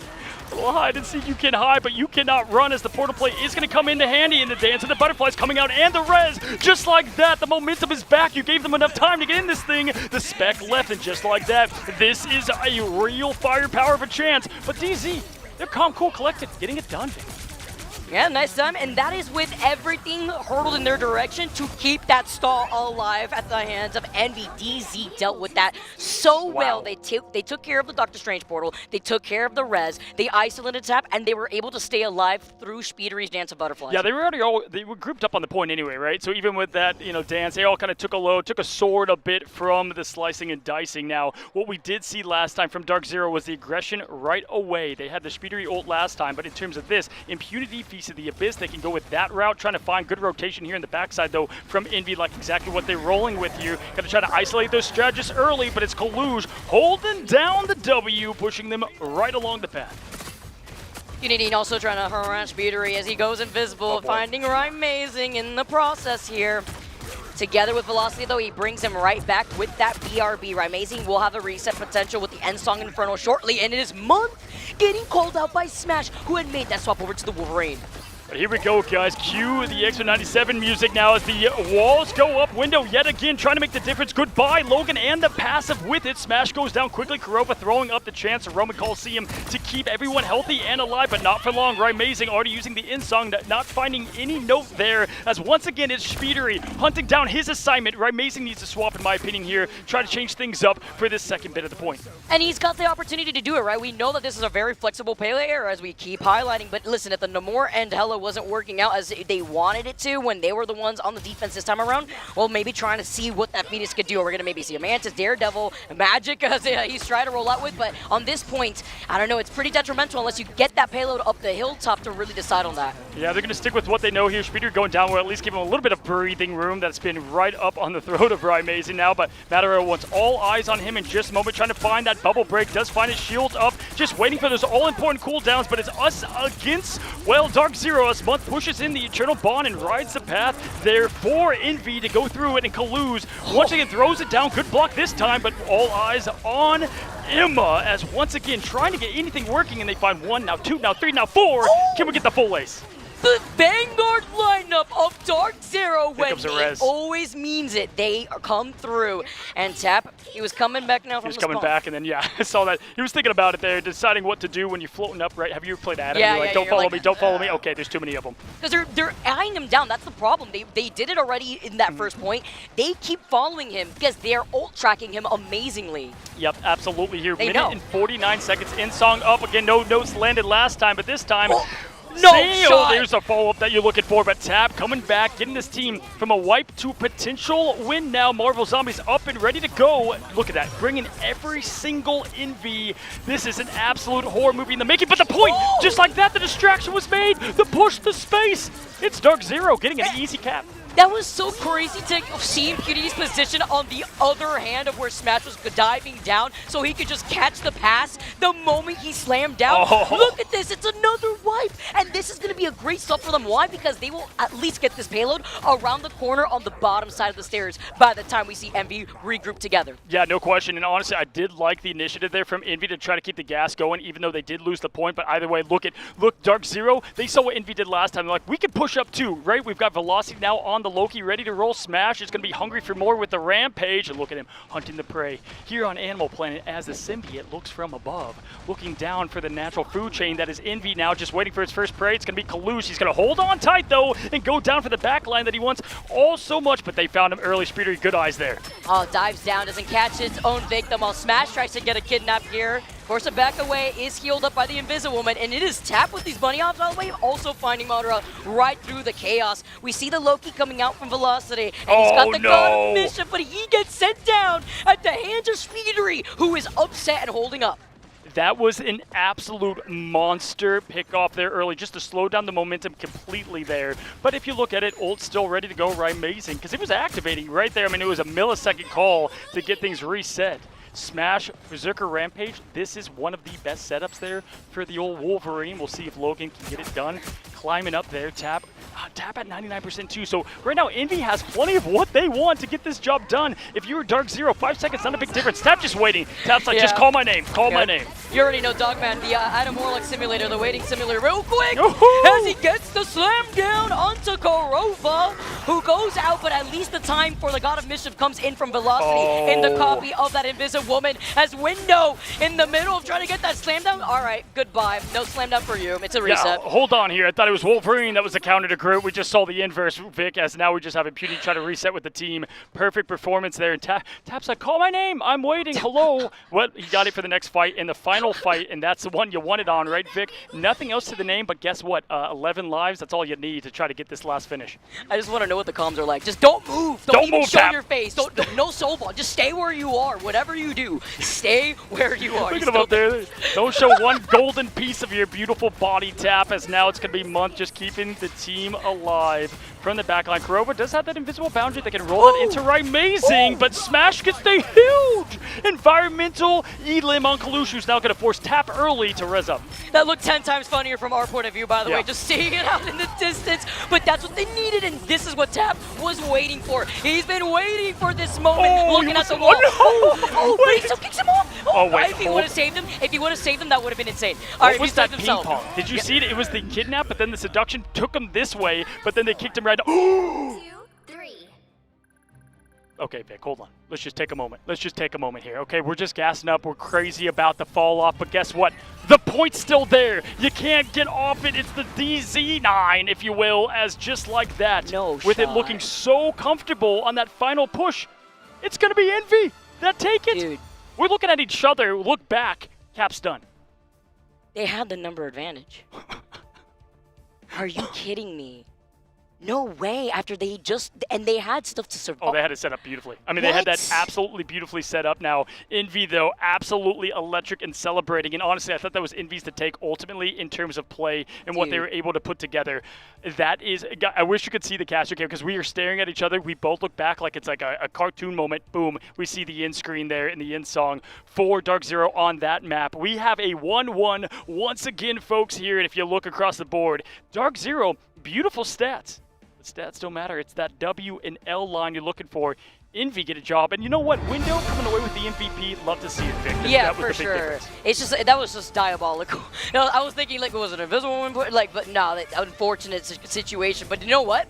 If you're Envy, you're like, if I'm Window, I just got set down like whiplash, sent around by the Emma Frost roundhouse kick. I got pushed off by a Sonic seduction. I almost got kidnapped. All right, well I'm the MVP, whatever. I don't even have to do anything at this point. I come right back out of the spawn, we win, and then now you get to see. But you know one thing though to know.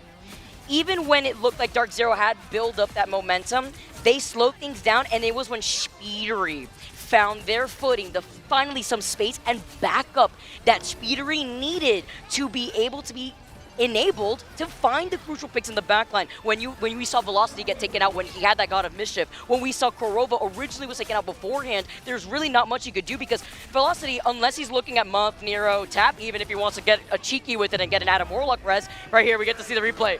Oh my god, he did at the same time try to save himself before the inevitable demise. No, but look at this, yeah, they're all up. They all got off. They are all up. Look at Ramazing trying to get back to the point. So this is the visual 3 alive Ramazing, and look at, oh no, Impunity is millimeters away from what was going to be that point hold, and it wasn't enough. You got to keep track of that little color there. It wasn't on their side. Ramazing just trying to crack an impact. The team's yelling, this is where I wish we could hear the comms. Like, everyone in unison yelling point to an absolute chaotic harmony. Guys, this is it. It's 1-1 right now for both these teams. Again, Envy now finding their footing a little bit. If you're Dark Zero, obviously a little bit of a heartbreaker there in terms of what you had momentum-wise. Probably going to go into what was going to be an overtime, most likely. 5-second edge over to Envy. Now it's a 1-1. And listen, Dark Zero going to pick them out. I was about to say, it's not over, right? It's not over as long as you get that reset, which it's easier said than done, obviously. You know, when you're up here, you know what's on the line. You're literally in land. You can feel the emotion. Sometimes I could tilt you. Sometimes you don't want to disappoint others. Obviously, you don't want to, but it's about resetting. GG go next. You just go in and you have a clean slate. But you know what that tells me? It tells you, if you're Dark Zero, that we're capable of doing it. We're capable of having a completely different look here, Cozy. Absolutely. What I want to see is the two teams looking right at each other, because whenever that finish happened, that is where you see, I'm sure they all looked at each other like, hey, wait a second now. Our exact reactions over here too, folks. Y'all, that was an electric 1-1 as we have ourselves a great one coming up in our final match 3 of the day. We're going to quickly go to a break here, reset, reload. We will see you guys in just a second.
Which ones have what it takes to become the best of the best?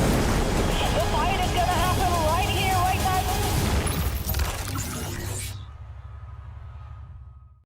now. Hey everybody, we're Team Envy.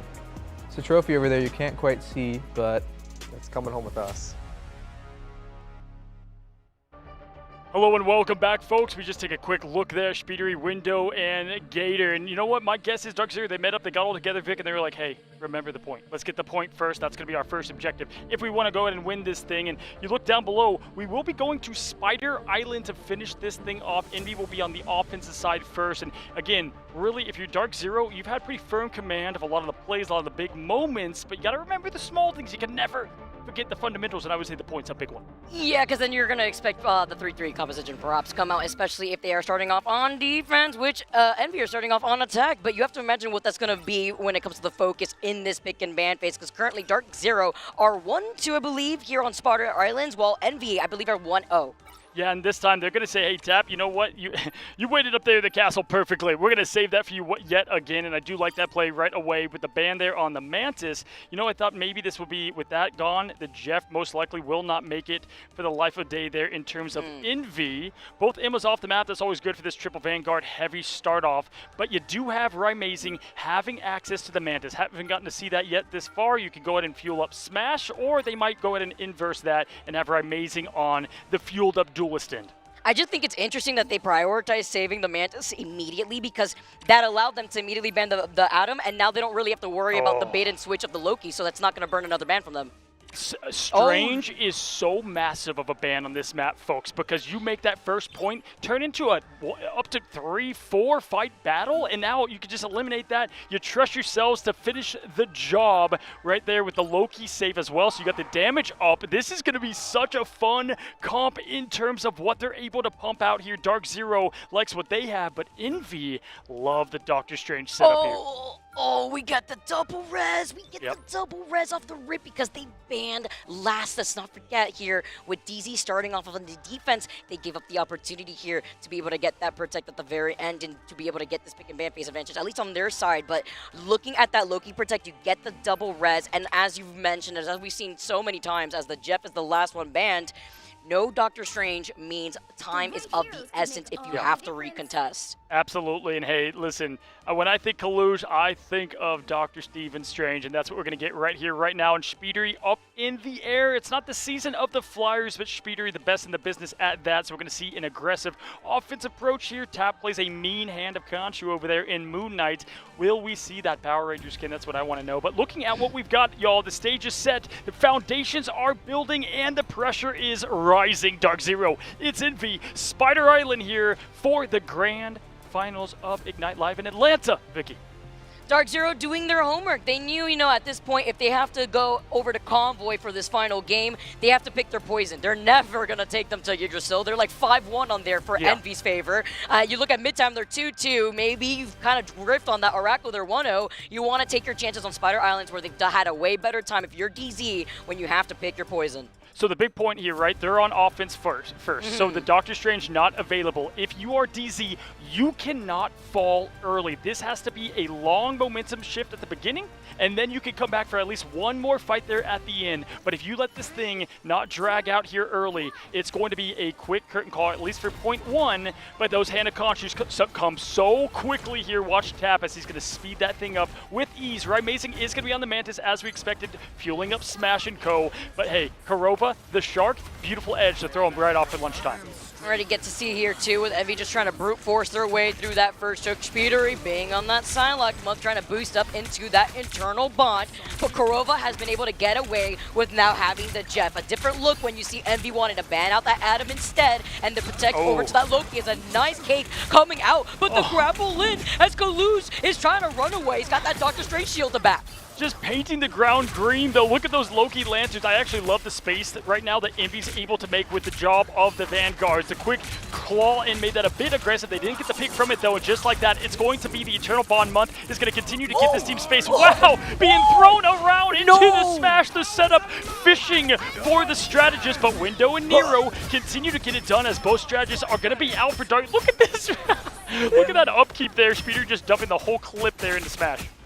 The copy, by the way, into the Eye of Agamotto. You know when they're like, hey, look, you know what, I'll get my Eye of Agamotto myself, but then you have to consider the sustainability that they need to rely on here. Envy now having Nero, at least with the Fate of Both Worlds, and Nero comes back around. Tap wanting to build up into that Karmic Revival. Speedery, they still have been able to build up that space, and that was off of the punish onto Month. Yeah, and again, no portal, so it's going to be impunity from the top rope here, diving down, trying to give them a little bit of breathing room. How long he can stay alive is going to be huge here as Coachello rises up. The show is going. Kurova does find the early pick the window. That's going to help out as Tap used the res earlier, but Nero keeping the team afloat. You have the Lanterns doing the same of the sub ult there from the Loki. We have everybody undefeatable moments away here as the Kraken Impact finds its impact, but dashed away. Speedery so slippery once again. Where is he? Gone in a flash pick. He's actually gone. He managed to get away. Crazy. He's still alive, as you can see him trying to dodge over to the left side before trying to harass the backline. Smash will see him shortly as he's looking behind him. He heard the proc of the Psylocke getting out of the invisibility, but is forced to cancel it a little early. The job was done, which is to bait out that support ult. Exactly. Good patience from Ramazing, not using it early, but even better baiting that out now as we have a quick Kurova catch here, but it's going to be empty, and that's such a big, massive let go because now you got to go all the way back to the point. Not easy, but Smash makes this thing a bit more fair as Montero's trying to find a purple connection. Month goes down quickly to the Spaceball special. Now you see me, now you don't. I get that little jukeness here with the Meteor M as the Born Again rings out and brings Kaluj, brings Month right back to life. Window incredibly low together as Kaluj comes in. Oh! With the cancel! Immediately as he tried to pull out with it, but he had it coming out and it canceled at the very end. That was a quite literal map .1 saving stun there on the Agamotto. Kaluj wants that one back for sure, so much so that he's switching on over to the Magneto. That was so serious that like it wasn't just a cancel of the ult because it would have been 50% ult charge. It was literally he unleashed it. Tick and perfect. Then, yep. Absolutely tick perfect for you OSRS fans out there now looking at what we've got. We've got impunity with the Feast, and this is one that I would like to see a bit more aggressive here if we get the follow-up play. Madara maybe going to try to combine that and get some more action rolling now, pushing forward. W's are pressed now, but right away Window just wants it, trying to get their strategist focused away, but no, Smash with the great peel. That was so good too because what the whole point there from Window was to bait out the lamps, and guess what? They didn't have to use it. Why? Because Smash was their bodyguard. He does get taken now, and Ramazing at least keeps Dark Zero alive in this fight for now, utilizing that Mantis ultimate, but it's a dance-off here between Nero and the Fate of Both Worlds. Now Speedery is taking a quick nap, but it's the dance of the Cutterfly, as Shib loves to say here, who will be coming out soon. Watch Madara versus Month here. Can he get that connection that's ever so important? Kurova has come up empty so far in the fishing for lunchtime, trying to find more. Madara going up. There's going to be no time to lose here as there's going to be no connection, and unfortunately, I'm not a fan of what we just saw there on Madara's end of things. Speedery going to clean it up. This could be .1 now for Envy. No chance to get back here for DZ. Just get the reset going if I'm them. Yeah, and Speedery was able to get away with the Dance of Butterfly and then get the follow-up and then define Smash on top of it. They have the number advantage. I was wondering, I mean, if Montero's going to try to look for Ghost, trying to land that Meteor M up on the high ground, but no, it wasn't going to be able to have any sort of impact too. Well, yeah, and they won that without using Month or Tap. Yeah. I mean, that is a W if you are an Envy fan now. This point number 2 can go a lot of ways here. We'll see how they come up. Right now, haven't seen what we've wanted to out of Kurova on the Sharks, so we'll see if there's adjustments made, but this right now is the game plan, right? Velocity and Ramazing. Can we get Smash fueled up and ready to go? Right now, it is Envy, though, with all that momentum. Tap, once again, though, is already ready to get this team with a wipe again, win again with that Born Again. I mean, with a big It's Jeff here, Kurova could pull it off. You have that environmental KO, but the invisible boundary comes up from Month as they had it, and it's to negate the damage after the anti-heal wears out from impunity and the Feast of the Abyss. Look for Tap, though, and look to see if he's got that passive to unleash the Karmic Revival as he is dinging them on the head, dealing a good amount of this damage, but safely behind the wall. Yeah, just finding that perfect cover there, but once again, it's Impunity trying to find the job, and they know that Tap's got this res now as the grand finale is going to kick off here at the grand finals, but it's going to be Impunity with the quick hit of Tap, damage up and out here. Vicky! Kurova! He did it! He did it! And yes, Tap does have the passive though, Cozy, like keep talking about, but he can't even use it. He's gotta go back to the spawn because Kurova had his way with the rest of his team. Oh yeah, you know, when you get that swallow, it's quick, a 2-pixel exit there for the rest of them off the map, and the reset there, Nero just joining the team trying to reset. I'm talking about ticks, that's 3-tick fishing right there, and he was fishing for that one for a hot minute. But you know what they did? They did hold point one just enough now. 50 seconds is nothing, all right? Overtime is sure here on this point number 2, which would be a massive hold forward. Dark Zero, they're locked up with what they need in the win cons in the Q department now. Impunity is hungry. The Feast of the Abyss. You saw what Kurova does once his own lunchtime now. Jumping in, diving in. It's going to be Month that sets the pace early. Reed Richards is clapping, but Tap, it's going to be up to him. Can he stay alive? Great freeze. And with the Eye of Agamotto now coming out and the Karmic Revival unleashed from Tap, it's just to allow Envy to play a lot more aggressive because they were getting harassed by Impunity when he was frozen originally at the hands of Nero. Envy now getting into position, but they can wait this out. Watch Kurova here with the lunchtime because the Meteor Im's going to be landing down now, and they're going to be able to get a huge, massive Jeff ult. 99 and climbing. Keep your eyes there on the Jeff. Kurova any moment now. Impunity with a big pick on Tap. Already used the res, so kind of out of the fight. Here it is. He's going for it. He gets 2 and 2, folks. He finds the edge. He finds the success. Puts the allies out. Goodbye, Envy. He said, don't worry, I won't get you this time. We've seen Kurova get some friendly fire done, and even with him going down, they have the number advantage, but it's the stall as the overtime is forced out, as Nero dances it off with some help with the rest of what is left of Envy. Dark Zero absolutely putting on a defensive performance that you want to see here live in Atlanta. Now Smash continues to find success on the fueling of the fire. That is Rymazing in the damage up, but Envy getting back together. They're keeping this in this thing window here with the sustain. It's the Vanguards keeping down the fortress. And he didn't burn the portal yet. He jumps right back in with the Eye of Agamotto. He's found Kurova, he's found Mono, but there's no follow-up. They punish him immediately. 2 down. 2 down, 2-0. It's going to be point 2. Not capped here for Envy. What an absolute legendary hold there from Dark Zero. Dark Zero, hello? It's been a few weeks since the last time we've seen Dark Zero. Where have you... This is the look I've needed to see from Dark Zero. And when it matters here, in Grand Finals, this is where it counts. I can't believe what we just saw from Dark... And the way that we're able to isolate Envy, when they saw the Doctor Strange, they knew that he didn't portal in yet. But the Eye of Agamotto, despite finding 2, the target focus, the peel 2, the protection from DZ, man. And sometimes things just don't line up how you want them to, right? Because if you look at what happened there, right? Tap already used the res. Where was the point, Vicky? It was just centimeters from the fall off, right? And so they were able to connect all these things together, get the wipe into the, no-win situation. And if we look at what we have now, Rymazing going over to Matt Murdock. The lawyer is coming out to finish things up and close this sentence of Envy in this matchup.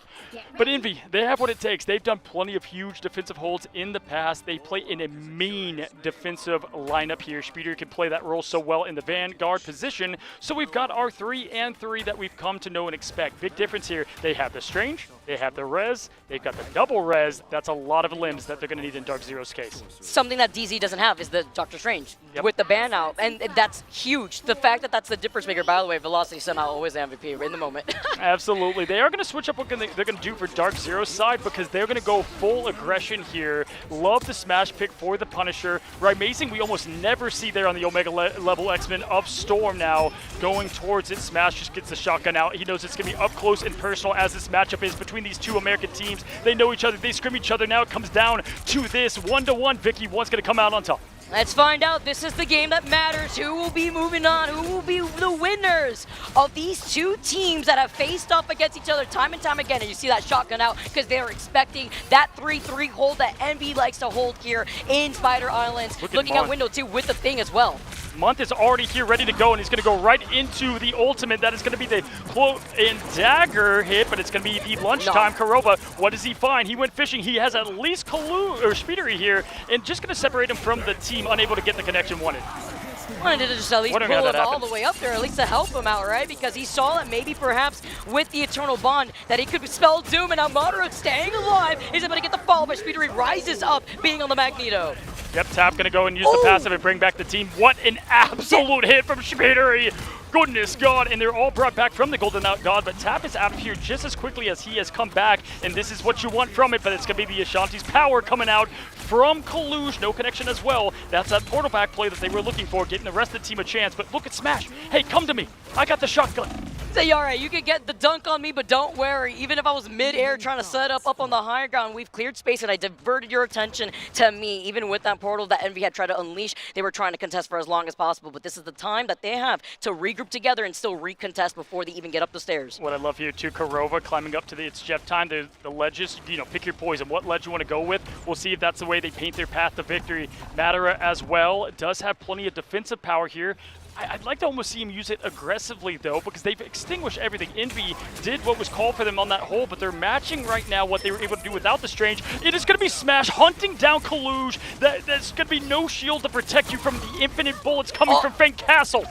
Goodbye. Hey, goodbye, Vanguards. Yeah, no Vanguards left. What shield? You can't even look at me because you're too busy over trying to harass the backline instead, while Speedery is at least still alive, looking to see if he's got to regroup with the rest of the team. So maybe a reset here, or if we get a really cheeky pick because he's close to the Dance of the Butterflies, while Velocity makes a swap. They both swap here. I like this, actually. The Mantis and the Loki swap even when they have their ults, because this is the time to boost that up to get around that next pesky corner. Yeah, absolutely. They only have to go half the point here. Speedery is behind the line, 78% in climbing, so just going to try to get a quick Dance of the Butterflies to give Envy space to reset. The Bond here going to keep everybody rolling, though, and it can be a lot tougher to take them down as the Chaos comes out quickly. Month once again going to paint the path to victory, potentially from Envy. This is the huge space ball. It connects, but does not finish the job as the internal Bond keeps this team flying. The immediate turnaround too from Month. The moment he heard the Meteor, he's like, all right, got to go back into the side room, at least get some protection from that wall. Even if there was no bubble available, Kalush slams down his own Meteor, and Korova with the It's Jeff finds the Loki. Goodbye, Month. Right, amazing. Follows up. That is 2 out for Envy, Cozy, as they're clearing the point to paint their path. Tapto with that Karmic Revival could change everything for Envy. Yeah, we got the Freedom Charge rolling now. Tap gonna go down again, and that is exactly what they wanted here as Nero in the cycle of Month, keeping this team up and alive, y'all. We do have 2 minutes 54 seconds though. There is a world ahead of both these teams. That's why I love the early pick from Korova. Knows he's gonna get it right back. Such a fast strategist. Ultifast is here now in 4.5 window, looking for this side exit. I do like what Envy's rolling off here though. I do really like the fact that they know that they have a lot of time, but it's the ult tracking from DZ. They know that Tap is painted right now, and Impunity diving into the backline, forcing out more cooldowns. Oh, this time it works out for him as he isolates Nero with the anti-heals, and they're right there, taking it home. Dark Zero! Hello! They have done it, folks. They have changed the history. That was the 3-0 from Envy to Dark Zero, this time flipping it on the heels after the DZ9. They turned it into Dark Hero as they get it done here at the Grand Finals. Vicky, what a matchup, what a hold, what a stop. Hey, you gotta ban the Golden Gun from Korova? Well, be ready for the Shark, my friends. We were here when history has been written. DZ, a team that has gone through so much change, a team that had to make adjustments on a new meta, that had to make adjustments working around each other to figure out the flexibility that they needed, come out on top against the Titans that are Envy from the America region. Hey, listen, game plan was scratched out on paper. Let's fuel up Smash. Guess what? Smash delivered. What a moment to have all the stakes on you, and they are ready. Quickly talking Envy, they now have to win against VP. They have to win against other teams of huge caliber. This is one they definitely want back. Losing to Rejects, now to DZ. They find themselves looking up if they want to make another run for at least the runner-up and more now, as we take a look at how Dark Zero turned to heroes.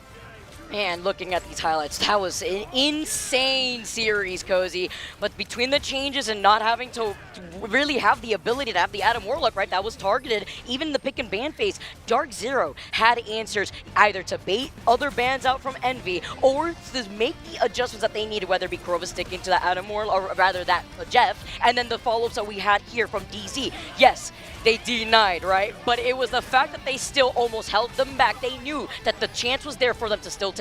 Absolutely. I'm just blown away by the performance of not having the Strange, not having using the double res, and getting it done with what is going to be. And when you are this insane Adam Warlock, that opens up, you can only ban so many heroes, right? That opens up what is a monstrous play there. Obviously, the Jeff was not an option for Envy at the end, as we continue to see the valiant effort from Envy.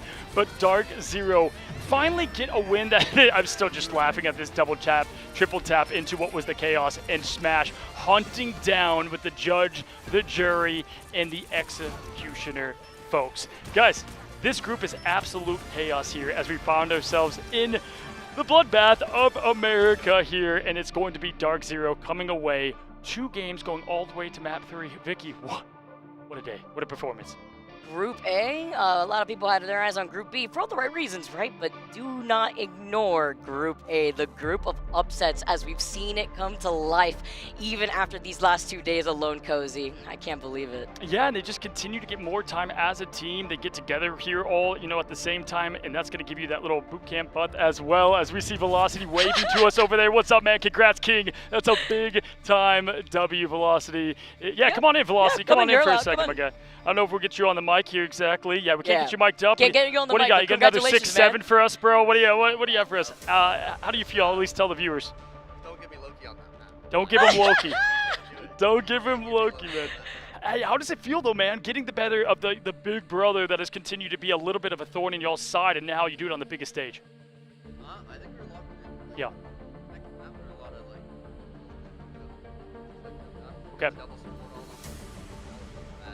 So they said they're locked in, double support already, and just felt there's a couple things on the second point. Actually, can we ask you about what was we saw Ryan Mason trying to get back, Impunity was moments away from losing off the point. How do you reset mentally from that? Classic C9. It's classic C9. Yeah, the DZ9. D9, bro. It's the D9. It's so bad now. It's like every single series. What? To be fair, we have yet to lose after C9. They have yet to lose after C9. A little fun fact here from Velocity. Well, guess what? Right now, you guys can't hear him, obviously, in this interview, but I have a feeling we should be interviewing you guys on the main stage, man. Big congrats from you, my friend. And happy congrats, for man. You're always D. getting MVP, by the way. I see you. I see This you. guy, man, I like Velocity. The full confidence from day one. Yeah, absolutely. Let's take a look at the standings, though. And once again, Vicky, this is the path to success. 3 wins almost gets you there. 4 is going to guarantee it. 4 games played from Dark Zero, right? They've got 2 left, but they're 3 up. They need to win 1 more to guarantee their ticket forward. And looking at the rest, Envy, 3 in. Half of the roster left, but they have to win out. Yeah, they do. I mean, when you're looking at that bottom end, Cozy, I mean, if you showed this to me just even 2 weeks ago, I wouldn't believe you. I just would not believe the outcome of what we're seeing right now. The only team confirmed out so far is Iconics. Right, and that's where if you are a fan of Envy, Chopper Mag, even Reject, but you have a little bit of breathing room there. And honestly, if you're a Reject fan, you're dancing up and down because if Envy took that game, it's going to look a lot harder for you guys to be able to, keep contention, but now you have a little bit of breathing room. Chopper Mag, Envy. Most likely, one of these teams in, the other out, both equally deserving to be playing on that biggest stage. And it's scary, too, because the next opponents that Chopper Mag have to deal with, Reject, the first series they have to fight tomorrow, then Envy.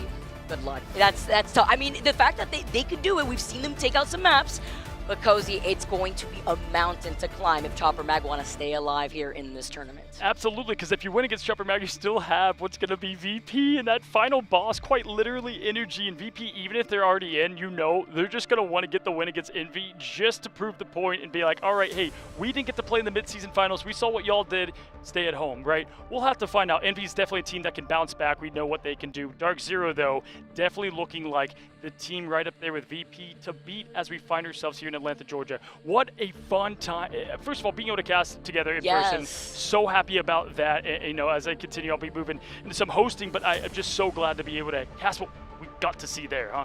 Literally, we saw history being made right now on this stage, and you wouldn't have it any other way, Cozy, here in the Marvel Rivals Ignite Grand Finals. My goat right here, y'all. Hopefully you enjoyed the crazy chaos that was these matches, but guess what? We still have a lot of more coming, so just you wait. Vicky, any last notes from you?